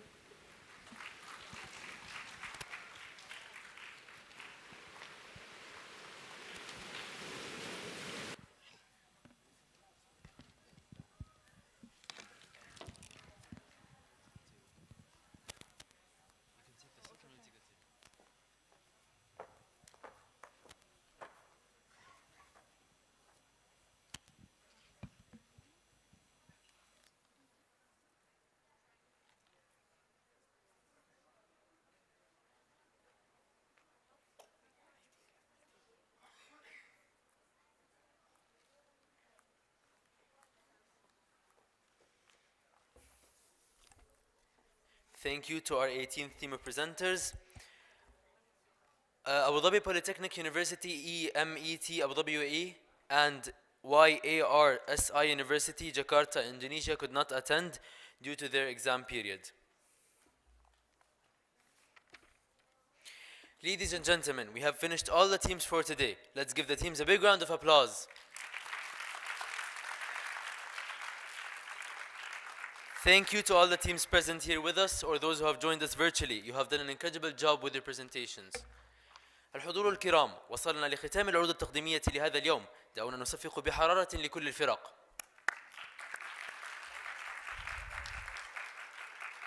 شكرا لكل الفرق المشاركة حضوريا وافتراضيا. قمتم بعمل رائع في عروضكم التقديمية. We will now take a lunch break of 20 minutes while the final scores are being tallied, and then we will start the closing.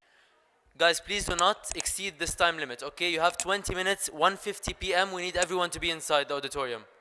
Thank you.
Everyone, please settle down.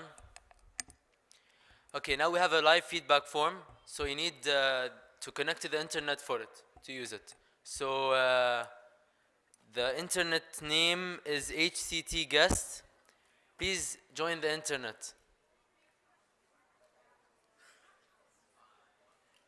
لازم كلهم يجوا. لازم كلهم يجوا. بس.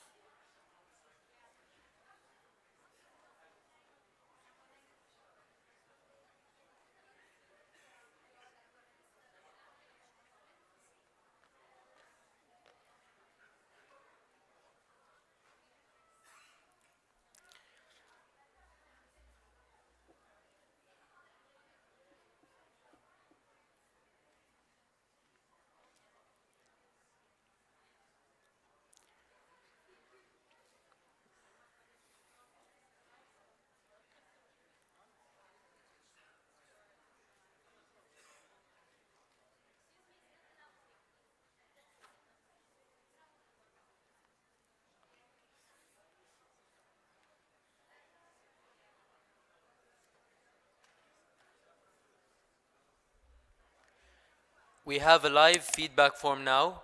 Please join the internet connection.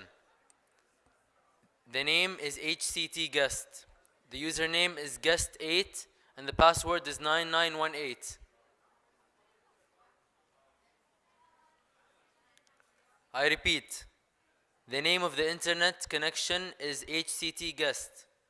The username is guest8 and the password is 9918.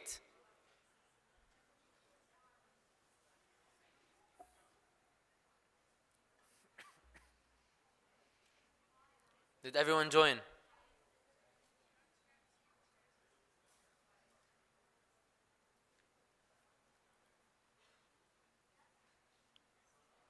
Again, the name is HCT guest.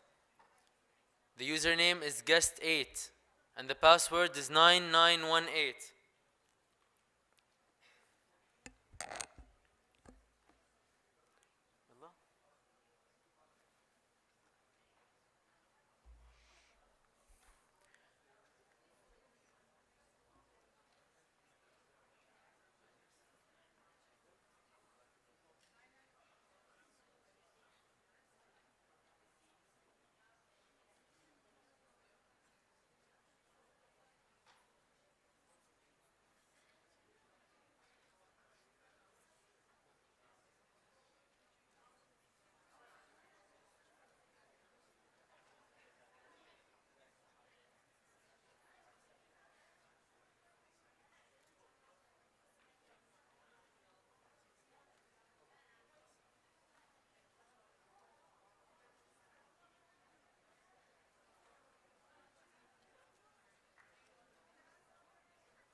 Welcome back, everyone. I trust you had a rejuvenating break. Before we dive into the much anticipated awarding ceremony, while we just wait for the final calculations and awarding preparations on the scoring, I invite you all to scan this QR code to participate in an interactive. The username is guest8. The username is guest8 and the password is 9918.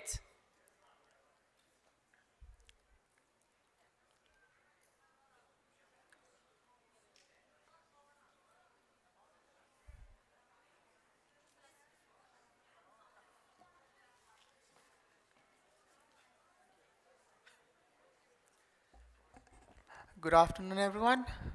Please, everyone settle down. Everyone has logged in to the Wi-Fi. Raise your hands, please. All of you. Have you logged in? Students? Everyone? All of you logged in? Not yet? Please log in. You need to fill the feedback form to get your certificate. That's one of the criteria. Wi-Fi will connect. Go to guest, HCT guest, that's the Wi-Fi, and type in username guest8. Guest8, and the password is 9918. Username is guest8, GUEST, small, all small letters, and password is 9918. The sooner you log in, the faster we can finish the feedback and we can proceed to announce the winners. All right, everyone. Students, please settle down. Let's have a bit of quiet, please. All right, let's go to the first question. Let me see how many people have logged in.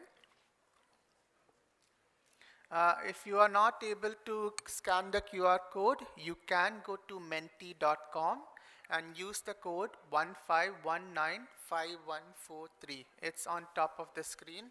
It'll be present. Right? Everyone entered Menti? Yes? No? Raise your hands who all have entered. Boys, have you logged in? Yes? Yes? Okay. Team here, all done? All right, brilliant. Let's go to a question. I have only 16 students participating. So what is the gender composition of our audience today? So the last 3 days we had more female, and today also I believe that holds true. So more female students entering into the STEM field. Wonderful to see that. So more female and less male. All right, brilliant. So 49, 52 participants, 53. Anyone who has not answered? Yes. Anyone who has not answered? Raise your hands. Everyone answered? Please. Let's make it 60, please. Okay, I think one student is still answering, but yeah. All right. So again, that holds true. More female today. Brilliant. So I have only 12 students participating. We had 60 plus students in the first round. If the Wi-Fi is a bit slow, please wait for it to load.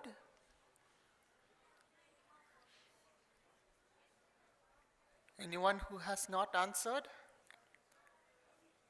Anyone? All of you answered here? Yes? This row, all of you answered? All right, this row and that row, have you answered? Why you are supposed to answer, right? Okay, not you are from the first 3 days. All right, brilliant. So overall, good. So chosen topics were relevance 4.3 and even planning and organization 4.2. Thank you. Next question, please. So what motivated you to participate? Whether it was, you can choose multiple options if you believe that's hold true for you. Whether you want to drive change, to learn, to network, for career advancements, and to build on skills. So majority of you are saying to build on your skills. So wonderful. So a lot of team building skills, oration skills, your confidence, etc.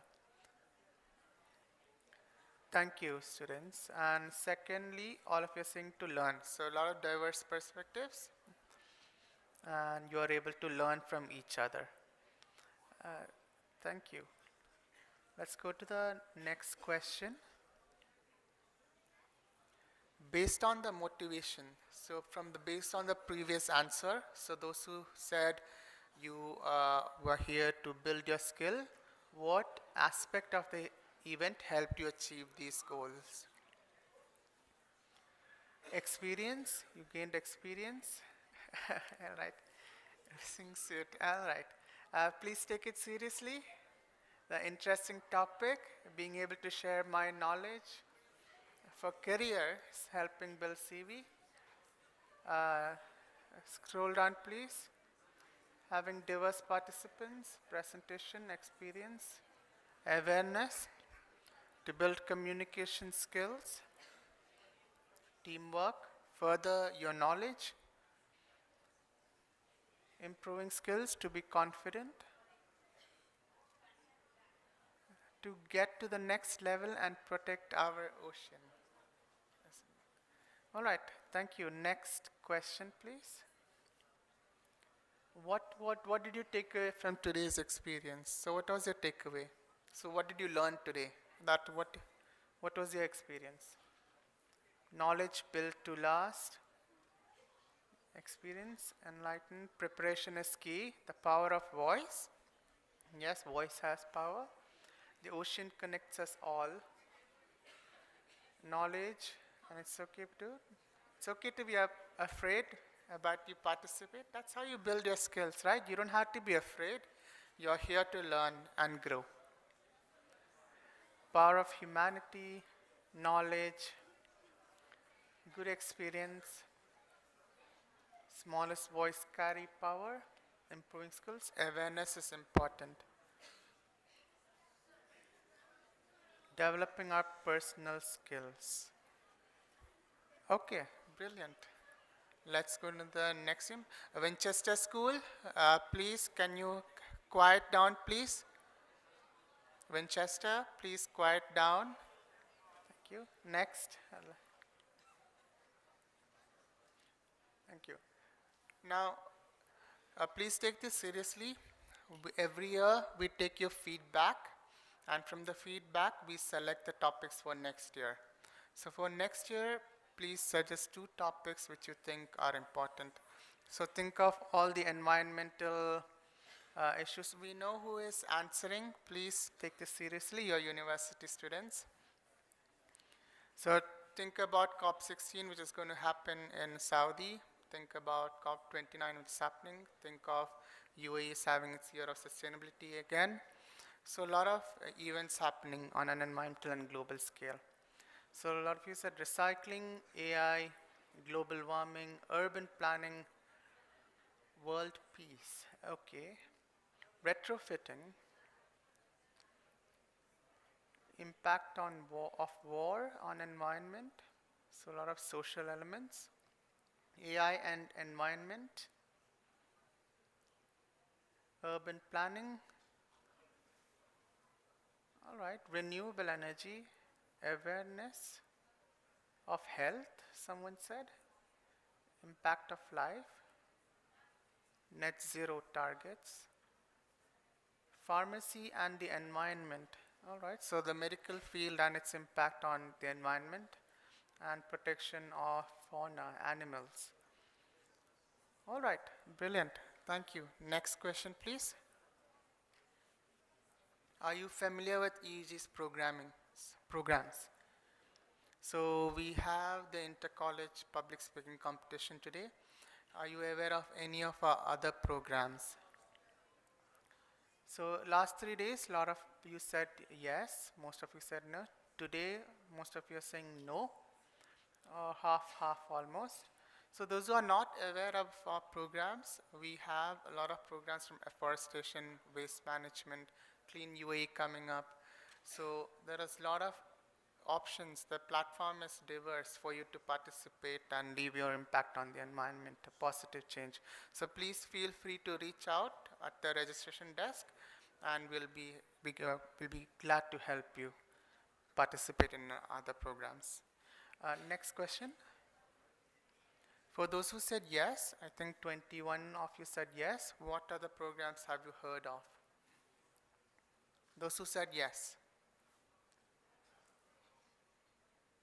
Can collection drive, public speaking competition, Clean UAE, yes. Inter-college, no, okay. Public speaking. All right, so we have afforestation, very strong afforestation program as well, and Clean UAE and national campaigns. Please feel free to reach out to us to gain more. Environmental drawing competition, brilliant. Thank you. Next question, please. I think that's about it. Thank you everyone for your valuable feedback. So I will pass on to Mohammed, who will be happy to announce your rankings, right? Everyone excited? Yes? No, not excited? So we want to announce your scores, all right? A resounding applause is due to the esteemed panel of judges. Undoubtedly, their task was no small feat, and we extend our sincere gratitude for their invaluable time and expertise. Your contributions today have greatly enriched this competition. I would now like to invite Mrs. Habiba to the stage to present a token of appreciation and gratitude for their valuable contributions today. فلنصفق للجنة التحكيم الموقرة. نحن متأكدون أن مهمتهم لم تكن هينة، ونعرب عن خالص امتناننا لوقتهم وخبراتهم القيمة. لقد أثرت مساهمتهم في هذه المسابقة بشكل كبير، لذا اسمحوا لي بدعوة الأستاذة حبيبة إلى المسرح لتكريم لجنة التحكيم لبيان تقديرنا وشكرنا على مساهمتهم اليوم.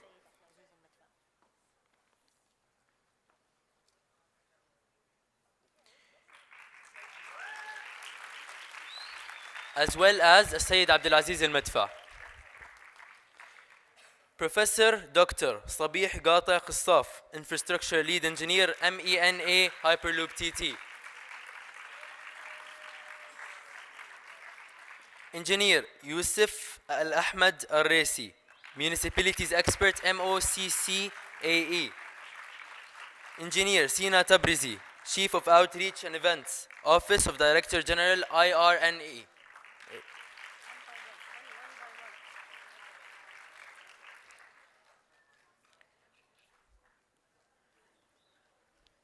I'll announce Engineer Sina again. Engineer Sina Tabrizi, Chief of Outreach and Events, Office of Director General, IRENA.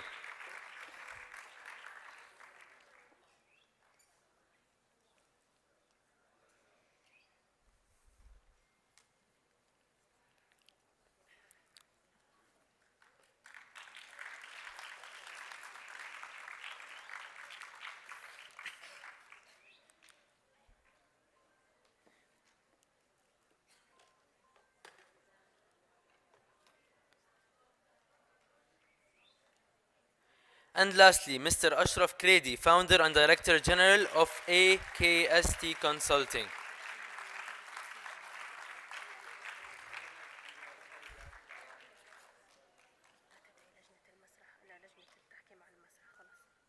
وين بالضبط؟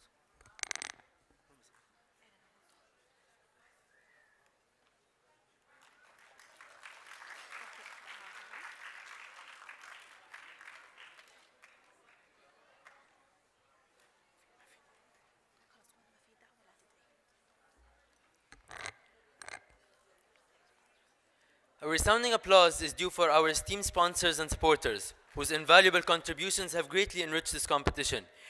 Your unwavering support empowers our mission and enhances the experience for all participants. At this time, I'd like to warmly invite to the stage event host, Higher Colleges of Technology, Dubai.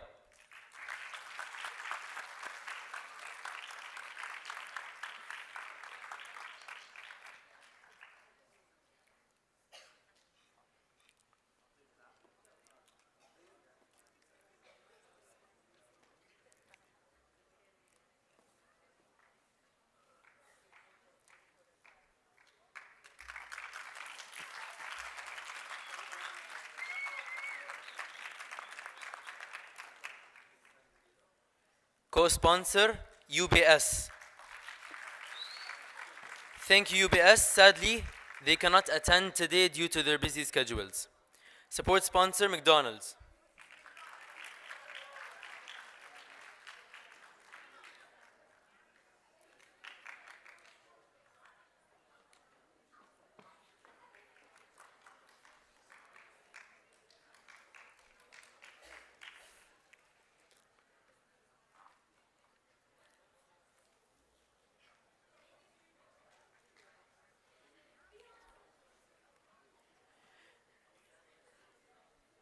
Caterer, Abella and Co.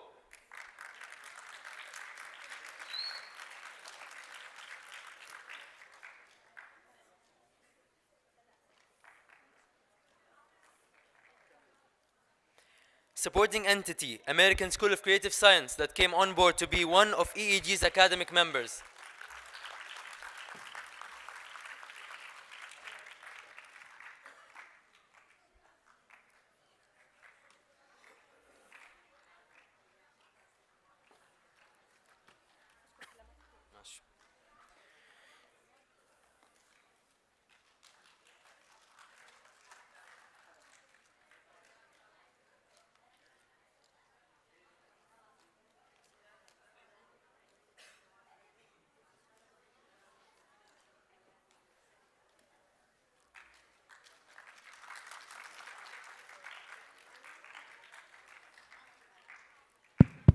I want you all to join me in giving a very, very big hand to Muhammad.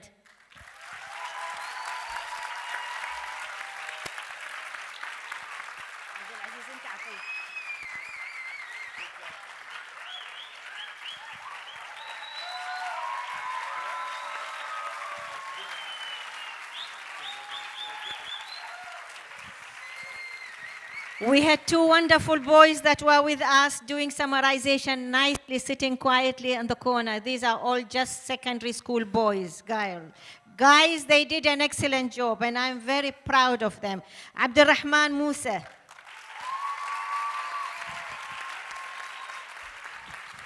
Abdullah Yasir.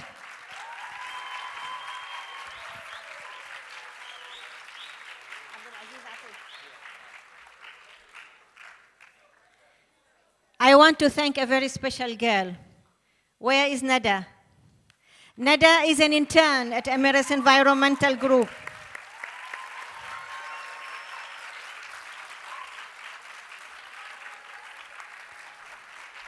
When you don't give fish, you give them the rod that they can fish with.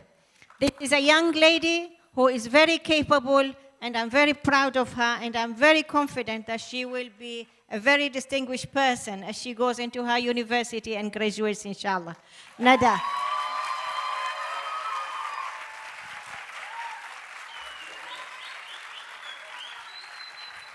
Thank you, Nada. Now, the moment we've eagerly awaited has arrived. The results are in. Before we unveil the champions, let's acknowledge and congratulate all the participating teams for their commendable efforts. Each presentation added immense value to today's proceedings. والآن جاءت اللحظة التي انتظرناها بفارغ الصبر. ظهرت النتائج، وقبل أن نعلن عن الفائزين نود أن نهنئ جميع الفرق المتسابقة على جهودهم الجديرة بالثناء.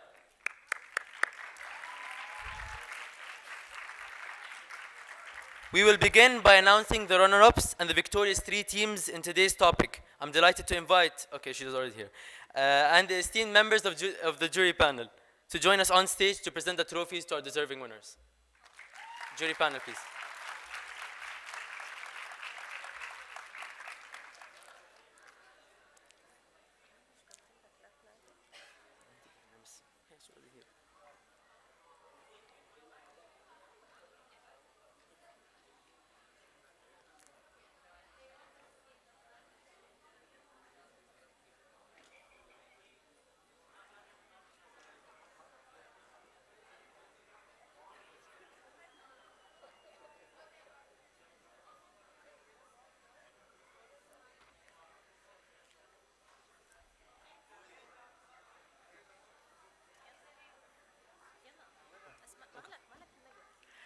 Let us find out the winners for today's topic, Benevolence of Oceans Comprehending Planetary Security. دعونا نتعرف على الفائز في موضوعنا الرابع الحفاظ على توازن المحيطات فهم أمن الكوكب. Second runner-up. Okay, so usually I'd go from the university name to the country name. This time I'll do the opposite. Okay, so I'll go country, city, category, and then university. Okay, so second runner-up, UAE, Ras Al Khaimah, School of Engineering, University of Bolton.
Okay, now we have the first runner-ups. The first runner-ups is the team from, I'll do the same thing. Oman, Suhar, College of Education and Literature, Suhar University.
Congratulations. Okay, now the winner. I'll be announcing the winners.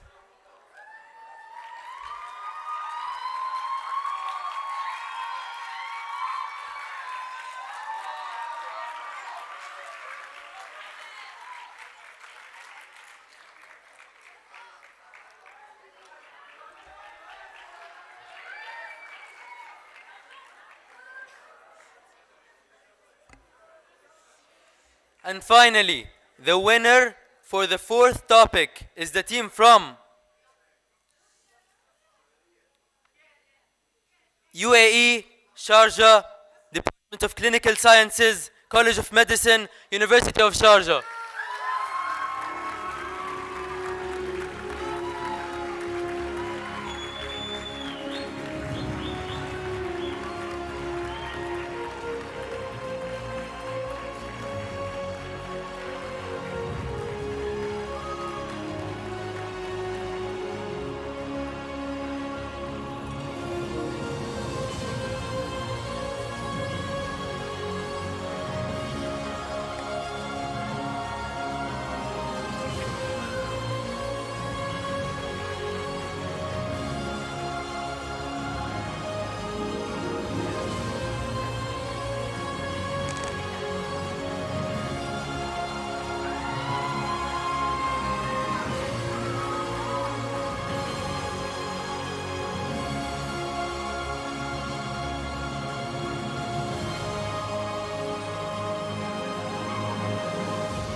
Thank you to all the judges.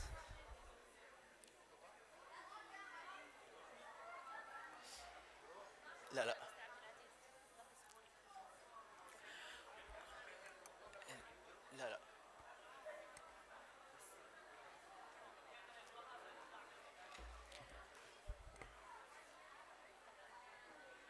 So I announced Abella and Co as one of our sponsors. Now we have someone from the team. So let me invite them again. Our caterer, Abella and Co.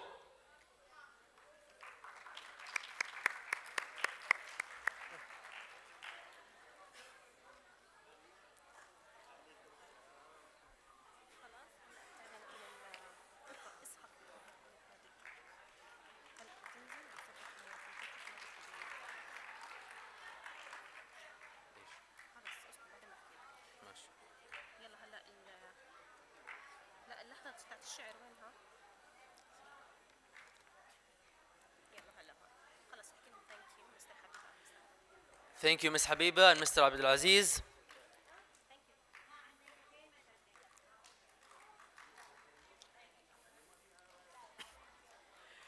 نرحب بالأستاذة سندس المعمارية من جامعة نزوة عمان لإلقاء فقرة شعرية وللشعر مكانة في البيئة.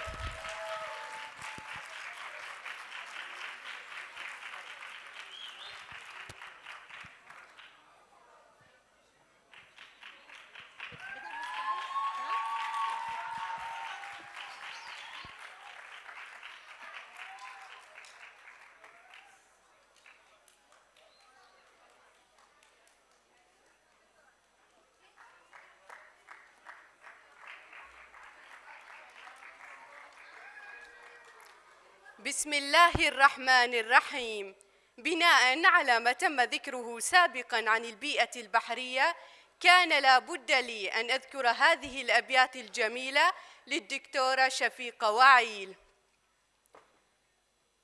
فليبق فينا مدادا طاهرا أبدا لكي يظل به الإنسان يحتفل. لو أدرك الناس أن البحر واحدهم ما ضيعوه ولا إنسانهم خذلوا.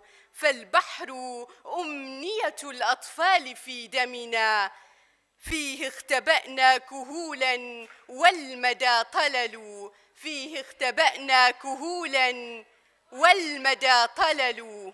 شكرا لك.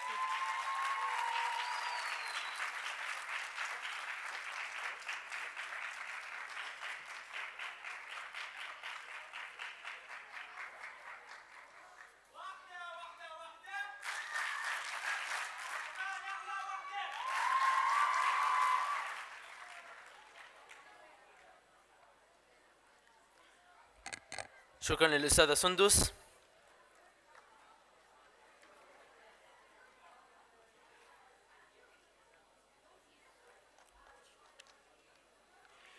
We now come to the overall winners.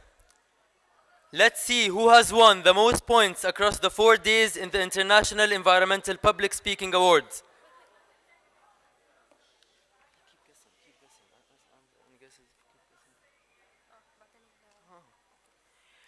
نأتي الآن إلى الفائزين على مستوى المسابقة في الأيام الأربع. دعونا نرى من الذي حاز على أكبر عدد من النقاط خلال الأيام الأربعة في مسابقة الخطابة البيئية بين الجامعات. Any guesses?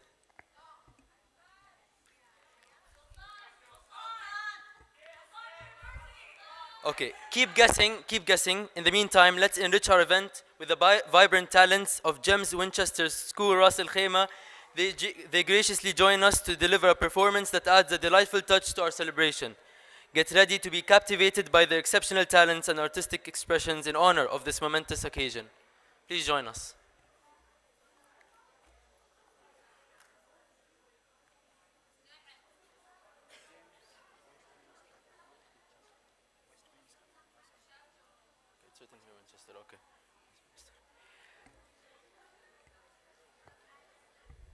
Let's invite GEMS Westminster School Ras Al Khaimah.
can move forward. Mister, tell them to move forward.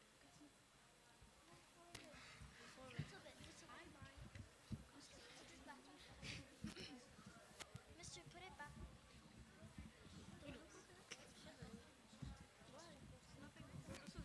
Don't have a soul.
go, go.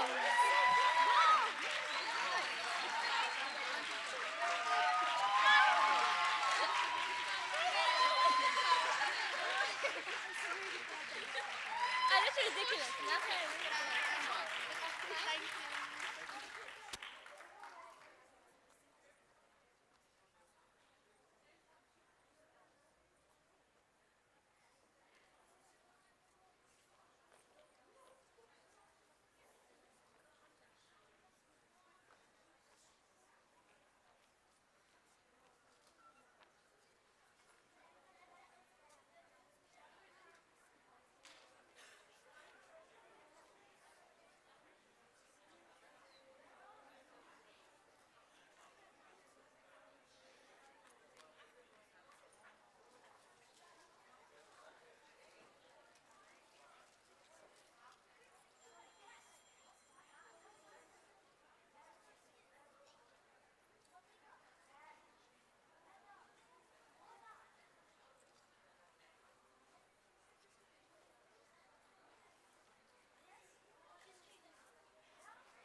Look at all this litter, and the air smells terrible.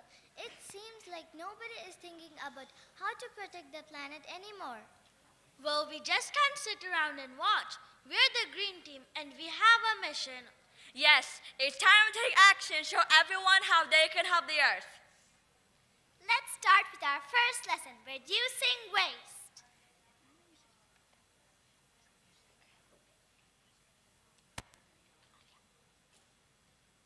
Did you know if we recycle this plastic bottle, it can be used again? And it's easy. Just put litter in the right bins. Recycling is not just for grown-ups. We can make a difference by doing our part. Let's make sure our friends and families know how easy it is to recycle. The more people who recycle, the cleaner our planet will be. Did you know one way to save the earth is by saving water? Right. And did you know if you turn off the tap while brushing your teeth, you're saving gallons of water? And if you take shorter showers, you're saving water too. Remember, every drop counts. We don't want to waste our precious water. Let's spread this message so people will think twice before letting the tap run. Yes, we can be water warriors and protect every single drop.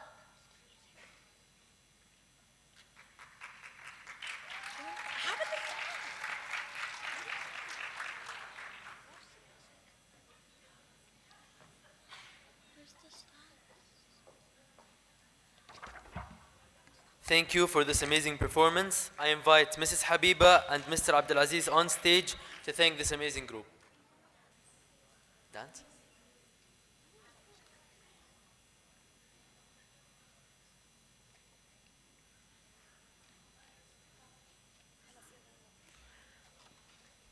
Okay. Again, I invite Mrs. Habiba and Mr. Abdulaziz on stage to thank this amazing group.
I note to everyone, we will take a group photo after I announce the winners.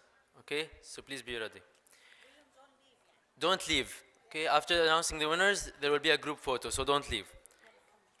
And now the time has arrived. So, what are your guesses? Who are the overall second runner-ups? Make some guesses. I need names, guys.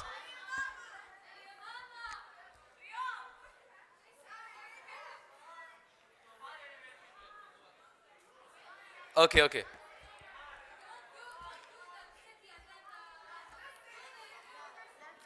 Okay, okay, okay.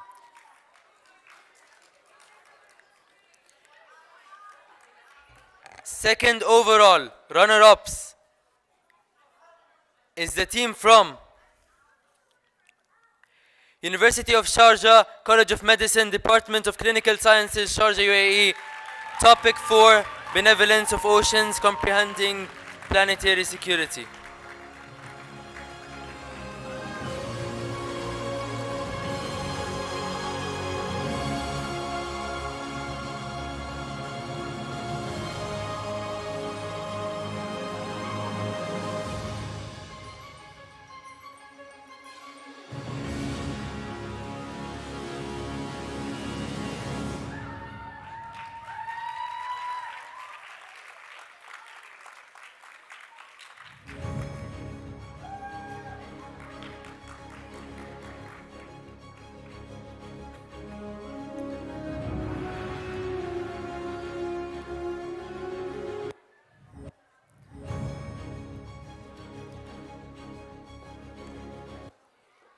Coming to the next category of overall winners.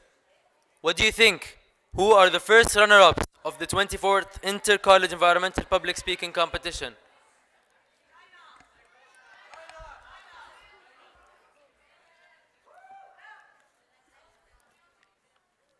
Beijing Normal University School of Future Design, China. Please join us on stage.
Finally, after months of preparation and 4 days of healthy competition, the big moment has arrived.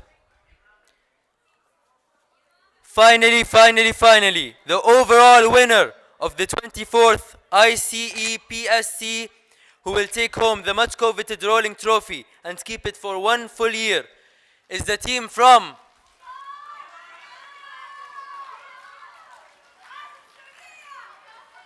Sultan University Teaching and Learning Center, Debate Club, Riyadh, KSA.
I just want to add one point here.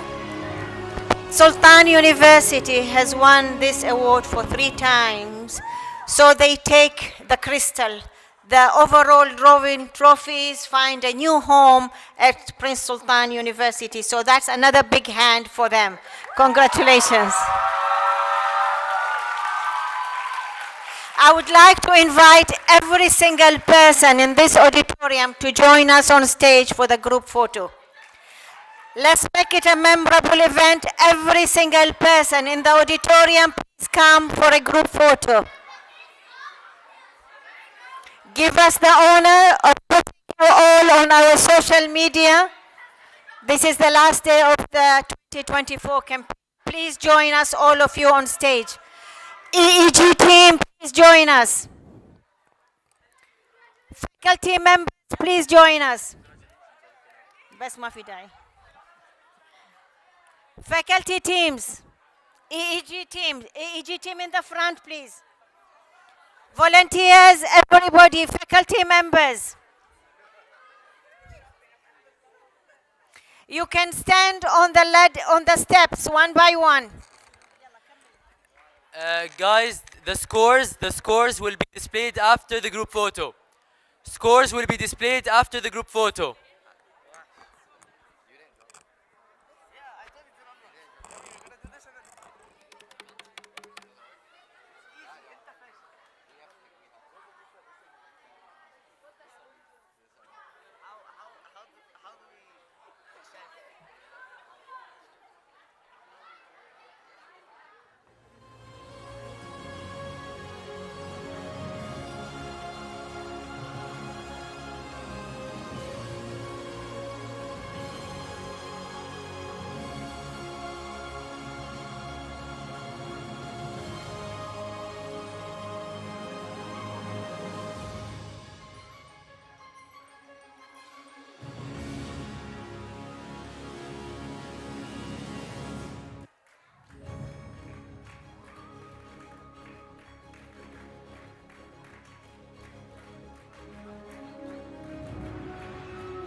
Okay. The scores will now show on screen.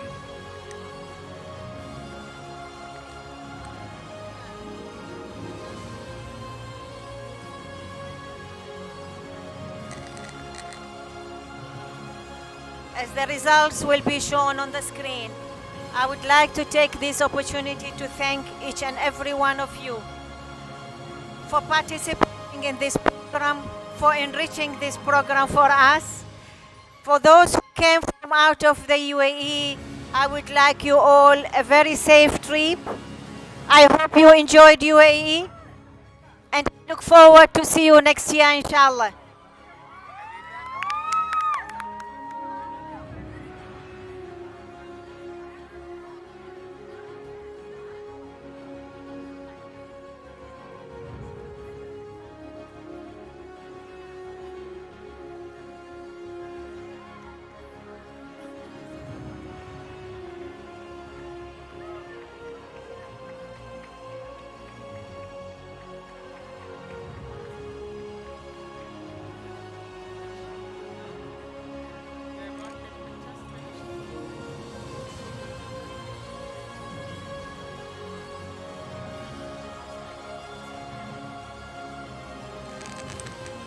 The overall scores will be displayed now. The overall scores will be displayed now.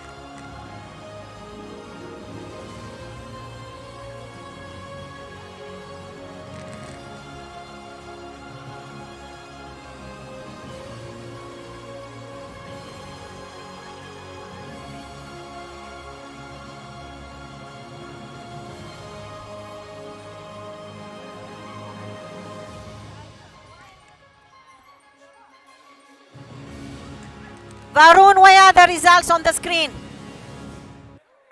Japan, where are the results on the screen?